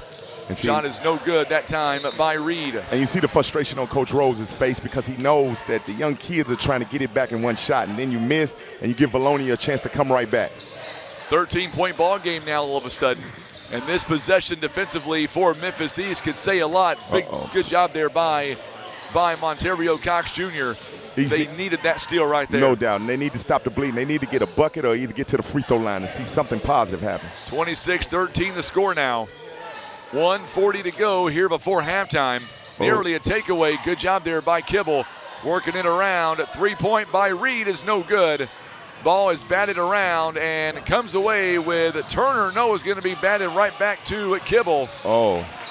And if you notice, they got East shooting nothing but jump shots. You don't want to, you turn a team into a jump shot shooting team. That's tough unless you're talking about the Golden State Warriors. That is going to be tough. So now we're going to see for Vilonia, we're going to see some substitutions coming in now. Looks like Josh Lawrence will take a seat real quick. Back in the ball game is Ethan Dietz. And that Lawrence kid just did a play. I don't know if everybody saw. He dove on the floor for it. That lets you know he's really ready, trying to win. He already holds the slam dunk contest championship trophy. Now he's trying to get this Poplar Bluff championship trophy too. 1:10 to go here before halftime. Kibble doing a little weave action, see if you can get a pick. Going to get an offensive foul away from the ball there. It's going to be on Kibble. And a young team, you can look at their body language. They're starting to doubt each other. You need a big bucket right here. You need a good stop, and then not only a stop. They've had a stop. You got to get some on the offensive end. So let's see what happens. 1:06 to go here before halftime. 26-13 rather. We still have a whole other ball game to go following this one. You've got CBC and New Madrid coming up in the nightcap. It's going to be a bomb burner. It is. Boy, good job by Dispense. What a move. Dietz could not get the shot to go down. It's going to go out of bounds in the favor of Memphis East. So right now, 46 seconds right now as a coach, you're probably trying to dig into your books and get the best shot you can, as well as rope the clock. Possession arrow does favor Vilonia, by the way, coming out of halftime, barring any more jump balls. So now Monterio Cox Jr., I was going to ask you, do you hold for one shot in this situation? You try, but some of these young kids, they don't understand that. You try, but if you get a great shot, then you take it. Stepped out of, okay. Going to be a foul there along the baseline. And so yeah, like you said, if you can get that last second shot, because Vilonia is showing you they're not being slowed down. So you want to use the clock to your advantage. Let's see if we can get the last shot. Let's put it up with about 3-4 seconds. If we can get offensive rebound, let's get a layup. It's going to be on the floor there. So here we go now on the inbound. 26 seconds here and counting. And we're going to get a whistle and another foul on Keller. And that's going to be his second personal. And just like Memphis East, they don't go that deep either, Coach.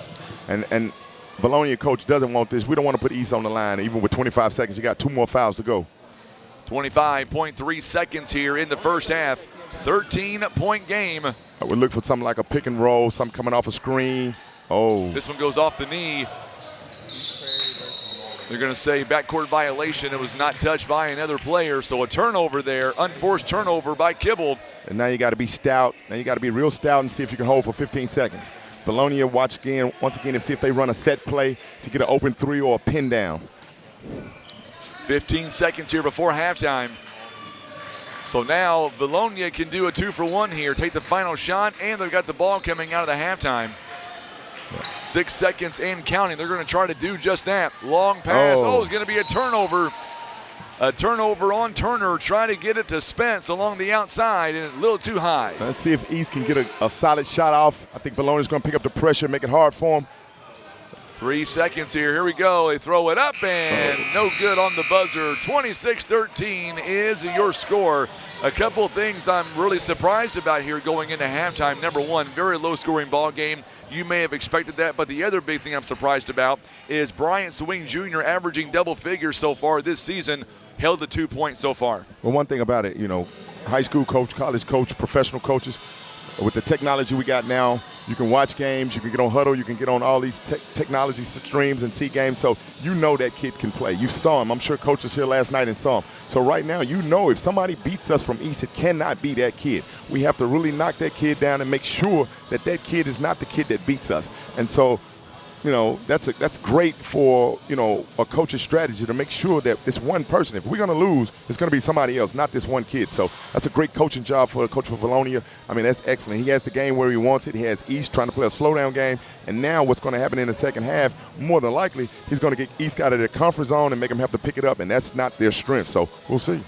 Mustangs shooting 33% right now. The Eagles are shooting 56% overall. And I tell you what, hats off to the Eagles. They have really supplied some hard-nosed defense early on here in this ballgame. Yeah, that's stifling them. And now, like I said, East is young. I know that, obviously, from Memphis, but they're young. And I think Vilonia is starting to figure that out. Usually a good ball club, a good coach, you're going to figure it out. You're going to have your coaching staff, and you're going to see, let's put some pressure. And you're starting to see Vilonia go from packing it back to extending full court right now. And I don't think that's East's strength. Well, let's talk about you personally and your team from Germantown. Give us some goals that you guys have. Tell the folks out there what you're looking forward to the most coming up after the new year starts. Well, right off the bat, we finished last year at a max prep. We finished third in the state of Tennessee in 6A or 5A. I think it's 6A basketball. We finished 7th overall in the state of Tennessee.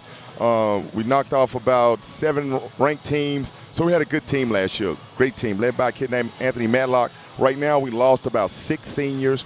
Right now, we're playing some guys, I call them old young. They are juniors and seniors, but they hadn't started. Playing under the lights is big for them. So this is big for us. We come here, we want to win. We've lost 2. 1, we lost to New Madrid. And let me say, that next game, they have a real grown man out there that's playing. They do. There's some serious this next game. And then, so we're trying to find ourselves right now. We got a couple kids sick, no excuses, but now it's giving us a chance to play some other players. So right now what we want to do, if we can't win, which we haven't won the first 2 games, we want to get a lot of experience, run some stuff we're going to try when we get back to Memphis because we're playing probably one of the toughest divisions in Memphis. I call it the SEC of basketball. Every night you can get beat. So right now we'll get back, we'll play a Collierville team on next Tuesday, and hopefully this tournament, even though we're losing, we're bonding because we got a couple of kids sick. The flu is rampant right now. So we're just learning, and hopefully by end of February, we'll be playing our best basketball like any coach wants. Absolutely. 26-13 is your score, and the funny thing is we got a hold of the big basketball game coming up following this contest, and I'm truly honored that you and I stay in touch pretty much all year round. And I tell you what, man, I love the fact that you're up here 2nd year in a row, and one thing you wanted to get done was come up here at least one night and put on the headset and not be a coach per se, but get that broadcasting gear going. No doubt. And it's lovely because you can see the game from another aspect of it. From on the bench, you got so many hats you wear. From up here, I'm just a fan that's talking about it, which I love this game. So I enjoy it, man. Like I said, we talked throughout the year. I enjoy it. I was happy that Mr. Kent Keefe invited us back. And like I said, the problem is you messed up. My boy right here, he wants you to move to Poplar Bluff and start coaching with him. Maybe Twin Rivers. Yeah, I'm just saying. I asked him to show me his jump shot. I was like, okay. Here's what you got to do. Yeah, no doubt. He's showing me. I told him looked like he's grown about 3 inches since I saw him at this same spot last year. So okay, he's got his mama's height, Coach. Okay. You don't have to lie. Right. I thought he was going to hit that growth spurt, but not just yet. He's not hit it just yet. But this is like I said, I've said this every time I get up and speak. I really like it in Poplar Bluff. It's not too far from Memphis, but it's good basketball. Like I tell the story all the time. I think my first year we was eating at one of the restaurants. Older lady had to be. I hope she's not listening. She had to be probably about 75. She said, "Coach, do y'all play zone?" And I'm thinking like, what does this lady know about zone? I said, "Yeah, we play zone." I'm just about to walk away. She said, "Do you trap out of the zone?" I was like, hold on, well, where am I at? This old lady asked me, do I trap out of a zone? So I'm still looking for her, but see if she can give me some insight. But I love the city, the town. It's basketball everywhere we go. It's basketball. It's nice crowds in here every night, and you just know that they understand the game, you know. What was crazy is that same story you told us at the banquet. You said when she asked you that question, you knew right then and there you're in the right spot. Yeah, I knew right there, because sometimes you'll have people, you know, they might say, well, this lady asked me, did we trap out of a zone? That is great, man. I love that story, Coach. We're going to come right back. Don't go anywhere. We're going to take about a 3-minute timeout. And when we come back, it'll be second half basketball. It is the Eagles. It is the Mustangs. And right now, a 13-point game.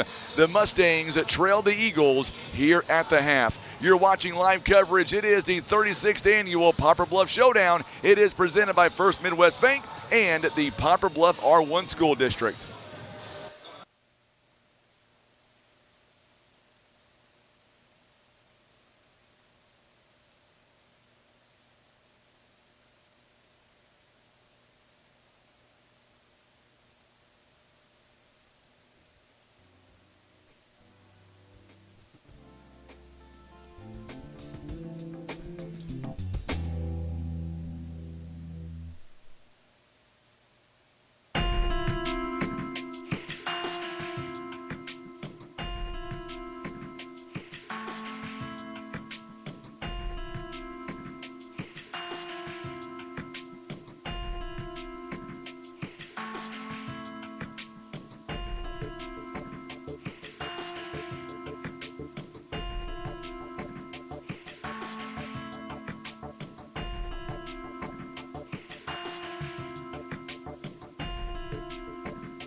All right, so we are back here coming up under 3 minutes away, 13-point ball game, and Coach Spears of Germantown hanging out with us. And one thing about this game, I know it's a 13-point ball game, but if you're Memphis East, you are far from out of the ball game, Coach. Just got to get back and figure out a way on defense to put a body on Deshaun Spence. 10 points already in the ball game, and defend that three-point shot.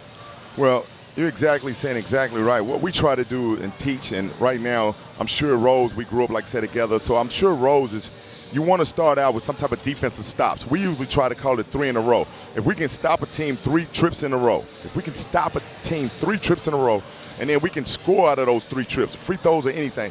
So now you're talking about making a 6-0 run. If you do that, then you kind of put yourself back. But bottom line, you got to stand a little stout on defense. And then the offense can be generated through your defense. So what you don't want to do is just rely on your offense. So they got to stop Vilonia, because right now they're starting to feel good about themselves. And you got to think, they're realizing we're one half away and being from this prestigious championship at Poplar Bluff. So, they're going to throw everything they have right now. Everybody always thinks about the championship game. It's the Final Four. When you're at the Final Four, you throw everything. You don't hold nothing back. Whatever happens in the championship game happens. Right now, you do whatever you got to do to get there. So, and I'm sure Vilonia right now wants to knock East out early in the third, so they will quit. East wants to slow them down with some defensive stops and get back in the game slowly. So we'll see which side prevails. So far here in the ball game, points off of turnovers. Vilonia scored 4 points off of turnovers. The Mustangs only with 5 points so far. Points inside the paint, not much difference. The Eagles have 8 points, and the Mustangs only 6 points right now in the paint. Both teams are relying on the outside shot. And that could be fool's gold, because if you hit one, you'll stay out there. So you want to play inside out. And I think Vilonia has the ability, both have the ability, but Vilonia has shown you Their big guy Spence is showing you he can score in there, and they got shooters. So this could get ugly if we're not careful with East. 41 seconds to go here in halftime, and we're about to begin second half. So tomorrow, what are your travel plans? You guys won't be sticking around more than likely for the whole day, right? Probably not. We play one of the early games, so our goal is to come in and try to get a victory, and then we'll try to get back. Because like I said, we got 2 kids, coming down with us. Hopefully I'll get on the other side of it. So we'll try to get back. And then the thing about us, we have a quick turnaround because of how the holidays fall. We play on Tuesday, and that's a district game. So we'll enjoy a quick holiday, and we'll be back at it. It's amazing how literally, whether we're talking Missouri or Tennessee, it seems like every team I talk to, they're going through the same thing where the crud right now is going around everywhere. No doubt. I think we're hearing it, and right now all you can do is just try to keep the guys safe and, tell them to take your vitamins, eat, and if you catch one with it, you got to kind of isolate them because it'll spread through the team quickly. Sure, absolutely. It's one of those things where it seems like we get earlier and earlier every time we talk about this crud. It seems like it just happens so quick. So Josiah Coleman now going to come in for the first time in the ball game here for the Mustangs, and now we are back to live action. And you see East has jumped out of the zone. Now they man it up because now they figure they can't stay in the zone. Vilonia has figured it out, and let's see what we can do. Going to get a foul off the bat here. This one's going to be on Josiah Coleman. It'll be his first. Team foul number 1 now, 7:46 to go in the third. Tell you what, this has been a really good ball game here. Only a little bit of separation here right now by the Mustangs, or I should say by the Eagles rather. We'll see how they handle that here in the early going in this quarter. How many minutes will you say it will take to kind of see where this game is headed possibly? Probably the first 3 minutes. First 3 minutes, when you get to about the 4-minute mark, you're probably going to get an idea where it is. 3-point basket upcoming by Dietz. This one's no good. Good block out there by Coleman. And we're going to get a whistle and a foul. If that's going to be on, if it's on Spence, no, it's going to be on Lane Turner instead, and that'll be his first. So Spence caught a break on that one. And like I said, that 3 stop, and that's what we do. But once again, that's 1 stop right there. They didn't stop. Now let's see if East can make something happen offensively. So Coleman comes in to start the half and already making his presence felt underneath, getting that big rebound. A little bit physical, a little bit more tough kid. So I'm thinking East needs that right now. So Coleman now gets the rock, goes inside, no good. Lawrence, another big rebound. 5'10", and boy, he can out-jump pretty much everybody on the floor right now. No doubt about it. Going to get a whistle here, and we're going to get a foul. And you see what's going on. Coaches put a tougher kid in there against Spence because Spence has just been having his way right now. So they put a guy in there to try to, neutralize him a little bit. So right now I think we got a double foul. So he's probably trying to, tell Spence it's not going to be that easy all night. So both pick up their second foul here on the double foul. Both teams have 2 fouls here in the quarter already. Spence picks up a foul, his second. Coleman, his second foul. And now we're back to live action here. Lawrence gets the inbound at 6:55. Still a 13-point ball game here. 26-13 the score. Let us know what team you're going for tonight on social media, where you're watching from, matter of fact. I would say not many watching in Missouri right now, so let's hear you in Arkansas and Tennessee. Good rebound that time. Shot is no good, and Swing comes up with a big rebound. 2 stops in a row. Let's see if East can get something. Get something easy going to the basket. Shot was taken by Beard. No good, but it will go out of bounds. The last touched by the Eagles, and we'll see Memphis East retain possession this time around. And if you notice, Vilonia is keeping them everything to outside the paint, so East has to try to get something inside. Got to try to get an easy bucket. That goes a long way for your confidence. So now Swing Jr. guarded by Dietz. 1-on-1 inside the paint there. Good job by Spence, and we're going to get a travel called. Those puppies sliding again. He's trying to be physical, but even being physical, you got to keep those puppies still. You got to tip your cap to Spence in the paint there, coming over for the defense. No doubt, walled him up, made it tough. Sure did. Got them puppies a-shuffling, as you said. I like that, Coach. Going to get a whistle here. Going to be a foul coming up. This one's going to be, I believe, on Beard. It is going to be on Barack Beard, his first, team foul number 3. Once again, only thing hurting you right now, fouls, and the time is ticking down. So East is still in fighting range, but they got to get some on the offensive end. They got to keep stopping them, though. So far, nobody has scored so far in this half. Dietz, a long 3. This one rattles in and out, no good. Another offensive rebound by Lawrence. That'll kill you. Now here comes the the basketball gods. When you don't rebound, they make you pay. Spence now, long two-pointer, you betcha. Nice shot. Yes, he did at 28-13. When you don't get the offensive rebound, it's coming back to haunt you. 28-13 is your score. Long pass. This one's going to go out of bounds, and I can see the look on Monterrio's face. They kind of, it seems like to them, it's starting to slip away a little bit. Go. Like I said, when you get to this 4-minute mark, you'll have a good idea if East has got any fight left, or you'll see if Vilonia is feeling like, hey, it's nothing they can do with us. 28-13, and here is your score. Now, Vilonia, from what we have read and seen about this team, they don't play too slow, so they have played slower tonight. Still up, though, by 15. And that's a sign of a great coach, because that's a nice shot there in the corner yeah, lane. Turner, a big three. Shooting from Chicago again. And now, just like that, 31-13 is your score. Going inside to swing, Junior going up top. You betcha, nice move. You talked about an easy bucket right there. Now let's see if that gives East a little energy on defense to try to fight back a little bit, because Vilonia is having their way right now. 31-15, a 16-point ball game right now. 5-minute mark coming up. And you got to give Vilonia coaches credit. Sure. Because most of the time, if you're a fast-paced team, you want to keep it fast. And he has his team running their offense. Lawrence with a missed shot there from the top of the key. It's going to go out of bounds. The last touch by Spence, I believe. And it's going to belong to Memphis East. Another stop on defense. Now the question is, can they turn that into points? And at this point, like I said, you're getting close to the 4-minute mark. East is showing a little fight. At this point, as a coach, you want to play possession for possession, but hopefully by the time the fourth quarter starts, you have it under double digits. If you can do that, you're still in fighting range. Talk about what you're seeing defensively right now by the Eagles. Right now, they're just playing that 2-3, packing it in, making sure you're going to have to make shots. You're going to have to be tough, which East hasn't shown that they've been making some shots. Swing Junior now, got it, back outside. 3-ball by Reed is no good. Oh, he's going to fall in. It hits the front end and falls in. And that could give East life. Like I said, if you can keep this thing under 10 by the fourth, you got a fighting chance. You got your guys' attention still. 31-18. Small little run here by Memphis East. And now we'll see what Spence Dietz now. He's got 2 points here in the ball game. Good pass inside to Lawrence. Turnaround jumper is no good. There's your stop right there. Big rebound by Monterio Cox. Big possession for East. Big possession. So now we'll see double team there by Monterio Cox. And Coach Rose looks up and tell you what, he'll be bailed out there following the steal by Lawrence. Steps out of bounds, and I can see Coach's face from up here. He's not happy with the offensive set there by Memphis East. Young guard, he's going to be great. He's going to be great. He's going to be a good kid, but when you see the double team, you got to get off of it fast. He saw the double team. He had a man open in the corner. He tried to split it. And he was bailed out by the ball going off one of the guys from Vilonia's foot. So right now it's big possession. You got to get something good.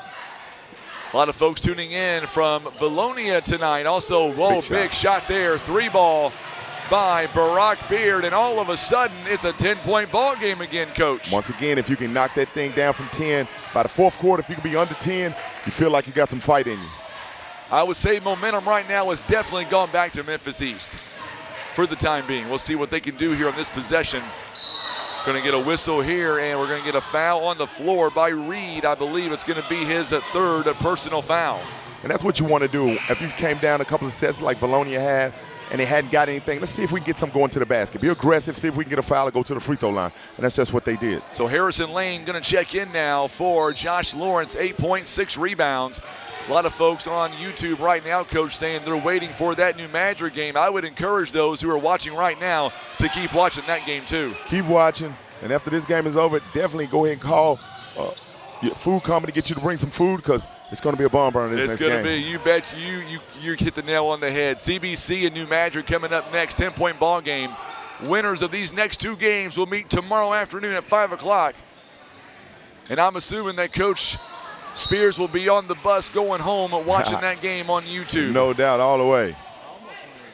We got the big TV on the bus, so yeah, that's what I'm talking about right there. I may go with you. I'll make Tim do it all here at the school. No doubt. No, they pull us over to bring you back. That's right. 2:41 to go here in the third quarter. 10-point game right now. I like the intensity right now by both teams that they're stepping up in the defensive pressure by Memphis East right now. Much different than the first half. Yeah. 3-point ball is good by Dietz, right on cue. Yeah, that kills your spirit. It's a big 3, but right now, like I said, if you can get this under 10, you still got your guys' attention. They still believe. Defense really picking up here for Vilonia. We're going to get a whistle here and a jump ball. Coach Rose thought he had a timeout, but instead it's going to be a jump ball, and it's going to stay with, it's going to go to Memphis East. Well, he's saving the timeout. I think he was trying to help his guys out. Like I said, he got a bunch of young guys, and when you have young guys, as a coach, you want to be as much help as you can, and he was right there trying to help him, but kind of worked out in his favor. The jump ball is going his way. Still 34-21 the score now. 13-point game. Vaughn is back in for Memphis East. We'll see what they're able to do with it on this possession. Big possession coming up. There you go. Good drive. Big Good bucket drive. there. Once again, if I'm East, I'm trying my best to get it under 10 so I can have my guys, come on, let's bring this fourth quarter together. Uh-oh. Going to be, those two saves last tipped by Memphis East. And the shot is up and no good. Coleman with the rebound. Going the other way, Vaughn, a jumper in the corner is no good. Okay, and one. Yes, sir, indeed. Once again, they insert this guy to give you some energy, comes in, gets a big offensive rebound, got a chance for an and one, making East feel good again. Boy, Coleman, tell you what, he has really had a big surge here in this second half. And right now you got to be careful if you're Vilonia. You don't want to get too sloppy, too overconfident, because right now East is still in striking distance. Like I said, if you can knock this down well under 10 or under 10 by the fourth, you might still have a ball game for you. And now Spence is going to have to come out of the ball game with 3 personal fouls, and that's a huge foul right there, Coach. No doubt. 3-point play coming up, no good. Rebounded that time by Lawrence. Another rebound for that young man. He's got 7 rebounds. I would look for some offense to be ran. He's opening the floor. Yeah, that's Turner Chicago for 3. kid. Oh, my goodness, this kid can light it up. His third 3-point basket here in the ball game. All from Chicago. Yeah, it feels like it, 37-25. Big shot there, no good by Vaughn, but an offensive board by Barack Beard, and there you go. Still fighting. Will not be denied on that one. 37-27, a 10-point game again. But these kids from Memphis, they're not going to quit, especially from Binghamton. Dietz, 3-pointer is no good. They did a good job on the block out. Oh, he's going to get goaltending. It should be. They're going to wave it off. Yep, they're going to wave it off and go the other way. Yeah, he thought he was still in a slam dunk contest. Yes, he did. That would have been a 9. Now, East, once again, you got 43 seconds left. They're down 10. If you got a good shot, let's take a good shot, but let's make sure we get something good. Let's not give Vilonia an opportunity to come back down and stretch that lead. So if we can knock it down to 8 or 7, that'd be great.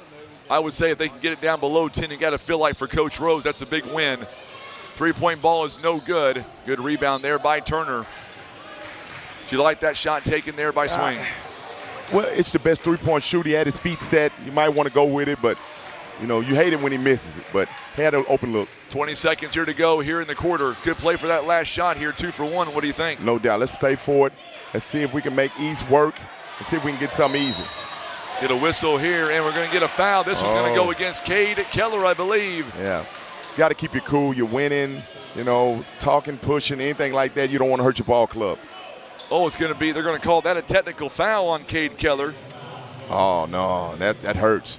Now you're giving him a chance to shoot and get the last shot off. That's a big foul there. That's 2 shots and the ball back with 10 seconds. So now you're down by 10. This could end up being a 4-point play. And that'd be big for East. So now Vaughn, the best free throw shooter for Memphis East right now on the floor, taking those free throws. And you got to talk to your kids. You got to let them know anything that's going to hurt us. I don't care if the kids are mumbling back and forth with each other. You don't need it. You're winning. You just want this quarter to be over. Let's move on to the fourth quarter so we can get to the championship game. Now you get a technical. They get 2 shots and the ball with 10 seconds left. Knocks them both, and he makes the most of those free throws. That was a 3rd foul, by the way, on Keller. That's a big foul. And now you get the ball back here at half court, 10 seconds, lots of time. And if I'm East, I'm trying to go to the goal. But if it's a foul, hand check, anything like that, we get 2 shots anyway because we'll be at the 5th foul. So this puts Vilonia in a tough spot. So now Josiah Coleman will take a seat here, the final 10 seconds. 8 seconds and counting now. Vaughn with 4 points. Plenty of time to run a play. It's time to go. They're going to have to go. They're going to play for that 3 ball. There it is at the buzzer. Bang! Big shot. Big shot. That was unreal Big at the shot. buzzer. Now you see how the momentum from that technical foul. Now this kid makes a shot from Beale Street. and now the whole momentum has shifted to the 901. Now you got a 5-point game. Vilonia at the end, they didn't handle it well at the last minute, and now Memphis is back in. They got their confidence because around the 4 or 5 minute mark, I think it looked as Vilonia was finna walk away with this. But once again, 1 or 2 possessions, you make a bad decision, a technical foul, and now you got East with some life. Let me just say, I want to go on the record. I know you feel the same way. I know that you're best friends with Coach Rose. As a broadcaster here, we want to see great ball game, and right now we're seeing that here tonight. They call that a 2, by the way, a long two-pointer. I just saw the clock. They took it 1 back. So that's what you want. You're 6 points down. You're going to your club. If you're Coach Rose, you're saying, fellas, just listen to me. We down by 6. We didn't play a great 3 quarters. We played the last 2 minutes well. Let's finish this game out strong. We finish it out strong, fellas. We can be in the championship game. Vilonia, fellas, calm down. Calm down. We don't need any extracurricular activity. Don't do anything to hurt your team. Let's go inside. Let's be smart. Let's be physical. Let's rebound. Let's limit East to 1 shot. And that's where you go. So a long 2-pointer there by Vaughn. Still brings it in. It's still a 6-point ball game. At one point it was 13 points. So you got to feel pretty confident right now, down by 6. And like I said, East, they want to keep it in the 40s. Vilonia, they want to get it up. But right now, it's going to be who can impose their will. If East can stop them and get some buckets, this could be a barn burn. This could be one of those last-second shots at the end. Momentum-wise, what team would you say has it going in the 4th quarter right now? East definitely has the momentum. The Memphis East has the momentum, and let's see what happens. All right, here we go now as Vilonia, they will inbound the ball now, which means that Memphis East will get it right back the next time around. Josh Lawrence now finds Lane Turner. There you go. Good pass to Dietz, and Dietz goes up and scores. Good drive, good pass, good offense. He's got 7 here in the ball game. 3-pointer here by Swing. This one is no good. A rebound at that time by Josh Lawrence. Now we got Vilonia moving fast. I don't know if East wants to play that way. I think that was the best 3-point shooter they got. He had an open look, but got to be careful. This one rims out. Good job there by Swing Jr. I thought Dietz had another one. 39-31 the score now. 3-pointer on the outside by Reed. Not good on the shot taken. And somehow Lawrence comes up with the loose ball rebound and a foul on Monterio Cox, his first. And it's so important to get that 4th quarter when it's close to start off good. Vilonia's jumped out, started off good, and now East has to relax, calm down. I know they're young. Just calm down. Let's play good, solid basketball, 1 play at a time. Let's play defense. Let's come down and play good offense. So here we go now. Little trap trying to speed Vilonia up. They give it to that grown man. He's going to the free throw line.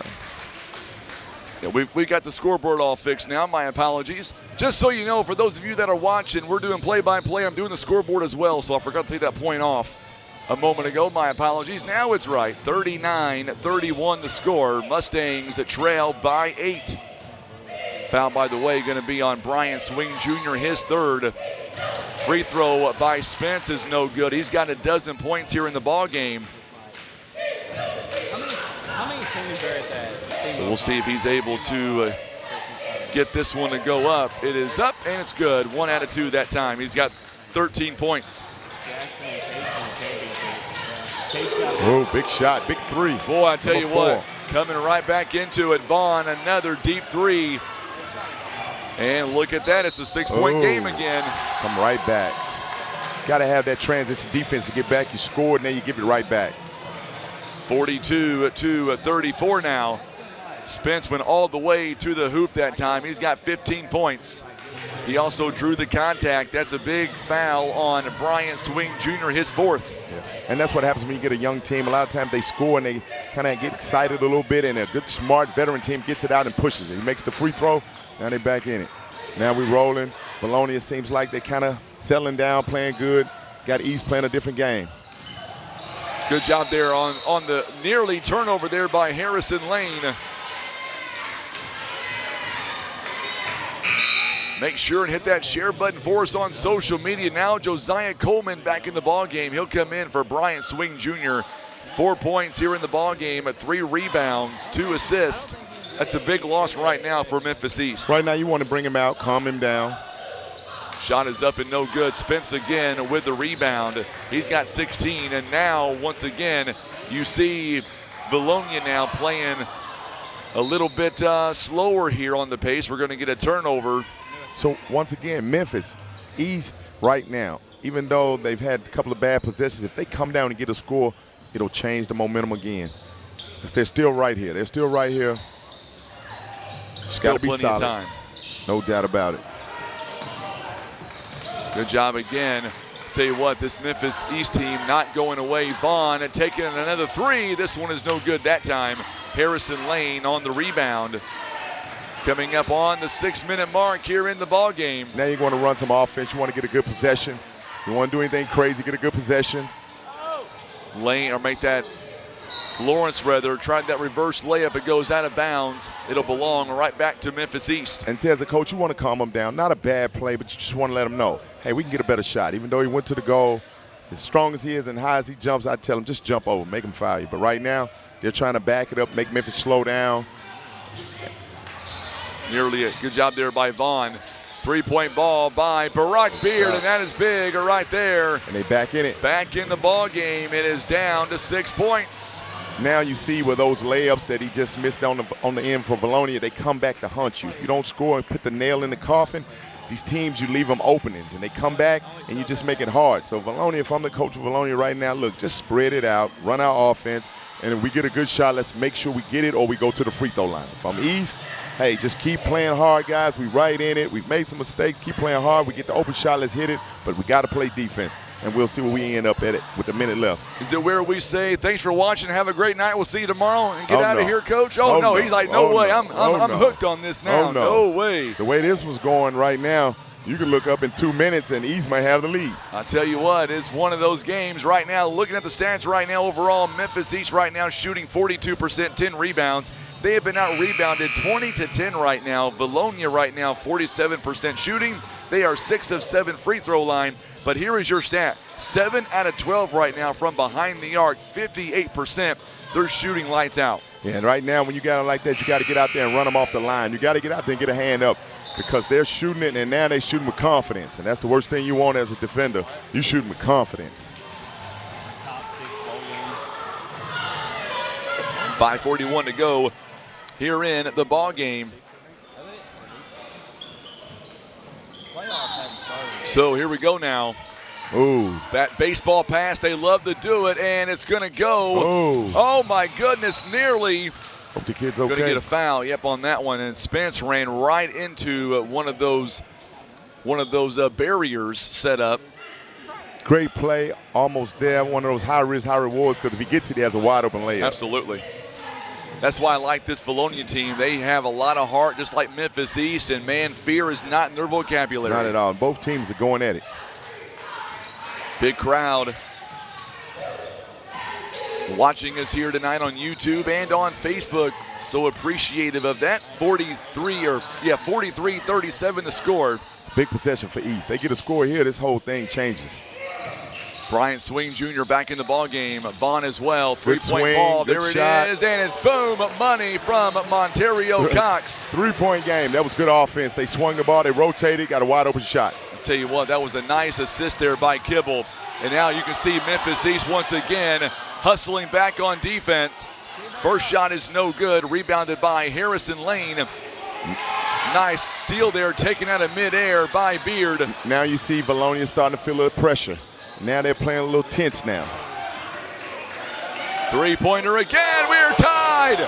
That's what you want to see. At least I want to see a good ball game, and we've got ourselves a tie ball game. Like I said, East not going to go away. The kids from Binghamton, but like I said, Vilonia came down a couple trips. They are playing out of context. East keeps playing. Now you got a whole different ball game. Now let's see the momentum. See if Vilonia comes back out and play as calm as they were, because right now, with 4 minutes and 39 seconds, you got a whole new ball game. 4:39 to go here in the ball game, tied up, and you talked about it. You said look up in 2 minutes, and it might be a tie ball game. And there we go. Tell you what, Coach, my wife is great. She brings me cookies. You want a cookie, Coach? No. Okay, I was going to say. No, you're good. I eat a cookie, I might fall asleep. I guarantee it. I better hide them from Chance, or he'll take them and run with them. Yeah, I think he's already looking at them. He wants Mom to make another trip. But, yeah, like I said, now you got to see if Vilonia can show that their experience, because East is young, you got to see. But now when you give the young kids some energy, you give them some life, and that's what young basketball teams don't need, and that's what old basketball teams got to learn. Put them away when you can. Don't give them an ounce of air to breathe, and now East is back in the game. Absolutely, a very good game here. Here we go. It is a back-and-forth contest. We've got a brand-new ball game with 4:39 to go here before regulation ends, 43-all. Now, I wonder if East going to go back into that zone, which gave them a little trouble early, and see what they can do. So here we go now as Memphis East back. On D, we'll see Harrison Lane. Hasn't scored yet. They've done a good job on Lane Turner here tonight for the most part. He's got 3 threes to go. Bryant Swing Jr. now, he's working down low on Spence. Hard assignment for him. No doubt. Every trip now counts even heavier. I'm watching the feet right now, the movement by Memphis East, and they've definitely got new life right now. You gave him energy. Swing nearly had a steal there, went right off his hands. So now Turner goes inside the paint. Shot is no good. A big rebound that time by Barack Beard.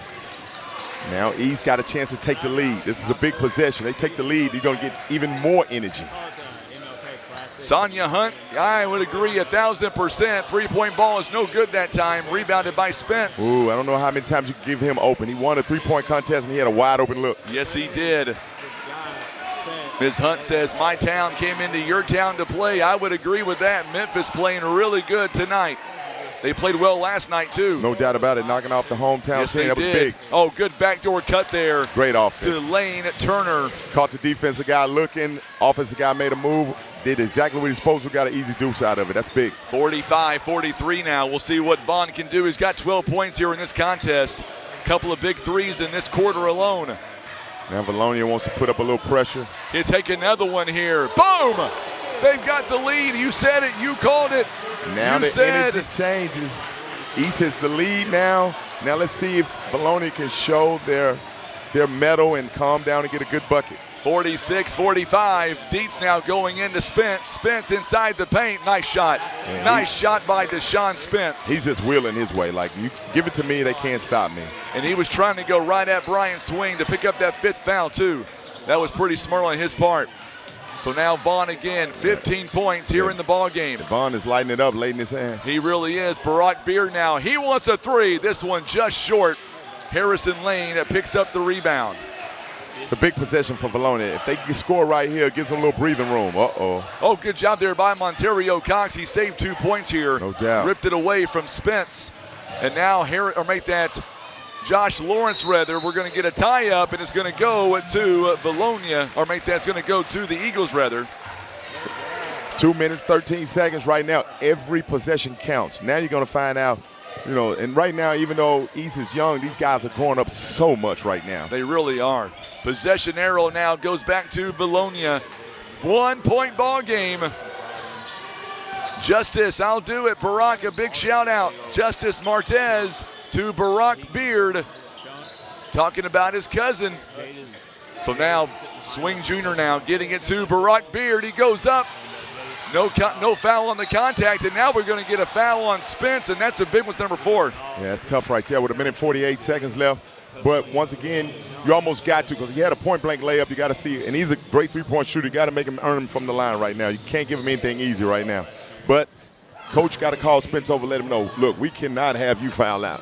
We cannot have you foul out. So whatever you do, we might have to let you guard somebody else, but we can't let you foul out. He has not been there tonight so far, Coach. He is 4 out of 7. We are tied up. Makes his first one there. Tie ball game here in Poplar Bluff. And if you're East, you got to know that he has 4 fouls. So let's wall him up and see if he'll run over somebody, because he's been tough down there, Spence.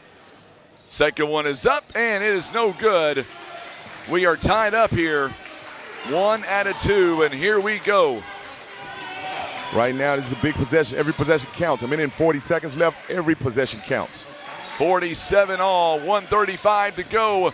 I'm just going to go on the limb and say it. If we get overtime, I'm not going to complain about it, folks. If we get overtime, a big turnover there. East is right here. Now, once again, if I'm Vilonia, I think I'm going to put some pressure. I don't know if I'm going to sit back in that zone right now, because East starting to shoot it. Goal looks like it's as big as this gym floor. I'm putting a little pressure, and I think they're stepping it up a little bit. I don't want the Memphis East fans or the Vilonia fans mad at me, but hey, this is a great ball game. I don't want it to end. No doubt. 112. Tim may feel differently, the camera guy, but you know what? He'll be all right. 1:08 to go here in the ball game. They're face guarding him, and they don't want him to score. Get it out to Barack Beard. 1 minute to go in regulation. We are tied at 47. Usually in games like this, somebody makes a mistake, and that's what does it in. Kibble now gets it outside. Barack Beard, the runner is no good. Big rebound there by Ethan Probably get Dietz. a timeout. Coach probably get a timeout. Or if he's going to run his sets, okay. So now Harrison Lane, top of the key. They find Spence. That's the guy they want to go to. And we're going to get a whistle here. It's going to be a timeout. Yeah, you're right. Timeout called with 34.9 seconds. We're going to keep it here. And Tim, we're going to bring it in here to the box with Coach Spears and kind of pick his brain a little bit on what he thinks right now each coach is doing. Let's start with Vilonia right now. Coach Campbell, you've got the ball tied up. What play are you running right now? Well, you want to run 2 plays. First off, you want to tell them we got 34.9 seconds. If they give us something easy, go ahead and take it. If not, we want to take the shot with probably about 5 or 6 seconds left to give us a chance for an offensive rebound. Other than that, let's spread them out. Let's run our set. Let's run our motion offense, because the East may sit back in that zone. They may try to trap. If you're Coach Rose, you know him better than anybody else in this gym. What play is he going to run defensively to try to get that ball back with 34 seconds? You just got to get out. You got to make sure they don't drive, and you got to get out on the shooter. You got to try to go to overtime. If they do shoot, you must rebound. You must rebound. He may go in a man, so they just can't stall it. But at the end of the day, he's telling them everybody has to rebound, and we can't foul. We don't want to put them on the line. So Memphis East now with 3 timeouts in the ball game. The Eagles, they've got 2. Here we go. They get it in the Dietz now. They'll hand it off to Josh Lawrence. They in the zone, or they in man. Here we go now, 27 seconds. Make sure and share this feed on Facebook. Vilonia wants to get the last shot. Yes, they want to do. take it with about 5 or 6 seconds left. Maybe give a chance for offense and try to spread them out, and maybe we can get a foul and go to the free throw line. But both teams are not at 5, so right now you're going to have to be shooting it. Yep, here we go now. Is Lane Turner now. He's got it with 6 seconds. He's probably going to go right now. Here we go, 4 seconds, 3 seconds, and Foul. we're going to get a foul. Oh, that was tough. That was going to be a foul on Monterio Cox. But like you said, they've still got a foul to give. Yeah. And it was on the floor, not in shooting range, so they will inbound it right in front of the Eagles bench. We may get a timeout here. We will. No doubt. And right now what you want with East, that may have been a good foul, even though, because he had him beat, and he fouls him now, and he got to take it back out. So right now, Vilonia's probably going to set up some. I would be surprised if it's like a backdoor cut or a lob play for somebody, especially with Spence.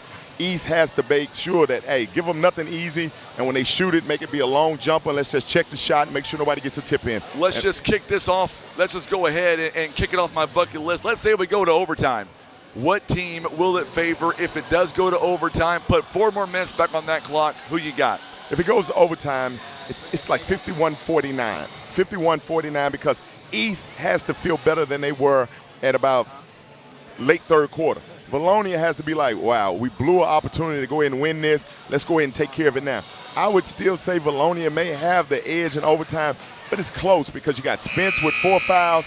I mean, it's almost 50-50 if they go into overtime. If they go into overtime, you'll know in the first 2 minutes who's going to win. Here we go, 2.5 seconds to go, so let's see what play. Here we go, whether you're an Eagle fan, whether you're a Mustang fan, this is why we play the game. Very good ball game here in the first semifinal. Look for a back screen, look for a lob, look for a cut, and get a quick shot up. So now Lane Turner going to inbound. He gets it to Dietz. 1 second, here we go for the win. Oh my God, he made it. That count. What a shot by Lane Turner. 14 points. Big shot. That is a ball game for Vilonia. They have punched their ticket. Ice water in his veins. Like I said, he's been shooting from Michigan Avenue in Chicago all evening long. All evening long, he's been on Michigan Avenue. Man, oh man, I know you're from Tennessee, from Memphis, but even you as the coach, you've got to reward that kind of play. That was a very well-executed play from start to finish. Yeah, on that one, you gotta say, like I said, the kid came off of a screen. The team ran that play to exact what they need. He got an open shot, and he's been knocking them down from Chicago ever since. East, what you don't want to do, you got to go in and say, hey, fellas, we played a good game. We lost at the buzzer, and let's take this and move forward till tomorrow we can continue winning. So that was a big game. That was a big game. I see Coach Rose. I mean, he knows. I mean, his team, they fought all the way. They've got nothing to be ashamed about whatsoever. This team, they come in, we didn't know what to expect, and they were 2.5 seconds away from going to overtime. Lane Turner drills a huge game-sinking three-pointer there in the corner, and that is his shot. Yeah, once again, that was just a great play. They ran it to a tee. The guy hesitated. He came off the screen, and then, wow, he hit a shot. Like I said, you was looking for something off a screen, and then he hit the shot. East did everything they could. It was just a tenth of a second too much on the clock, but that was a great game. You showed East, like I said, Coach Rose, a hell of a coach. He showed you, he took a young ball club, he took them to the end. Vilonia showed you, hey, what our medal is made of. We gave away a double-digit lead, but we fought back and won it. So right now, Vilonia is probably going to take that momentum in tomorrow's championship game. In East, they're probably going to go back to Memphis. Well, first they got another game here tomorrow. So you want to get back on the winning road. And so it was a great game from both coaches. They strategized, and you got to give Vilonia credit. They ran the play to the tee. He hesitated, came off a screen, out of bounds. The guy passed it to him, right in rhythm, shot up. No time, couldn't do nothing but just tilt your hat. I'm gonna tip you one better. You talking about Coach Rose? What a hell of a game! I mean, we saw two championship caliber teams, and I know that the Mustang fans are disappointed, but let me tell you, your team has come into our tournament, and honestly, they are one of the better teams in this tournament, and it's a shame somebody had to lose this game. And like I said, Coach Rose dealing with a young ball club. Now, nobody wants to lose, but can you imagine how these young kids at East, I think he's starting two freshmen. Can you imagine where they're growing right now? By the time February gets here, they'll be sophomores on the floor. I tell you what, championship caliber team, and I hope you've enjoyed covering this game as much as I've enjoyed you being here, Coach. No doubt. What a ball game here. So real quick, give me your thoughts on the next game coming up here between CBC, New Madrid. It has the making yet again to be another barn burner. New Madrid, once again, they got two stone-cold killers. They got one kid, he's averaging 26, 27. They got another kid averaging 22. They roll with them. They have a true Batman and Robin. Christian Brothers does have size enough to make that difficult, but right now, only thing about it, Christian Brothers has to make sure they withstand this hurricane that's coming right now in the middle of Missouri. In the Boot Hills down here, this hurricane is coming. And if they can withstand this hurricane, then we'll see a different ball game. But if they don't, like we couldn't withstand it, then it could get ugly early. Absolutely. I tell you what a great ball game here, Coach. And I don't know what your plans are with your team. You got to get back with your team at some point. I'm going to be selfish. I'm just going to go on the record and say it. It'll be a crime if you left right now, but if you got to go, I completely understand, Coach. I just got to check with the restaurant. As long as they're going to give us a late meal, I'm good to go, because I want to see this. That's what I'm talking about. We're going to step away for a few minutes. Don't go anywhere. Next game, it is going to be a barn burner. CBC, New Madrid. Thank you again for watching. It is live coverage at 36th Annual Poplar Bluff Showdown, presented by First Midwest Bank, also presented by the Poplar Bluff R1 School District. Make sure to tag some folks in this game. Tag your friends in the comment section. Share it. Subscribe to our YouTube channel. Gonna be a barn burner. We'll be back in about 5 minutes live here in Poplar Bluff.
All right, so we are back. We're going to visit with Vilonia, the game winner here in the ball game.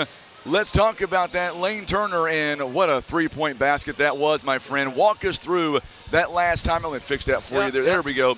Let's walk us through that final timeout. 2.5 seconds to go. What did you see? I was walking in after that timeout that Coach called, and I knew exactly what play to run. I'd been hitting all night, and I knew I wanted that last shot. So I told him run it.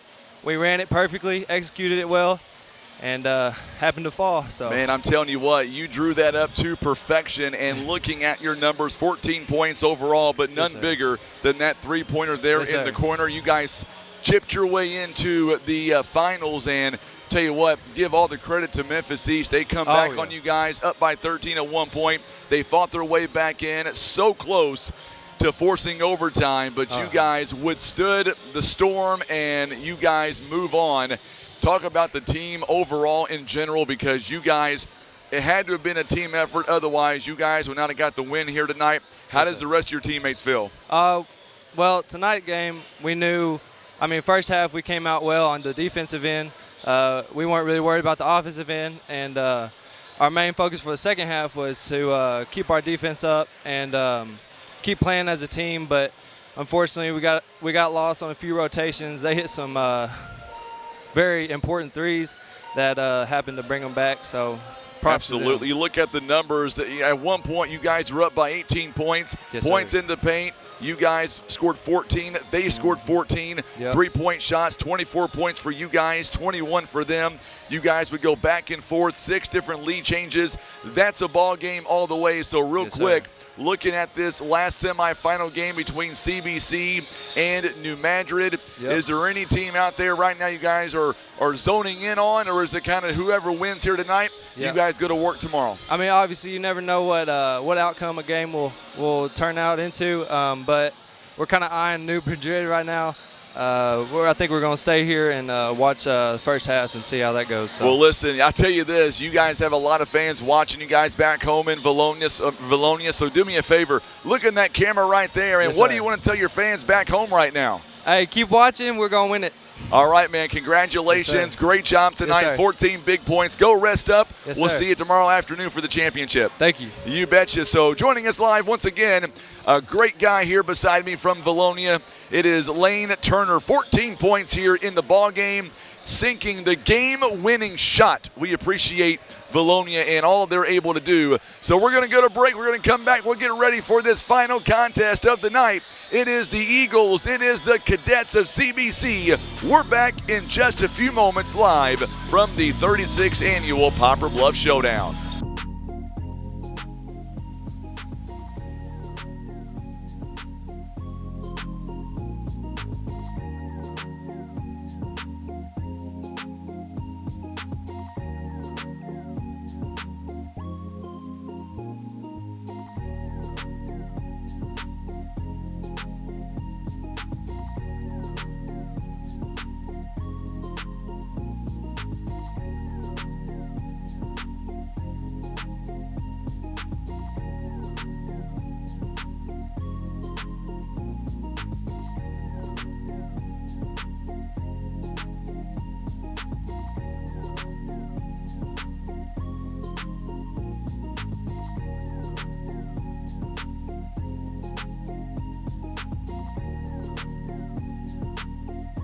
Well, good news, fans. You know what? I got some good news for you. There's some folks on social media, on YouTube, who's been asking for this to happen, and I'm not going to spoil the fun.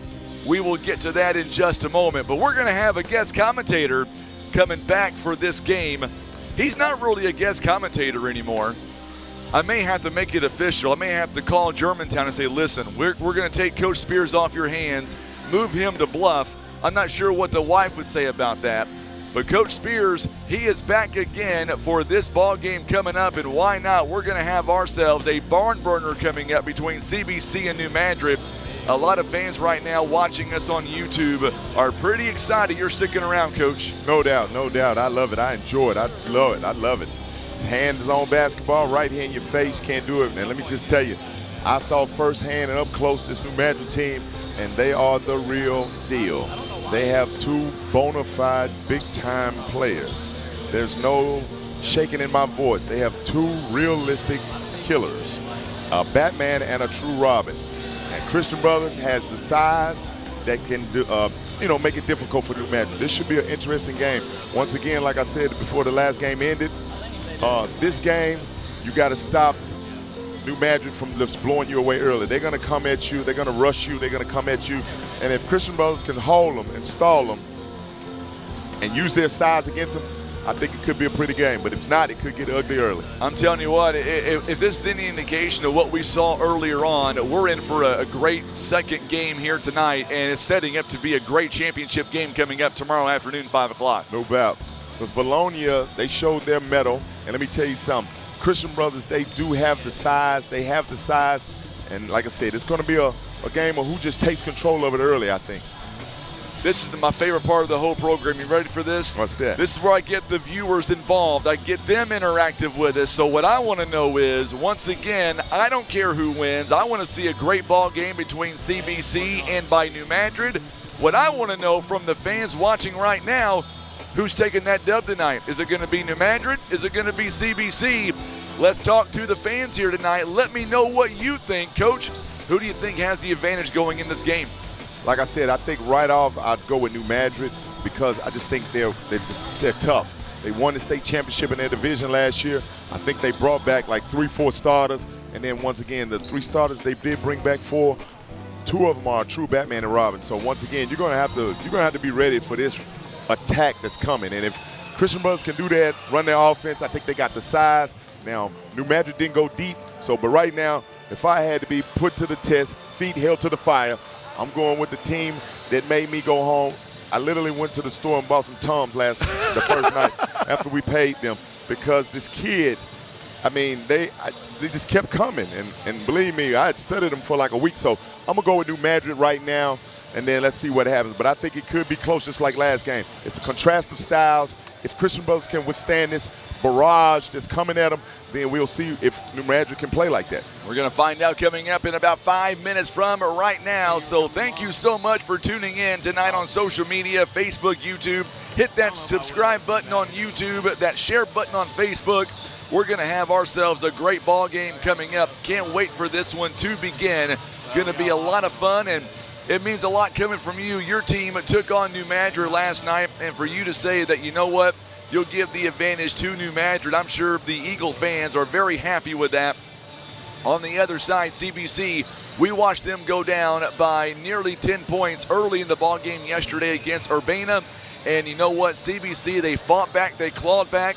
They would eventually force an overtime, and they would go on to win by 5 points. So they're in the moment. We kind of thought when the brackets came out, it could end up being a New Madrid County Central and a CBC semifinal. We're here on that tonight. And once again, you got to make sure that if you get to this point in the game or in the tournament, you know you're good. So now you just have to make sure you play your game, play your style. And I'm sure both coaches know what they can and can't do. New Madrid, they're strong. You know, their first 5 is their guts and glory.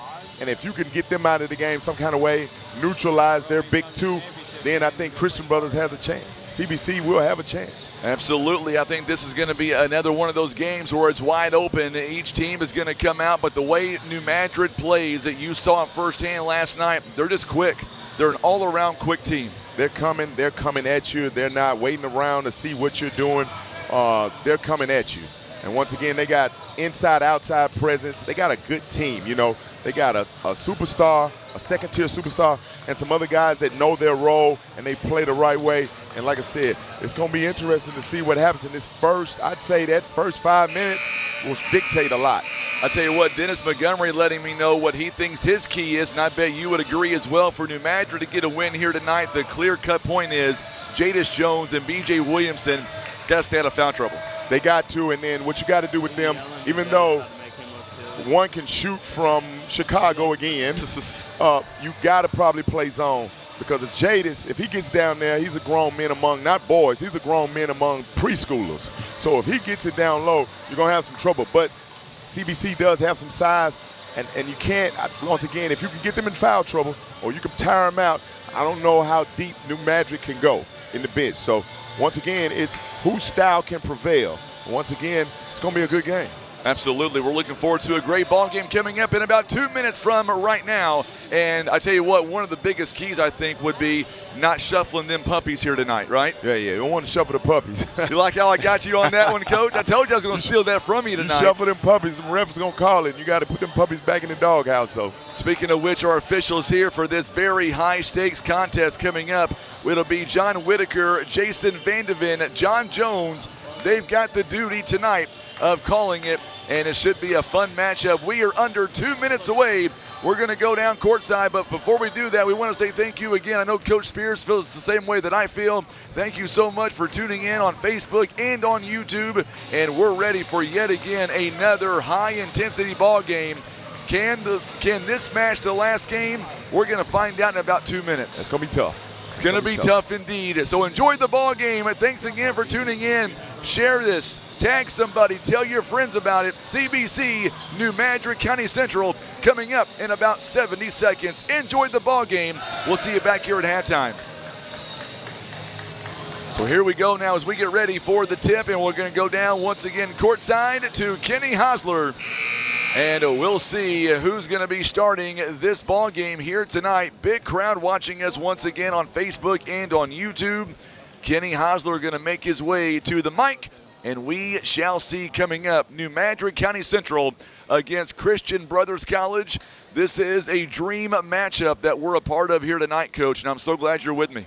And once again, this is what you want. When you get to the Final Four, you want, like that last game, it's a buzzer beater. This game, if you get this far in this tournament, you know you're good. You're good. I don't want to make anybody mad, but last night, last ball game of the night, we did go to overtime. If we ended up going to overtime like last night, you're not going to hear me complain. I'm just going to go on the record and say it. Just good basketball. Good basketball indeed. So let's see here who's going to get the start here tonight. First off, Christian Brothers College.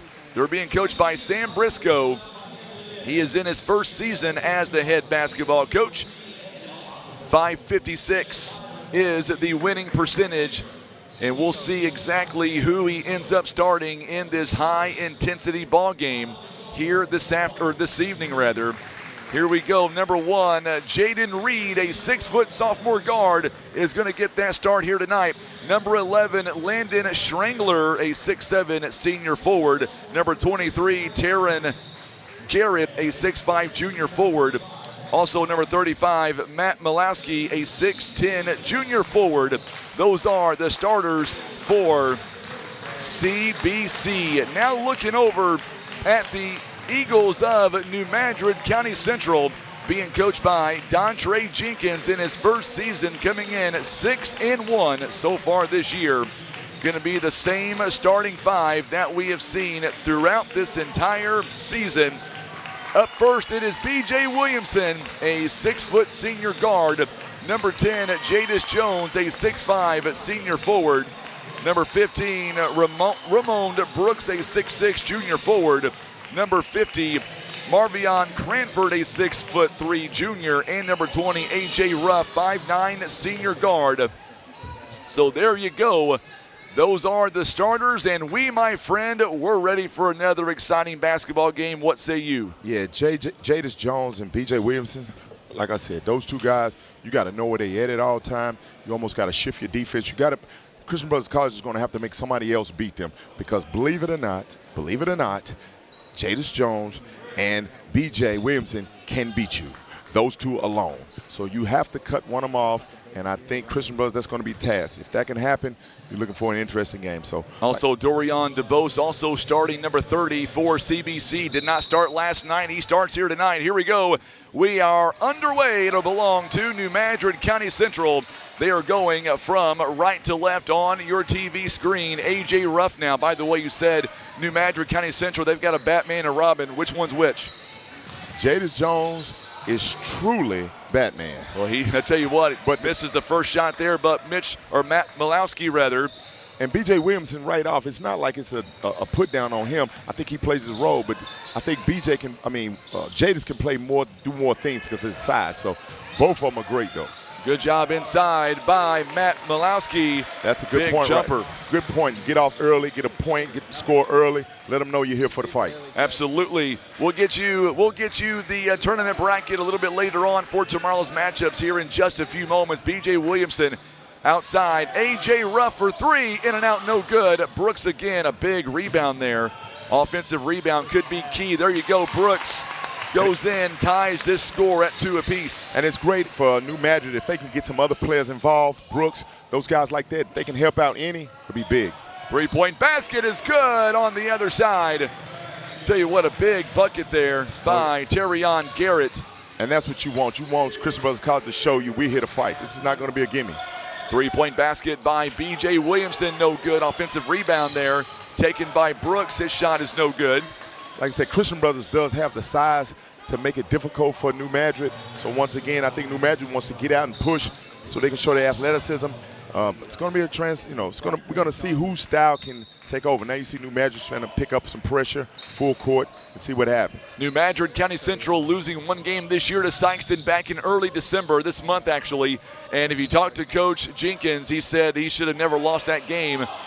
Good job there by Landon Strangler. They're missing the first opportunity. Offensive putback. It's now a 7-2 ball game off the bat. Once again, Christian Brothers has the size to make it difficult and make it not as easy. So, and hats off to their defense right now, taking it to Jadis Jones and B.J. Williamson early on. Yeah, you're going to have to clog the paint in for Jadis because if he gets it in there, he's so good and so strong. And just like right there, goes inside. He draws contact as good as anybody. Now shooting 2 free throws coming up. It'll be a foul on CBC, their first personal foul here in the first half. Jadis has to knock down those free throws. I know he's having some trouble in some of the games. Not trouble, but just not knocking them all down. He has to make free throws because if not, he's going to go to that line or not. If he knocks them down, it's going to be tough. Jadis Jones going to the free throw line. He is 9 of 14 in this tournament so far. Make that 9 of 15 following that miss there by Jones, and this could come down to free throws, Coach. No doubt, and he'll have to make them because he's going to definitely go to the line. Second one is up, no good, missing both of them. This one's going to go out of bounds. The last touch by B.J. Williamson. Man, like I said, he has to make free throws. He's going to the line. He has to be shooting at 65 to 70% because he's going to go to the line a lot. 6 minutes here. Oh, good job there. Good. A turnover there as Brooks and A.J. Ruff doing a great job defensively to cause the pressure there for the turnover. And that's what you want. Right now, you want to try to get some easy buckets. So on the other end, Williamson could not get it. Oh, what a good save again by Brooks. He has been huge so far in this ball game. Once again, B.J. Williamson, that's the other superstar. That's Batman. I mean, that's Robin. So once again, you got to control those guys, and they want to pick up full court to try to speed up Christian Brothers. 7-4 now the score. Big crowd watching us here tonight. Hit that share button for us on social media. Subscribe to the YouTube channel. And hang out with us for tonight and then all day tomorrow. Three-point basket is going to be short. Goes out of bounds. Garrett could not get that shot to touch the rim. It goes out of bounds, and it will go to New Madrid. And once again, I don't know if that was the greatest shot because you can get that shot anywhere. Just move it around. Make New Madrid have to work. Don't give them anything easy. County Central here. New Madrid County Central down by 3 points. It's like they got down by 5 points, and then they started to wake up pretty quick. This kid will shoot it from anywhere. What a right-hand finish. Once again, when you got two dynamic scorers like that, you got to know where they are at all times. Yeah. It is now 7-6 now. 1 point deficit. New Madrid County Central starting to wake up now. And we knew that wouldn't take long, Coach. Not at all. Now what Christian Brothers has to do is just work their offense. Make sure you get a good shot. Use your size, use your experience. Get shots. I've been impressed by this kid, Dorian DeBose. Man, he has been really strong this tournament for this CBC team. Good offense. Right now, you got New Madrid trying to figure them out, so just keep playing good basketball. County Central now with the ball. Cranford now kicks it back out to A.J. Ruff. Ruff, another senior on this team. And if they can keep Jadis Jones' shot is no good. Gets his own missed shot and once again draws the contact, and he'll shoot 2 free throws coming up. Once again, he's going to go to the line, but what you want to do is make him a perimeter player. I'm not saying that he can't shoot, but that's not the strength of his game. So if you make him a perimeter player, because if he gets inside, he's just so athletic, so strong, so good, he's going to the line. Then you got to hope he doesn't make free throws because now he's putting pressure on you and he's getting fouls. We're going to see a couple of subs coming in now for CBC right off the bat here. Matt Milowski picks up his second personal, and that's big. That's your size down low for CBC. Now, one thing about it, CBC does go deeper with some size. They bring in some guys. I don't know how well they are, but they are some size that they can contend. But you want to pack it in when you play against New Madrid. You want to pack it in and make them have to beat you from outside. They can now. So Jadis Jones, free throw. This one is up and good at 9-7 now the score. And we're going to see coming in now for CBC, we're going to see Milowski taking a seat. Also, Dorian DeBose going to come out of the ball game. Also back in is Bryce Parson, number 33. Jones missing the second free throw rather. So we got to keep up with that. He's 1 for 4 right now. 1 for 4. This one, good job there by B.J. Williamson. So far, Jones 1 for 4 on the night here. 1 point, 2 rebounds already. 1 of 4 on the free throw line. 4:07 to go here in the first quarter. Three-point shot is off the mark. It's no good. Garrett could not get the shot to go down. Once again, B.J. Williamson. He flies through the court like we've not seen in quite some time. This kid is super quick. And he's double trouble because he can score from outside. Literally, he can shoot from the gray line as well as he can get to the basket and score and, create fouls. So he's a tough matchup for anybody. He's going back to the free throw line. First one is in and out, no good. Tell you what, we talked about free throws being a huge thing for either team. Elijah Bobo coming in the ball game now. Boy, he is lethal from outside too, Coach. Yeah, you got to be careful missing these free throws because if it comes down to a close game, they'll come back to haunt you. B.J. Williamson now, they are 2 of 6 from the charity stripe. It's now 9-8 to score. Because they're going to go to the line because they're so aggressive. New Madrid County Central down by just 1 point now. Schlanger now going to go. Oh, that's a good job there by B.J. Williamson. Got to get back and cover the paint. Does a great job letting his team catch up to him. Jadis Jones inside, no call. This one rattles out, no good. My goodness, Cranford, a big offensive rebound for him. They've got rebounders all over the floor. B.J. Williamson. He's coming. He is heating up early, driving the paint. We didn't see that much yesterday in your ball game, but here in this one, he is driving the lane and making that contact early. Yeah, you got to cut him off because he's coming like New Year's. He is coming. It is coming. He is coming. And then when you back off, he can shoot. So such a double trouble. So now B.J. Williamson, free throw line coming up. He's 1 out of 2 so far tonight, making 2 out of 3. We are tied at 9. And we're going to see Garrett back in the ball game. And Christian Brothers has to slow down. They got to go down and get some good.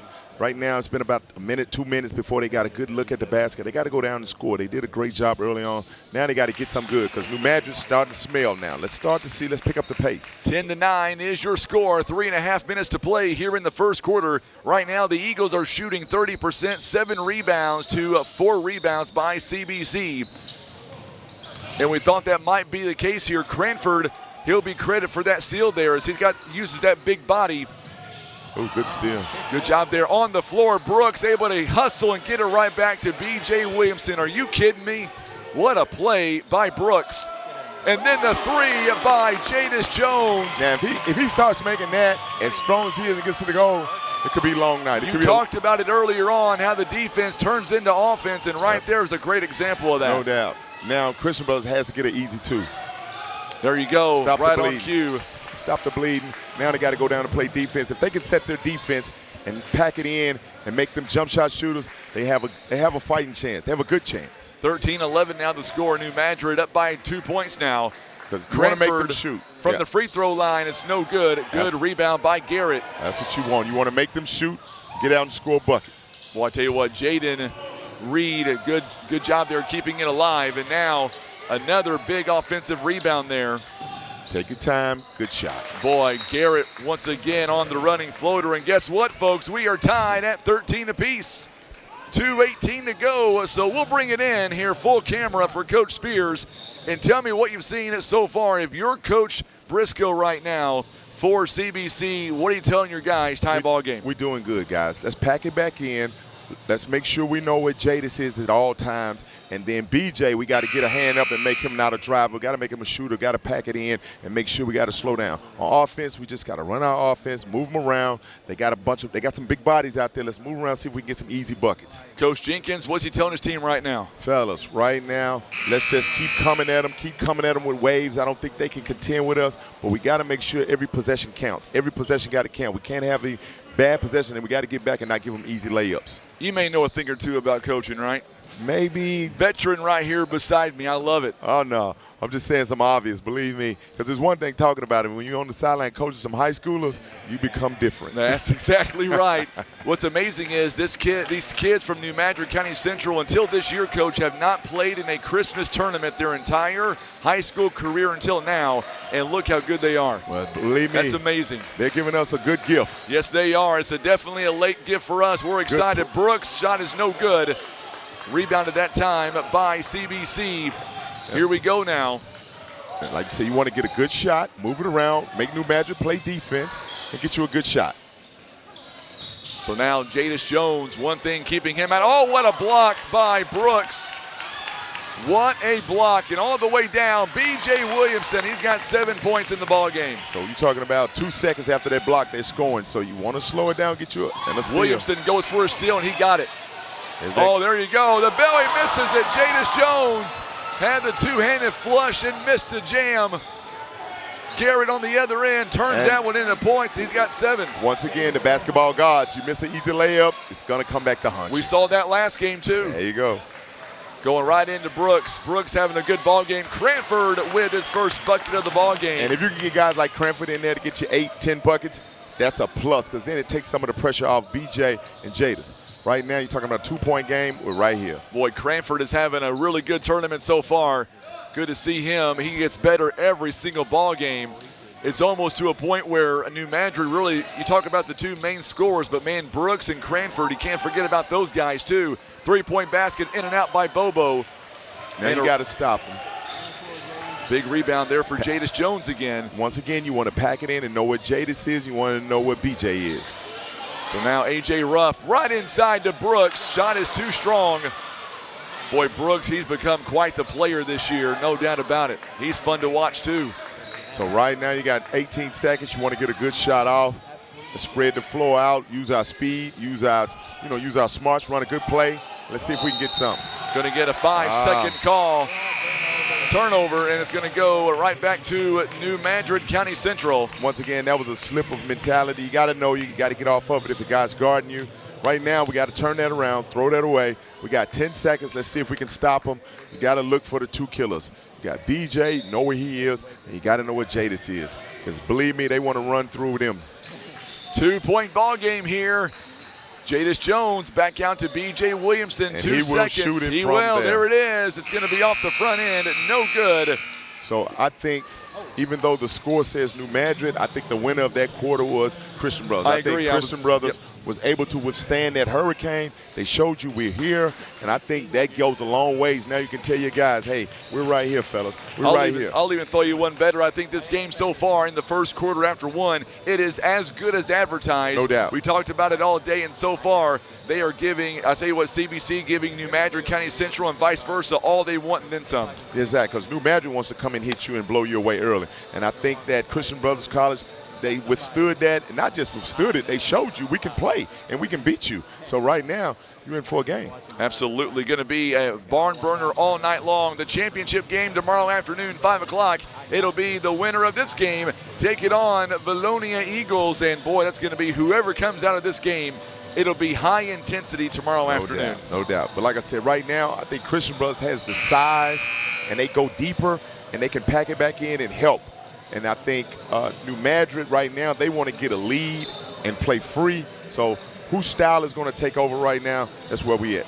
Great first quarter, though. Hope you've enjoyed the first quarter so far. 2-point ball game by the boys from New Madrid County Central. Enjoy the second quarter. We'll see you back here at halftime. We'll let Coach Spears break it all down. Oh, no doubt. I didn't ask if you wanted to or not, by the way, so my apologies, Coach. Oh, no. Where would you rather be on a Friday night right now besides with your team? Right here, right here. Watching some good basketball. Learning, watching, and enjoying it. Elijah Bobo now going to inbound. They will have it at midcourt. They will go from left to right. So here we go now. We'll see if they slow it up a little bit. Garrett back in the ball game. Also Landon Schlanger as well. You want to come out of the break and run a good set and get you a good point, a good set. So hopefully you can get you a good basket, a good look. And right now I'm sure that's what. Boy, good move there by Jaden Reed inside. There you go. Move it around. You got you a good look. There we go. Now you come back, set your defense, and get ready for New Madrid. Checking in for the first time, number 44, Gus Benson Moore. Didn't play last night. He is in tonight, though. B.J. Williamson and the Eagles tied up with the Cadets of CBC. A.J. Ruff now. You like this 2-3 zone by the defense early on. No doubt about it. Three-point basket is no good. It's going to be last touch. I believe it was last touch by the Eagles. It is. New Madrid has, when you're in that 2-3, you know where BJ is. You can make sure you got somebody on him. And then Jadis, you can kind of prepare for him because he gets the most of his buckets inside. So right now, I think that's the perfect defense to run against him. So now 7 minutes to go here in the ball game, or I should say first half rather, not the ball game. Big jumper that time by Garrett, no good, flying through there. Got to get back, because here he comes. Jadis Jones is going to draw the contact, and it's going to be a big foul coming up. If it's on Schlanger, it's number 2. So you got to get back with him because he's such an athletic kid, and he can finish around the basket, and he's strong. So you got to have more than one person back. Now you just got to make sure Jadis is knocking these free throws down. If he's doing that, it's going to be tough. He's got 4 points here in the ball game. He's 1 of 4 so far tonight. First one is up, and it's good that time. And usually with a kid like that, the more times he goes to the line, he's probably going to start feeling the strokes, start to feel comfortable. But he's got to make that. If he makes that and BJ's doing his thing, it's going to be tough. But like I said, you got to go deep into that bench. I don't know if they go too many deep. I think they go about 6 or 7 deep. DeBose coming back in the ball game. 1 out of 2 that time. It's batted around. Good job there by CBC. 18-17 is your score, and what a big steal that time. As Jaquan Jones coming in the ball game, he takes it away. Jadis Jones fighting his way in. And once again, you got size in there to make Jadis think about it. Some of the other schools, we couldn't contend right now with the size, what he was doing. But right now, I think Christian Brothers has enough size to make it difficult for him. B.J. Williamson on the inbound, a little bit short that time. Oh, good rebound by Cranford, and he sticks it right back in for 2. I know Cranford loving that. I get an easy one to just hang around, and that you hate that as a team, you know, because you do so good. You get them to miss the bucket, but you got to secure the rebound. 3-point game again for New Madrid County Central. Jaden Reed wanted to change it. He misses that one, but a stick back there by Bobo was good. No box out and free throws. They'll kill you all the time. It is now 20-19 the ball game. Here we go, 6-minute mark in the first half. Good move by Jadis Jones. It's going to be taken away, though, by Garrett. Kicks it outside to Reed for 3. It's money. Set the feet, set the puppies. That was a good shot in transition. Took the lead, and now you got to think. New Madrid, you got to make them play it. Like I said, they don't go deep, and I think that's an advantage. You can tire them out, and that may be the strategy of Christian Brothers. Jaquan Jones now working it around. Jadis Jones back out to A.J. Ruff. 3-point ball by Jones. It is no good this time. B.J. Williamson. Got to get the rebound. He was able to get that loose ball rebound. Basketball guards will get you. Oh, B.J. Williamson's going to step out of bounds, I believe. No foul called at turnover on B.J. Williamson. And we're going to see coming back in the ball game now, Bryce Parson. He will check in. Coach for New Madrid seems like he's trying to calm them down. Calm down, let's just make sure. But once again, I don't think they go deep. Christian Brothers coach has already subbed about 3 players. Yep. So I think that's a smart strategy. So now Garrett near the free throw line. Garrett gets it out to Reed. Reed just hit a big 3-pointer a moment ago. And it was huge. 2-point advantage for CBC. Going to get it. Oh, it's going to be a foul. This one's going to be against Parson. Illegal screen. Yep, illegal screen. You got to keep the puppy still now. You got to keep the puppy still. Man, I'm telling you, you got to set the puppies, don't shuffle the puppies, and keep them still. I love it. And don't let the puppy stretch too far to step out of bounds. You know, one thing I was watching Coach Jenkins a moment ago, he doesn't get too animated down there, so you really don't know what he's thinking. I don't see him ever get really stressed out there. And sometimes, but not most of the time. And you know what that is your team A good drive. Good drive by A.J. Ruff. Boy, they needed that bucket right there. And your team will play like that. They won't get too rattled. So that's a good sign for a coach. That's good.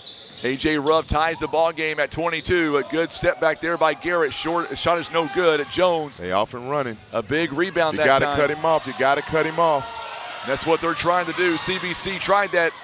Now A.J. Ruff going to go back up top, and he won't get the shot, but he will draw the contact. He'll shoot 2 free throws coming up. What a game so far in the first half, Coach. So right now, it's 22-22. I still get the advantage right now to Christian Brothers because they have withstood this onslaught of these 2 big-timers, and now they just got to play the game. And now you got to think that New Madrid realizes we're in a ball game. We're in a ball game. These guys can beat us. So now you got to hope that Coach from New Madrid may go into his bench a little bit deeper. Now he may play some guys who have not played in this type of game before. So right now it looks like he's only going 1 deep so far, and you got to make him go deeper. So far everything is working for CBC. They are hanging in there right now. CBC going to put back in their big. Second one is up and good by A.J. Ruff. It is a 2-point game now. So, what a good move there. Whoa, my goodness, what a two-handed jam that was. And guess what? We are tied again. Once again, they got some size to contend. Just like New Madrid County Central, CBC, they got facilitators all over the place. Yeah. You got some size, you got some shooters, you could probably beat anybody.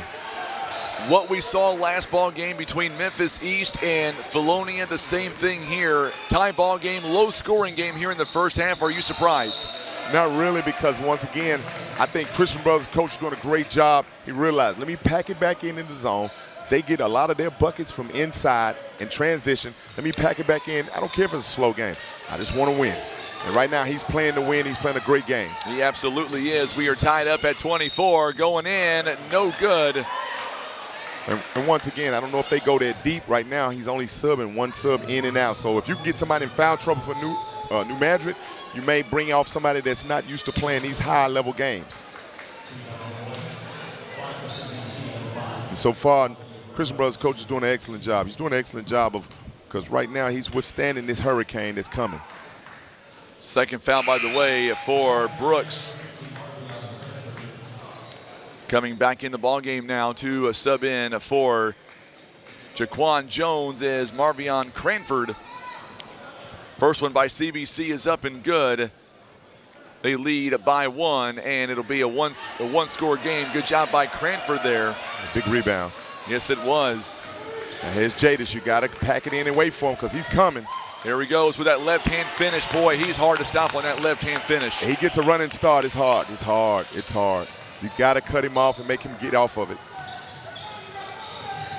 1-point game again, 26-25. Reed out to Garrett now, top of the key. Garrett pulled up jumper is no good.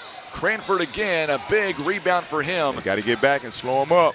He has been money from the free throw, or I should say from rebounding here tonight so far. Miscue right there. I saw BJ saw his boy running, thought he could get him a lob or get him a high dunk, get him an easy bucket to get this game going again, get him hype, but threw it over his head. That's tough to do, but now Christian Brothers has to make sure we come down and get some. New Madrid County Central out rebounding CBC 15-11 right now. 8 offensive rebounds for the Eagles, by the way.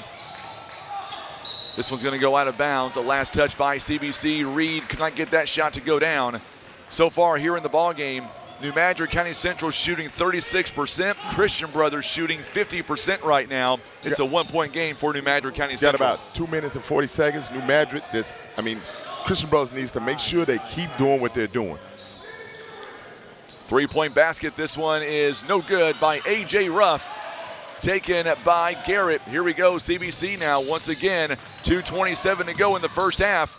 Garrett dumps it off inside, a whistle and a foul coming up. And boy, that's good ball movement there by CBC. No doubt about it. Not only good ball movement, you're putting them in foul trouble with New Madrid because New Madrid doesn't go deep.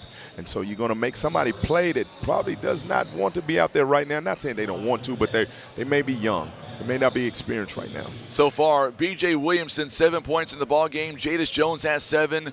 Ramon Brooks has 4 points in the ball game. A.J. Ruff with 4 points and 4 points by Marvion Cranford. That is your starting five right there, all the production. And that's where they roll with. They're starting five. So if you can get one of them out of the game, foul troubles, tired, it gives you a better chance to win. And that's what Christian Brothers got to be doing. I'm sure the coach is thinking that right now. So now here we go.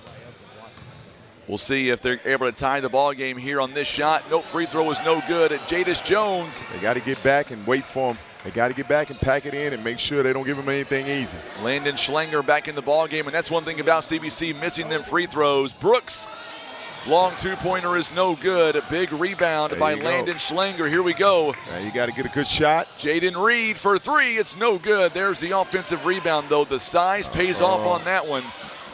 Malowski back in the paint. Still rebounding. Still rebounding and fighting for every loose shot. Here comes Jadis Jones. Because if he gets a running start, you got to pack it in. B.J. Williamson now. What a good scoop underneath. No good on the shot, though. He's going to make this. He's going to make it. B.J. Williamson couldn't get it, but guess who got the rebound? Cranford. It's going to go out of bounds. Last touch by Schlanger, I believe. Because usually, like I said, they didn't get the offensive rebound and the basketball gods, but hey, we live a little luck right now. Christian Brothers got to store that rebound. They got to make sure they secure that rebound because New Madrid wants to get some easy buckets. You can't give them easy buckets.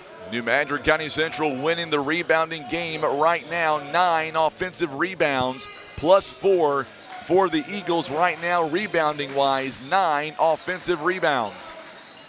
Cranford, rather, gives it to Jones. Got to crowd him. He gets in there. It's tough. It's tough. He has such a nice shot there, missing that one. Here comes CBC. Oh, it's going to be taken away by Ruff. And there you go, Jones. That time with an easy bucket from A.J. Ruff. And they're picking up. You got to make them pay. You got to make them pay if you're Christian Brothers. 3-point game, and now the Eagle fans. Got him to get an easy bucket. It's going to be a foul on Brooks. And that's number 3, Coach. That's huge. That was a tough foul, but that's what you want. He got 3 fouls on him. Now you're digging into that bench. Absolutely. 3 personal fouls for Ramon Brooks. Ramon Brooks with 3 fouls.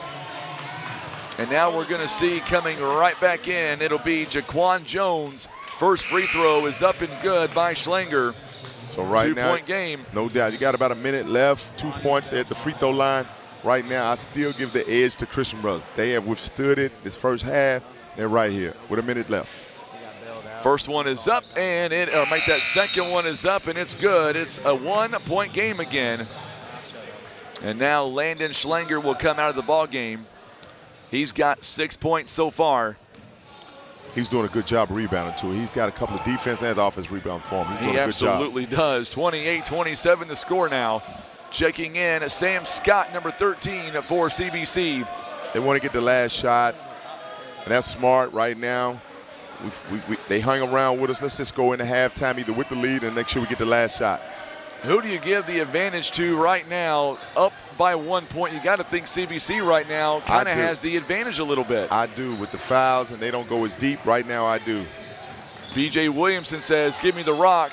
Missing that shot. Rebound. Good job by Scott there on the rebound. Now we got a chance.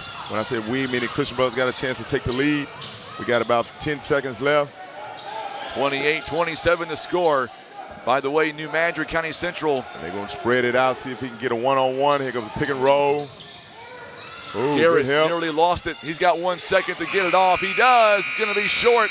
That was a smart play, and here's why. Because the possession arrow goes back to CBC. They get the ball back, and that could have been 2 for 1. No doubt. Once again, it's a 1-point game at halftime. Like I said, if they can withstand this barrage that's coming, which they did, I think it gives them confidence going into halftime. The coach can say, look, fellas, we right here. And then we got them in foul trouble. So I think Christian Brothers is doing good right now. I mean, I applaud his game plan because right now he's doing exactly what he has to do to win. Let's find out what you think, the viewers right now. Let us know what you're thinking right now about this first half, 28-27, good as advertised, Coach. And if you would have told me that we would have had a nearly overtime game in the first semifinal game, and you would have said either team would be leading by 1 point going into halftime, I would have said no way. I would have said no way, no way about it. But if Christian Brothers could withstand it, I thought they had a chance. But I just really thought that New Madrid will try to come in and just blow them off the map, but you got to give them credit. These guys, Christian Brothers Colleges, came in and they have withstood this onslaught. Not withstood it. Now we don't want to seem like they're just holding on. They're in the game, and right now could have been winning if it wasn't but tied up with a free throw. So right now, I think this game is going to come down to turnovers and fouls. Turnovers. Christian Brothers cannot. New Madrid cannot get in foul troubles, and Christian Brothers has to score. They can't get in. They can't turn the ball over. If they can go deeper in New Madrid's bench, I think Christian Brothers has the edge. Let's talk about this a little bit. First and foremost, that third foul by Raymond Brooks. That's big right there in itself. That's a game changer, right? No doubt. And then you look at the scoring overall. Let's talk about points inside the paint right now. Points off of turnovers right now. New Madrid County Central, 13 points off of turnovers, 1 point by CBC. That's a big deal. Points inside the paint, New Madrid County Central 16, CBC 12. That's close, though. You would thought that would have been a bigger margin, but that's close because they're scoring. Thing about it is you want to keep pounding it in if you can. Make New Madrid have to play you, and if they pick up some fouls, I really don't think they go deep. So if you can get into that bench, I think you got a chance. Christian Brothers has to pack it back in. Make sure you don't let Jadis get off and get easy buckets, and you got to make sure you know where BJ is. You do that, you could win. But, hey, this game is still in the air. Anybody could win. Two good teams. Friday night, what else could you ask for? Let me talk about this real quick. I appreciate that. Leroy Houston letting us know that I was wondering about Devin Houston, their starting point guard for CBC. He is out tonight, not feeling the best, sick is what they're saying. And CBC, oh, by the way, only trails by 1, and their starting point guard is out tonight. That says a lot for CBC. If I'm a coach, I'm using that at halftime. Our starting point guard is not here right now. So look at my backup. You're doing a great job. We don't have our starting point guard, and we're playing the reigning state champion team out of New Madrid. So we're doing great, fellas. We're really winning. That's what I'm running with. So right now, you can't ask me anything more.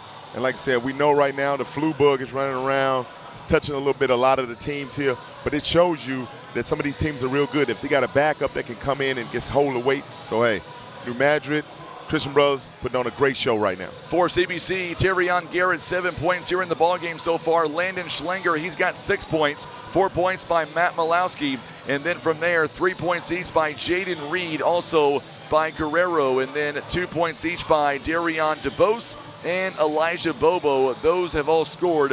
They're 27. He's got 2. On the other side, how about this? B.J. Williamson and Jadis Jones, each having 9 first-half points so far. And then from there, 4 points by Marvion Cranford. And then 4 points also by A.J. Ruff, 2 by Raymond Brooks. But here's the kicker. No points right now, off the bench right now. And oh, by the way, CBC, they've got 5 points so far off the bench. That's probably where this game is going to go to. If Christian Brothers can get into their bench, meaning New Madrid's bench, I think they'd give them another leg up. And right now, you want to keep this game. Right now, you're at 28, 27. If you can keep it around 55, 54, 55, 56, under 60, I think Christian Brothers, once again, I think that's where they want to be at. I think more of a high-scoring game goes to New Madrid because now that means BJ and Jadis are out getting easy buckets, and you want to keep them down. One of them averages, I think, 26. One of them is around 22. So right off, you're talking about that's almost 60 points right there between the two. So, right off the bat, you want to make sure that you are slowing them down, Absolutely. Very well said. We're going to break real fast and come back in about 4 minutes for second half action. New Madrid County Central, they lead 28-27. You're watching live coverage. It is the 36th annual Poplar Bluff Showdown presented by First Midwest Bank and the Poplar Bluff R1 School District. We're back in just a moment.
3 minutes and 27 seconds now until we get back to live action. What a ball game here at halftime at New Madrid County Central. They lead at 28-27. Dennis Montgomery says, Coach, great job on the broadcast. He says, you're so good. Tim and I can go home and watch the rest of it on TV. Yeah, I sent him some money, and I didn't know if he was going to get in. I tell you to what. say that, so I'm appreciative of him saying that. I appreciate it. I'm just having fun, man. It's basketball. I love the game. Let me just go on the record once again while I got you on camera and say how much I appreciate you stopping what you're doing. You could be anywhere in Bluff right now, and you want to hang out with, for whatever reason, Tim and I, we appreciate that, getting a coach's insight as to what's going on. Who would have thought it? 2 very close ball games. To get your insight the way we have, man, it's amazing. Thank you so much. No doubt about it. My pleasure, my pleasure. Like I said, we talked earlier, and I was ecstatic with the fact you were able to extend that for me. But once again, you're right here with two ball clubs. Like I said, they filled each other out early on, 28-27 right now. Like I said, I think this game is going to come down to turnovers and fouls. And then, who can get into each other's bench, because right now, I think New Madrid, obviously, they play their 5. That's their main thing. You got to get deep. And I think if Christian Brothers can make some shots and be tough, it's going down to the wire. I think it could go down to the wire. Tell you what, thank you so much for the nice comments here on social media. We enjoy bringing you some high quality basketball. Hit that share button for us on Facebook. Also subscribe to the YouTube channel. Tomorrow is going to be great for basketball games. We get to see Coach Spears in the first game take it on Poplar Bluff. I'm going to be honest with you.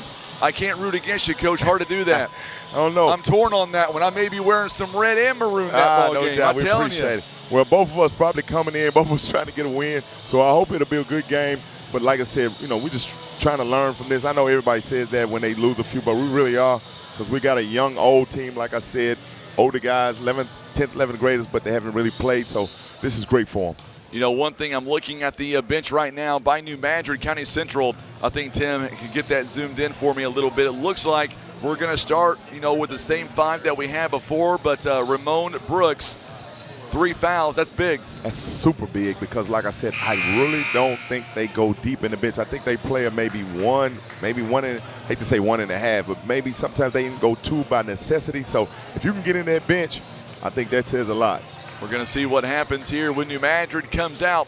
It'll be New Madrid County Central basketball.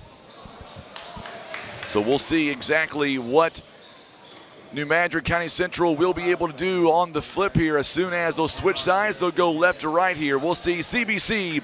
We will see them come out as well. And it looks like we will have the same starting 5 on both sides. And boy, it should be a lot of fun to watch these two teams go at it one more half. 1-point ball game separates these two, and we shall see which team will come out on top. Same thing I asked you last ball game. At what point in this ball game are you comfortable saying you know what direction it may end up going? That's going to be tough right now. B.J. Williamson, he delivers right there, big shot. The first 3 to 5 minutes in this first third quarter, if both teams can withstand it, then I think you're talking about it's going down to the wire. Like right off, there's a turnover. So I know New Madrid wants to pick it up. They want to get the game a little bit faster, get Christian Brothers out of their comfort zone, because I think as Christian Brothers can pack it back in the zone, they're in the comfort zone, keep the scores close, and that's what we want. So I think New Madrid wants to pick the pace up. I wouldn't be shocked if you see them press a lot and things of that nature. 3-point ball game right now. Jones inside the paint. Boy, he muscles his way in there, Coach. He's got 11 points. 4 quick points. Look, picking it up full court. They want to bring the pace. They want to pick this pace up. And New Madrid has to withstand it. They got to get something good right here.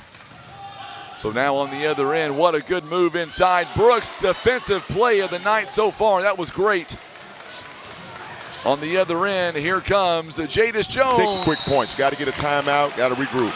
He's got 13 all of a sudden, and boy, just like that, New Madrid County Central, they have turned a 1-point game all the way into a 7-point ball game now. And you got to get those easy buckets down low. You either got to score, and I know sometimes parents don't see that, or some people in the stands, you got to score or you have to get fouled. When you're playing against a team like this, New Madrid, they get easy buckets. That gives them energy, it gives them life, and it makes you start thinking, and then they start picking up pressure, and then you got these two, Batman and Robin, on your team.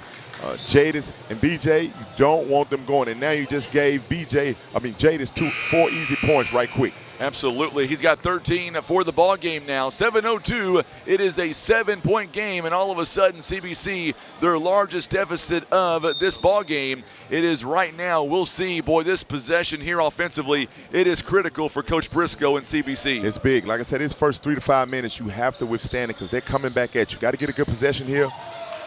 Nearly a turnover there. It's going to go out of bounds. They're going to say it was last touch by B.J. Williamson. Smart play there by DeBose to let the ball go out of bounds and let them reset. No doubt. Now you want to get you a good set. Oh. Now we're going to get a foul on B.J. Williamson. Going to be his first personal foul. And once again, B.J. starting to feel it. Like, hey, I think they're a little tentative, so let me go after them. And that's what that was.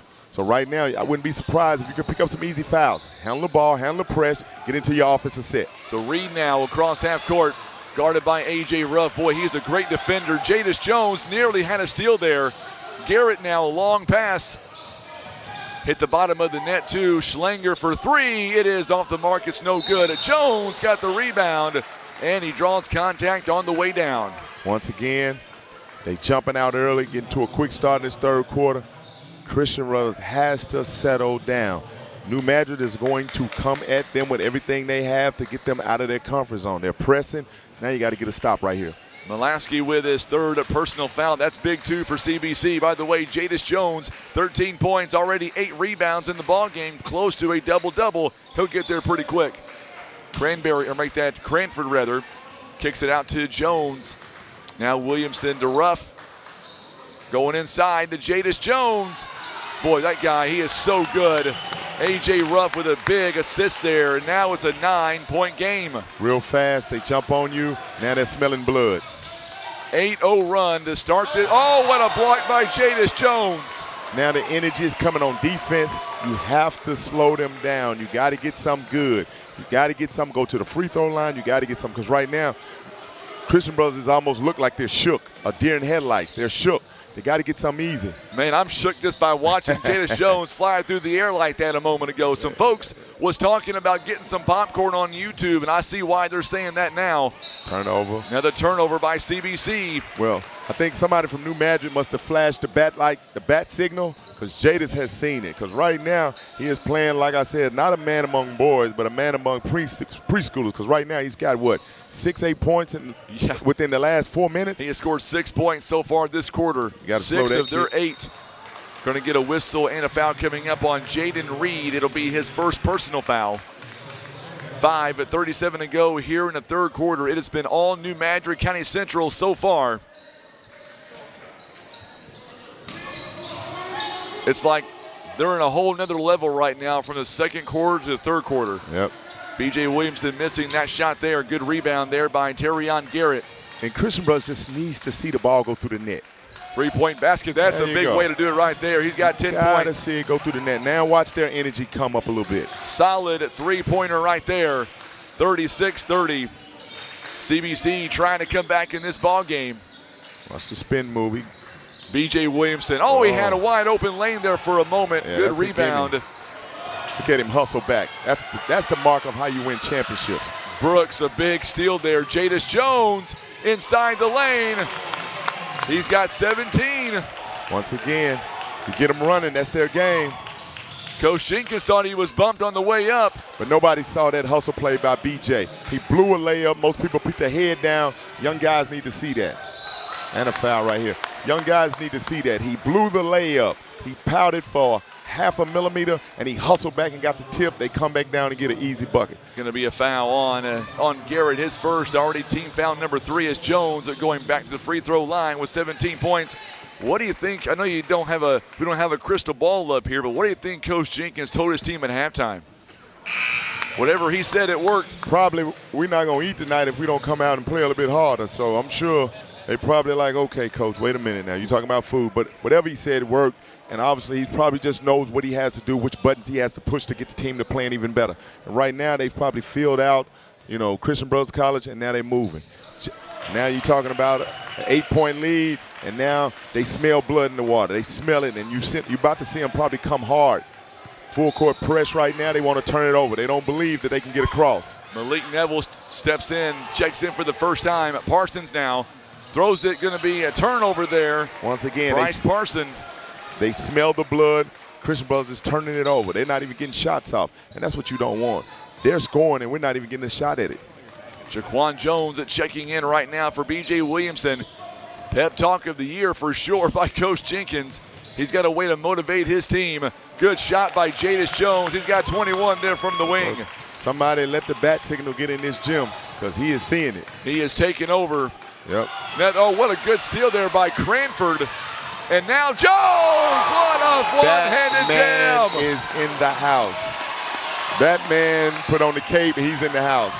And now, like I said, the first 3 to 5 minutes, if you're not careful, this game could get out of hand. And you said that, and so far we're 4 minutes in, and it's now a 12-point ball game. I tell you what, you look at this New Madrid County Central team, and I'll ask you, Coach, what is not to love about this team? They high fly, they play hard. Hey, one thing about it, they're front runner. If you let them start to play their game, pressing, running, oh man, you're in trouble. Now, what Christian Brothers has to do, once again, we saw this last game. We saw a lead open up. We thought, hey, this could be over. Christian Brothers has to collect themselves, come down, and let's run a couple of plays that we know we can either get an easy shot or a free throw, go to the free throw line. If they do that, once again, I go back to the little thing that we try to do with 3 stops in a row. If they can get 3 stops in a row and they can come down and score at least on 2 of those, now we're back saying, okay, it's an 6-point game. If you can get into that fourth quarter and you're under 10, then you have a chance. You have a realistic chance. But now if it gets wider than that, then you're going to try to probably play a game that you're not used to playing. And that probably means shooting a lot of threes, pressing, and I don't know if that's Christian Brothers style. What a dunk there by Jadis Jones. 23 points here in the ball game so far for that young man. He's got 8 rebounds, 23 points. Coach, he's shooting 60% from the field, 9 of 15. He's everywhere on that floor here tonight. You got to withstand him because he's coming. And now they're picking up full court. They smell it. Turnover. There's a big turnover right there. Brooks, the running floater. Oh, it's an offensive foul. And that is number 4 for him in this ball game. And the guys got to settle down. They get a little upset with each other. They just got to settle down. You can't put everybody in the front court where they trap it because they're coming. They're just pinning their ears back like a defensive lineman, or excuse me, a defensive end. They're just pinning their ears back and they're coming. So right now, Christian Brothers has to space the floor out, and they got to hit the open man. They got to come down and get an easy bucket. Here we go now, 44-32 to score. Hit the open man. DeBoe's going to have it taken away. Another steal by Cranford. On the other end, what a big bucket there. And once again, he had beat the trap, and then he dribbled back into the trap, and he got it tapped away, and they get a layup. Once you beat the trap, get off of it, try to let somebody else help you out. And that's a mistake he has to learn. I'm sure coach is probably about to talk to him right now because this is a Christmas tournament. I'm sure they got their district tournament coming. Look, we can't do that. But right now, you got New Madrid feeling like, hey, this is why we are here for. Free throw coming up here is up and no good. 3-point play not successful this time around. Sam Scott got the rebound. Spread them out. Try to get something good because they're going to trap and come at you. Christian Brothers are down at 46-32 now. Going inside, another big block there by Jadis Jones again, as Garrett could not get enough umped in that shot off the backboard. Yeah, once again, like I said, he's seen the bat signal and he's taking over this game. And that's what you want from your big fella. When I say big fella, I mean your main guy. So one of our buddies at the scorer's table just sent me a message and wanted to give us an injury update. Ball still in the air. He wants to let you know, Coach, the ball that Jadis Jones just swatted will be okay. B.J. Williamson with a nice move there, 48-32. Yeah, this is getting out of hand right here. This is when you start you got to be careful because they're pinning their ears back. And another steal. Another steal by B.J. Williamson. This team at New Madrid County Central, they are locked in here tonight in this second half. And right now you got Christian Brothers, seems like they're trying to do too much one-on-one. They got to use their teammates because New Madrid has a lot of individual speed, and right now you can't use one-on-one. You got to use your teammates, 5-on-5. They trap, hit the open man, and let's just hope we get a good shot. Because right now they haven't seen a ball go through the net in probably about 3 to 4 minutes. So right now you got to get something easy. They're not even worried about it. They're just trapping. That's all they're doing. Jadis Jones again, a big steal. Jadis Jones goes up, reverse layup. He is money right now, 25 points. Once about it, I still have some of those Toms left from yesterday. I'm telling you what. Because, like I said, he will give you some upset stomachs. This kid is good. This kid is real good. 50-32 now, the score, 18-point ball game. It's amazing how we literally ended 28-27 going into halftime, and now it's been all New Madrid County Central. And that's a mark of a good team. You turn it on, and you fill them out. Now let's go ahead and go at it. Demetrius Moore says, Batman is in the house. He is here. Somebody shine that light. Three-point basket there, big shot. That's a big shot by Sam Scott. They needed that one, Coach. They needed that to stop the bleeding because the bleeding was coming out profusely from a lot of spots. So right now, they just got to dig in. I know it's a 15-point lead, but if they dig in, they got time. But they got to make one possession stop every trip. They got to stop them. So now B.J. Williamson again going near the baseline, goes up top. How do you defend a guy like B.J. Williamson, Coach? Get those Tums out. That ain't it, but I got him.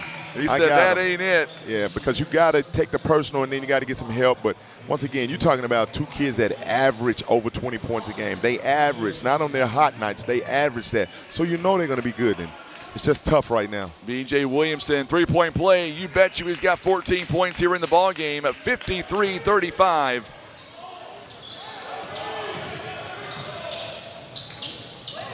So now, here we go on the other side at Jaden Reed. And what you don't want to do is start to just jack up shots because you can't get it back in one shot. Going to get a whistle here. Contact on Strangler, I believe. And that's good. If it's on him, it's number 4. Yeah, and he has to calm down. He's telling the ref, but he has to calm down. Just keep playing, keep playing. We don't need a tech. 1:44 to go here in the third quarter. Coming back in now. He'll have to come out with 4 fouls. That's a big foul with 6 points on the game so far. But you got to think how explosive New Madrid was. The score was what at halftime? It was 28-27 at halftime, and all of a sudden it is. Let's go quarter by quarter. We'll tell you exactly. And it's going to be a B.J. Williamson coming up. Right now is a 25-8 run by the Eagles of New Madrid County Central. And that's what I said. That starting that second half out. You got to make sure that they don't come out. You played a very good first half, but you got to know that they're going to pick it up and come out with everything they have to get you out, and that's what it looks like now. 26-8 here in this quarter alone. B.J. Williamson knocks down both free throws. And I tell you what, this team from New Madrid County Central, they are flying high here in this second half, up by 20 points, and B.J. Williamson still, he gets a smack from Coach Jenkins. And it's the second time diving he's been on the floor like that. My goodness. That's a sign of somebody that really wants to win. You can't teach that. And he's not just talking, he's showing his other teammates. You see how I'm diving? When you do that as a leader, now you have the right to go to other players. You're not playing hard. And B.J. is doing it right now. And right now, we're having problems with Christian Brothers getting across half court. So, boy, New Madrid County Central picking up that defense right now. That's no joke on that. 20-point game all of a sudden. New Madrid County Central opening up this game. And you know what? As much as we talk about Jadis Jones and B.J. Williamson, there's a long three. It's no good. Good rebound that time by Jaden Reed. Sam Scott dumps it off inside. It's going to be taken away. And right now you got to be careful that, the guys are, obviously you can see it in their body language that they've kind of almost like, oh my goodness, they see the score.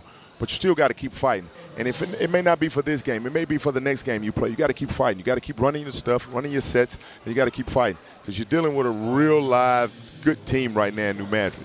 And so obviously Christian Brothers played a great first half, and right now you just had a down third quarter. So you got to keep playing because you never know what might happen.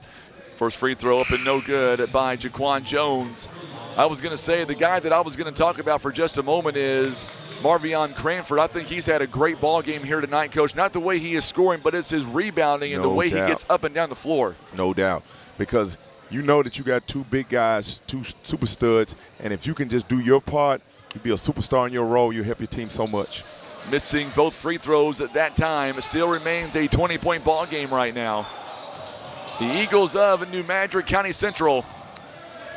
Big third quarter for them, only up by 1 point at halftime. They've increased that lead, plus 19 in this one. Good move inside the paint. They needed that shot right there. He's got 6. Anytime you see it go through the goal, that's a plus. and now you got to have Christian Brothers trying to put some pressure on to change the pace, but that may be exactly what New Madrid wants. Jadis Jones trying to double team him here. Yeah, you got to get it out of his hands. Yeah, but look at that no-look pass there to Ty Williams, getting it inside to Cranford, fighting for that loose ball. We just talked about him a moment ago, missing the shot the second time, but it's the rebounding is what's getting it done. It's jammed there by Garrett. Okay.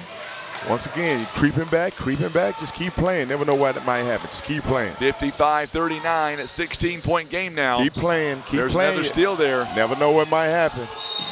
Going to get a whistle here. It's going to be a travel there on CBC. I think Coach Jenkins, he was the first one to be able to call that before the officials did. He was all over that travel. Coach knows how this game can change. Knows. You don't want to give anybody any life. So B.J. Williamson coming back in the ball game now. Jaquan Jones will stay in. Ty Williams comes out. Boy, Ty Williams came in and gave them a small spark off the bench also. 7 seconds now. Jadis Jones going to the rim. You betcha. 27 points. 57-39. Well, the clock stops at .5. Did he step out? Did he step? Or did he travel? I don't know. I don't know. I didn't hear a whistle. Coach Jenkins like, hey, the clock is at .5. I guess he stepped out of bounds. I didn't hear a whistle. So now B.J. Williamson. Oh, they're going to wave it off. Oh, my goodness. Like I said, that kid can shoot from Chicago, too. So, I mean, what else you want? Oh, my goodness. It won't count, but, man, that kid can light it up. I'll tell you what. I don't want to write off CBC. I'm not going to do that. But let me ask you, I'm starting to think in my mind that the Eagles are going to win this championship. We've got Vilonia Eagles, and we could have New Madrid County Century. Like how I done that, the Eagles are going to win. Safe bet with that. I'm Safe sure bet. you go with that. It's going to be an Eagles. Fly high Eagles. Yeah, but once again, that New Madrid team is tough. They're tough. They won last year. You're showing their medals now. They're winning. And if you can't play them a half, can't play them 3 quarters, you have to be ready to strap it up and play them for the whole 4 quarters. Because if you don't, you see what they just did in the 3rd quarter. The score was, what, 28-29? 1 point at halftime, and now it's 57-39. I mean, that's one hell of a quarter, and that's what they can do. So right now, Christian Brothers just has to try to make stops, and you got to get you some threes, you got to get you some and ones, you got to get some easy looks, and then you just got to say, okay, fellas, it's 8-minute quarter. Let's fight, and let's just raise our eyes up and see where we at the 4th quarter. I mean, not 4th quarter, the 4-minute mark, and see where we at and see if we can, maybe scrounge, maybe play the foul game, put them on the line. I don't know. But if not, this could get ugly early. Do you think Vilonia can come in tomorrow and hang with this Eagles team from New Madrid County Central? They slowed it down for Memphis East. Can they do it again? I think they can once again. They have the size. The thing about this team is you can't play 3 quarters. You got to play all 4 quarters, and you got to make sure you know where Jadis is, and you got to know where BJ is. And if you can get into their bench, that's a plus. That's easier said than done now. I don't want anybody to say that you didn't, but that's the plan now. Getting there, it's one hell of a maze to get there, but if you can do that, gives you a good chance. Absolutely. We've had a couple of great ball games here, no doubt, in this semifinals here. We knew going in that the Eagles of New Madrid County Central were going to play hard, and we knew CBC was going to give it everything they've got. CBC missing their starting point guard due to illness. We wish him a speedy recovery as well. Hopefully he's able to get back soon. Yeah, hopefully it's just a little upset stomach and he'll be back tomorrow or the next time they play. Good move inside DeBose. Shot is up and no good. A good rebound by Jones that time. Jaquan Jones, a big rebound, 57-39. What I've seen by New Madrid County Central is good move there again by Cranford. And now what you're seeing now is a team that's, and you love this as a coach, New Madrid is not slowing it down. They're not playing soft. They're not, playing not smart because we have this big lead. And now you're seeing Christian Brothers just kind of almost falling apart in front of us. What I've seen here also here tonight from this New Madrid County Central team, you've got Jaquan Jones and Ty Williams coming off the bench, giving some good minutes for Coach Jenkins. They're already dangerous. 3-point basket there by Elijah Bobo. But what I was going to say was you take New Madrid County Central, and if they get deeper on this bench, sky's the limit. No doubt, no doubt. Oh, my goodness. B.J. Williamson now, but boy, the two out there, B.J. Williamson, Jadis Jones. Yeah, and he just keep coming. He keeps coming. He keeps coming. The Iceman cometh. Batman can't be stopped. Does he ever get tired out there? My goodness. I mean, if you look at him, he's not breathing hard. He's still playing hard. I mean. You know, I did see him and Coach Jenkins wrestling today in practice. Tell you what, I'm pretty sure that I'm pretty sure Dante Jenkins may have met his match on that one. No doubt. Look at him. Good hands on defense. Now you got one thing you want to do, and I never like to say this because I don't want to jinx anybody. If you look up in about another 2 minutes and New Madrid, you might want to try to get Jadis out, BJ out, because you don't want to risk a freak little roll of the ankle or anything. You look like in 2 minutes, if you're at that 4 minute mark and you still see that 18 to 20 plus lead, you probably feel safe. You know, you got to be careful. Even if you don't take him out, you got to pull him to the side and say, let's be careful now. Sure, we got absolutely. the championship right tomorrow. We need you to do anything because he's such a high flyer. Boy, A.J. Ruff can play some really good defense. Yeah, he's in his back pocket all night. All night long for sure. Jaden Reed checks back in, by the way, for CBC. Good move at that time. Rebounded by New Madrid County Central. B.J. Williamson again. Every shot is so, look at him. Look at B.J. Every shot is so tough for Christian Brothers. We got an easy dunk here, but every shot is so tough. That's the mark of a defensive team that says every possession we want you to make, you have to earn it. And that's what they're doing right now. 61-44 now the score. Hit that share button for us on Facebook, Boyd. Tomorrow night's championship. It looks to be a really good game on paper. Oh, what a good move there. Cranford wide open. A good assist by B.J. Williamson. No doubt. B.J. giving his friend some love, giving him some easy buckets. That's what you do when you're a point guard. You're a good guard, rather. He's got 8 points here in the ball game, and he's still playing some good defense as well. Oh, that is great movement by B.J. Williamson causing that turnover. Not just, did you see he didn't give up on the play? Nope. He went from one offensive player to helping to checking the shot, and he caused him to travel. Once again, that caused a turnover. He's playing hard offensively, but we got to watch what he's doing defensively too. We have seen B.J. Williamson now taking a seat for the time being. And there's that superhero. My goodness, 31 points here in this ball game. Hustle back on defense. That guy's serious.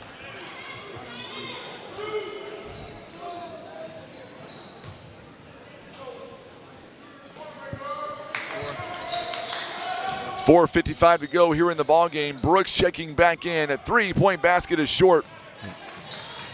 And like I said, now we get to the point where you want to make sure we just run some good stuff.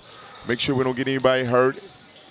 Oh, good move again by Cranford. He just stands there, 10 points. Cranford like, I'm loving this. I'm sitting on this post. I'm getting easy buckets. Cranford's been a help this game, a big help. Look at him. Now he's on the trap. I know Vilonia is watching this game back in their hotel. 3-point basket by Jaden Reed. Coach, you've played New Madrid back on the first round. If you've got anything to offer the coaching staff for Vilonia, what would you say about this New Madrid County Central team as they prepare for them? Once again, you got to know, you got to make sure you make Jadis a jump shot shooter. Not saying he can't, but I think his strength is getting inside that paint and scoring because he can score with ease. He's physical. He can score in there, so you got to make sure. Then you got to know where BJ is. BJ can score. BJ can get to the rim. You got to play them 4 quarters. Don't let 1 quarter, give you fool's goal and you think you're there, just like we saw with Christian Brothers.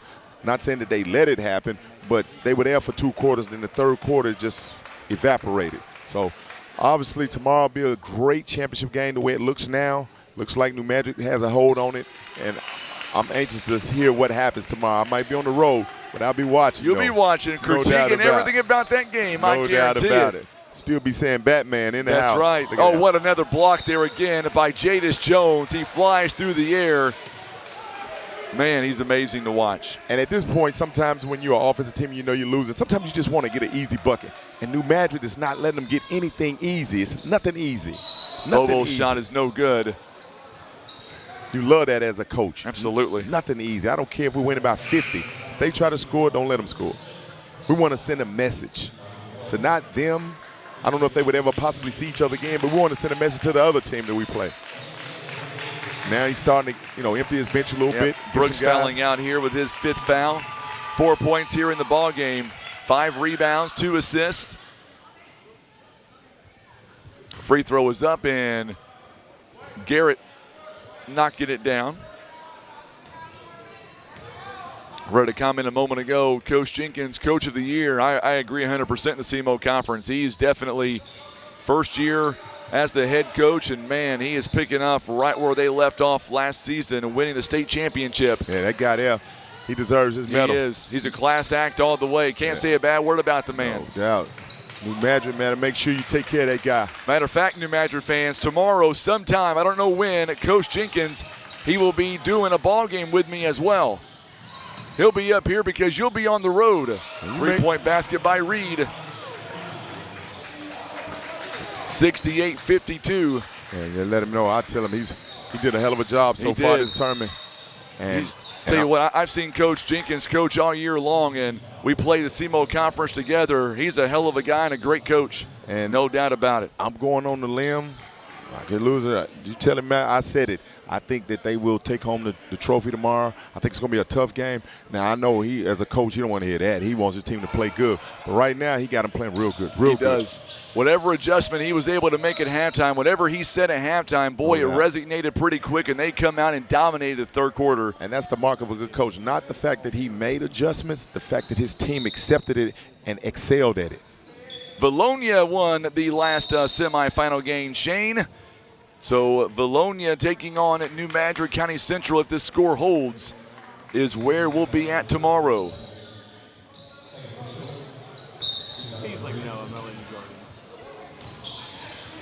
Foul there. Another, my goodness. 70-52 now. Tell you what, B.J. Williamson, he is a stud all the way around. Yeah, I mean, 18 points. Yeah, you got two guys, man. That's tough. And one is inside, one is outside. That's tough. Williamson missing the free throw that time. Garrett got the rebound. 70-52. And A.J. Ruff flying through the air. 3-ball by Elijah Bobo. And one thing I want to know, I don't know, I heard some stuff, but what did Sykeston do to this team? Well, it was, man, you never want to say it was one or the other, but I got a chance to watch that game. We played right before they did, so I got home and turned it on and got to watch it. And at the end of the game, Jadis Jones and B.J. Williamson fouled out. But the thing that really changed the complexion, very questionable call either way. Gotcha. It was a technical foul, and it ended up giving Sykeston 4 free throws, and they were trailing by 1 at that time, and gave them the ball back in the final 30 seconds. Okay. And that really changed the complexion of everything. No doubt. So no wonder he says that he should have won that game. Yeah, absolutely. And I got a chance to watch that game, and he's got a legit gripe on that. I think they should have won that game hands down. Okay. Well, that may be another motive for them to okay, we're going to show you that should have happened. So. Yeah, ever since that ball game, it's like we've seen a whole different New Madrid County Central team. That's great. They're hungrier, and, man, they're playing really well together right now. They always have, but if it's even possible, they're playing even better together now than they did earlier this month. And that's what you want out of a veteran ball club, especially that one last year. You don't want to take last year. Last year was last year. Let's come out and prove. And we lost that game, okay. What are we going to do at this point? Are we going to move forward from that, or are we going to use that as an excuse? Let's take it out on everybody else we play. And so far, they're doing just that. Yeah, and I can be a test to Germantown. They did that. That's right. Yeah, you got those thumbs right beside you. 72-57. Did you have nightmares that night of Jadis Jones and B.J. Williamson blocking shots and doing those dunks? Listen, those kids, I didn't eat that night. Let's just say that. I didn't eat. 73-57 now the score. And they're good basketball players. Absolutely. They're good players now. Very well coached. Good team all the way around. Here comes Jadis Jones again, 32 points. You know what? He wanted 2 more. He may get 2 more. One thing about this team, whether they're down by 10, up by 10, you're never going to see New Madrid quit no matter what they're doing. Now, like I said, they take no plays off. That's the mark of a really good team. They are playing hard. With 2 minutes and 23 seconds left, if you took that score away, you wouldn't know that they were winning this big. Jadis Jones, free throw is up and good. He's got 33 points here. And if my math is correct, he is the leading scorer in this tournament. That's pretty sure it is. Yeah, I'm pretty sure he is the leading scorer, 34 points. That's not hard to believe. 75-57. They scored 80-plus last night. And another steal by Jones. He's going to go. Oh, flew through the air. That's Batman. Da-da-da, da-da-da. Like they say, mama, there goes that man. There goes that man. Well, we got that on camera. That'll be a highlight reel right there. No doubt. Now he wants another one. He wants another one. I've never met a kid that plays so hard the way he does, him and B.J. Williamson. Like we said a moment ago, it doesn't matter how much they're up by or down by. They play the same way, the same intensity. No doubt. That, and as well as when you see kids with skill, and he obviously has some skill, and he plays hard. That's a plus. A lot of times you get kids with skill that don't play hard. They rely on their skill. This kid has got some skill, and he's playing hard. Thank you, Aaron. I guess Jadis Jones, we don't get a chance to cover New Madrid County Central very often, but boy, when we do, we're so excited. 36 points on the night, a new season high for him. B.J. Williamson says, I want a block as well, and he goes up and gets one. Like I said, they're not giving up. They're not giving them an inch to go home and say, no, you're going to earn everything. That's a mark of a good team, good coach, good players, good program. Three-point basket is no good. Another offensive rebound that time. I was going to say one thing, and Nathan Ramsey says, Jadis Jones, he'll be in the league someday. I'll have the pleasure of saying when that happens. I got to call some of his games in high school. Yeah, that kid there brings something with him now. As I say, he's something scary. He's something serious. He is. First free throw is no good. Here's one for you, Coach. Richie says, we say Batman. He says Superman. I'm sorry. I call him Superman, too. I tell you what, the way Hey.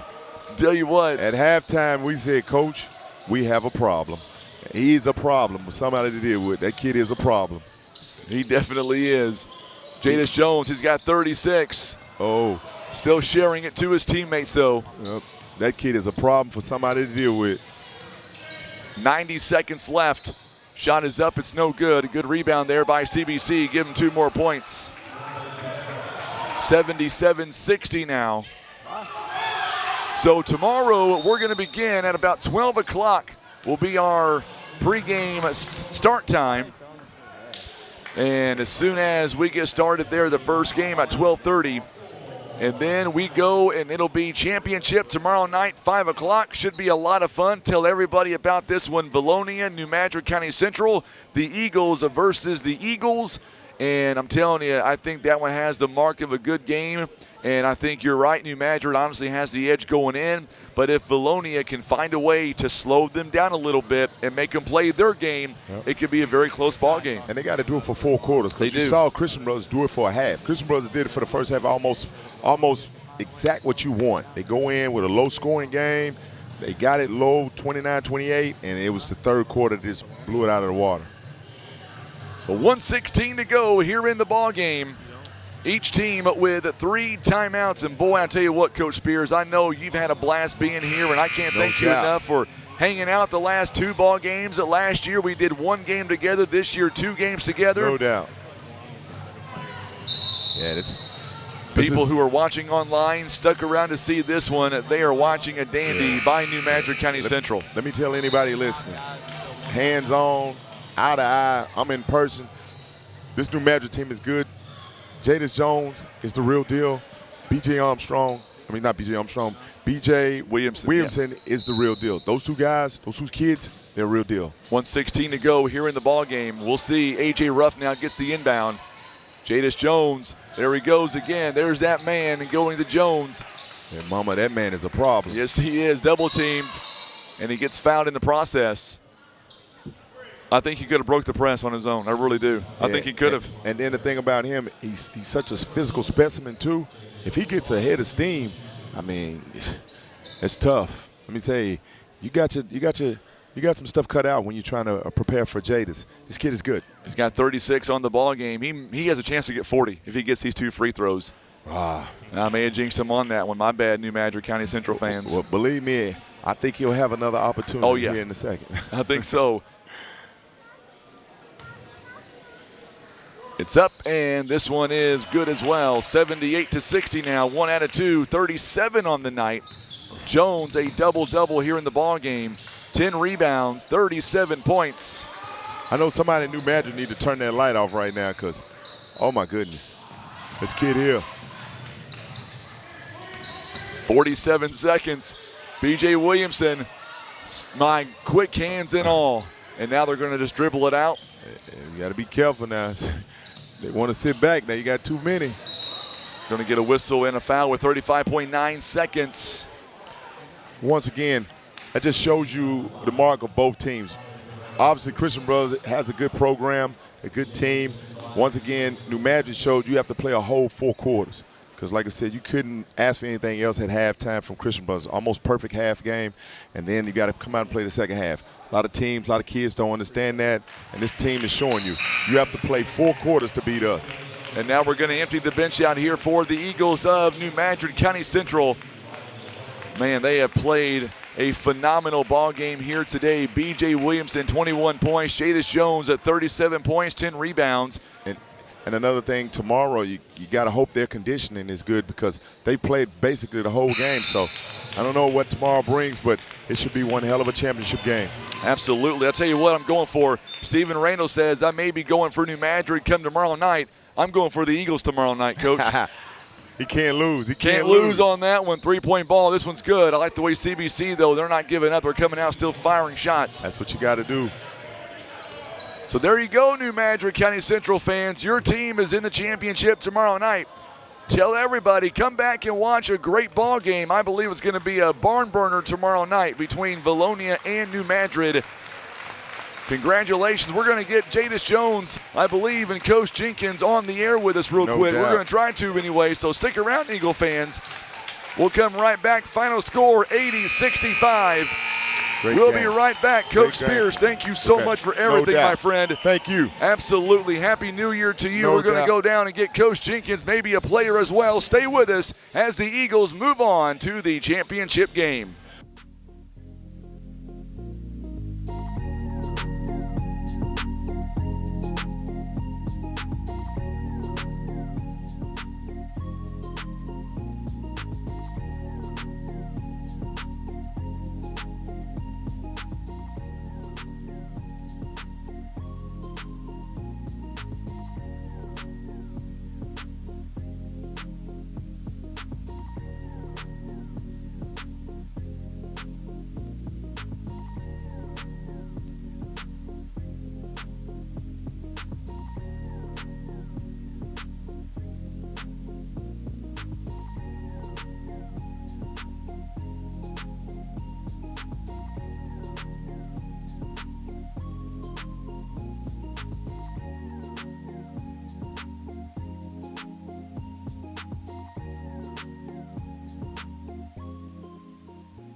All right, so we are back with our player of the game here in this contest, and Jadis Jones. And I tell you what, Jadis, what a ball game tonight. 37 points, 10 rebounds. Walk us through, first and foremost, back and forth in that first half. What did Coach Jenkins tell you at halftime and your team, because you guys came out, shot lights out in that second half? Man, it's just adjusting, man. I think a lot of times we come out slow in the first half, but when we go in the locker room and he talked to us and let us know what to do, he basically told us just we got to close on the shots and get back. We can't let them beat us down the court if we want to win the game. You know, one thing about your team here tonight, you guys 14 steals, 6 block shots as a team, shot lights out 52%. And, of course, you know, this CBC team, I could see this on the court. You guys have a lot of respect for each other. Yes, sir. A lot of us know a lot of them guys. I played with them when I was younger with Larry Hughes, so it's like a bond. Every time you see them, you go compete on the floor. You know, you don't really know them on the floor, but when you get there, it's all work. You know, one thing that I got a chance to watch you guys play back in the SEMO conference after that loss against Sykeston, you guys have come out since then, and it looks like not only are you guys hungrier, but you guys are playing so well together as a team. Walk us through the last few weeks here. What's it been like for your team? We didn't look at that as a loss. It was just a lesson learned. You know, we had a lot of young guys that never played on that stage for us, so just taking that loss and going back in and learning things, I think the team's doing better going forward with that. Talk about Coach Jenkins for just a minute. Class act all the way. His first year as a head coach here, but it seems like you guys are just picking up where you guys left off, and you guys get along so well off the court. How much of a big attribute to that is that to Coach Jenkins? Like you said, going off the court, it has a lot to do with what we do on the court. He's a great coach. He didn't get to show that a lot the past years, but now he's on the stage and he's showing he can do it just like Coach Mack can. I know he's right here beside me, so I can say this. I was watching you guys horse around in practice.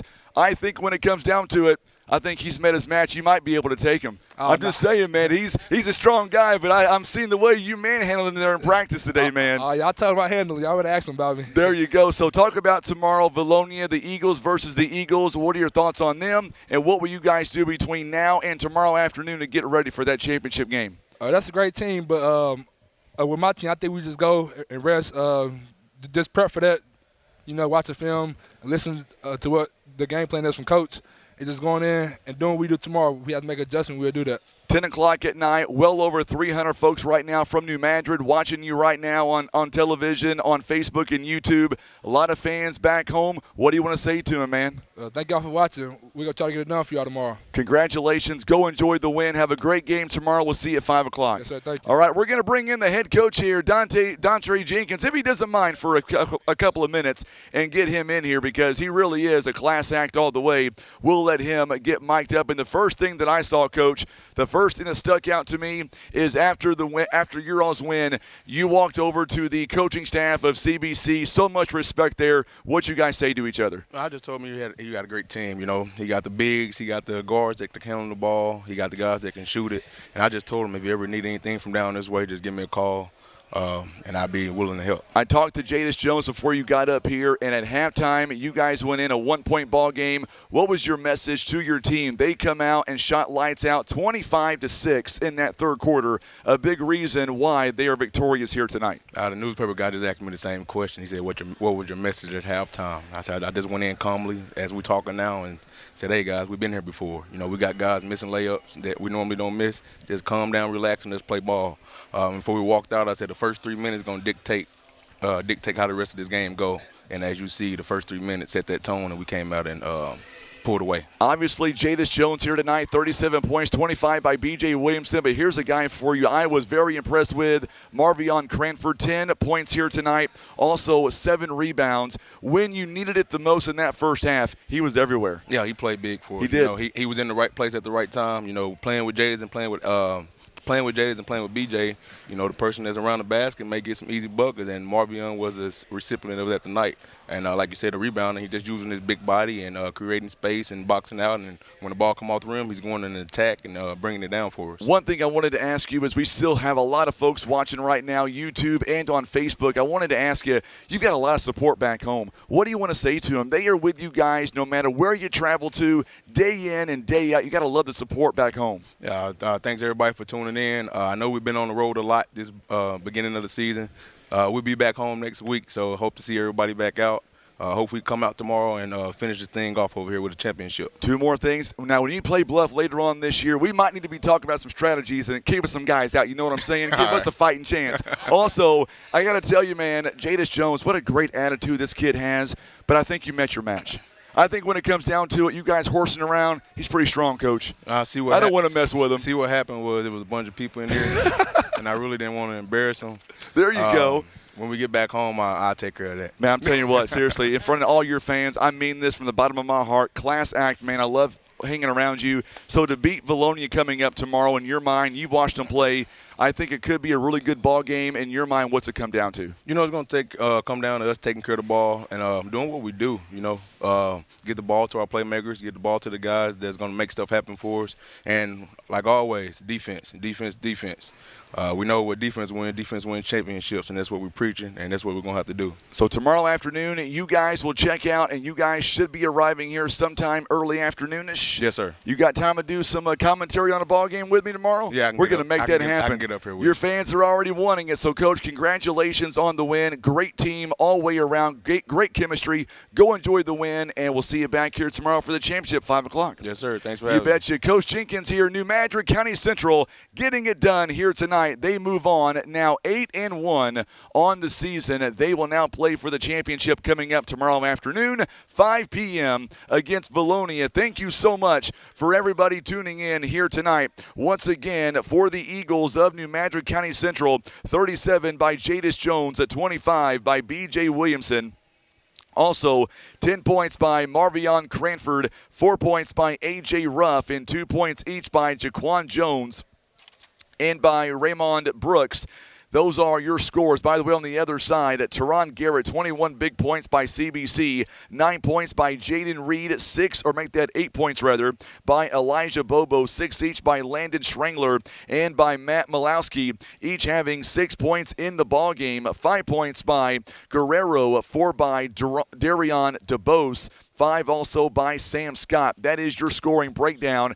Once again, big crowd tonight. Thank you again for allowing us to come into your home wherever you watched us from here tonight. And a big shout out to Coach Spears of Germantown. We're going to see him in the first game coming up tomorrow afternoon. Class act all the way. He was going to do one game and decided, you know what, we're going to do 2 games. He was having so much fun, and we appreciate him being with us here today, providing that coaching commentary that only coaches can provide, giving us an insight as to what coaches are thinking. He did a phenomenal job. Coach Jenkins, he'll be on the headset coming up tomorrow. Not sure what game. We don't want to obviously interrupt what he is doing, obviously, but we will wait and we will get him on the air tomorrow. And then at 5 o'clock, it'll be a great ball game coming up. Let's go ahead real quickly and let's run down this bracket real quick. Tomorrow coming up at 12:30 rather, it'll be Poplar Bluff. They're going to be taking on Germantown for 7th place tomorrow. And then going into the Consolation side of things, it'll be McCracken County, Kentucky. They're going to be taking on another good team coming up. They will take on Urbana. And then as we move over to the 3rd place contest, it'll be a very good matchups coming up here on the 3rd place side, Memphis East, and they will take on CBC. And that game will be at 3:30, and then championship at 5 o'clock. All right, for Tim Hicks, we want to say thank you again to First Midwest Bank, also Tim Hicks, for doing the camera work all night long, and to the coaches for joining us and the players. I'm Frankie Castillo. We will see you back here tomorrow beginning at around 12:15 with the tip-off at 12:30. Thanks again for watching. Share the video feed and tell your friends to come back tomorrow for an amazing championship game. You've been watching live coverage. It is the 36th annual Poplar Bluff Showdown presented by First Midwest Bank and by the Poplar Bluff R1 School District.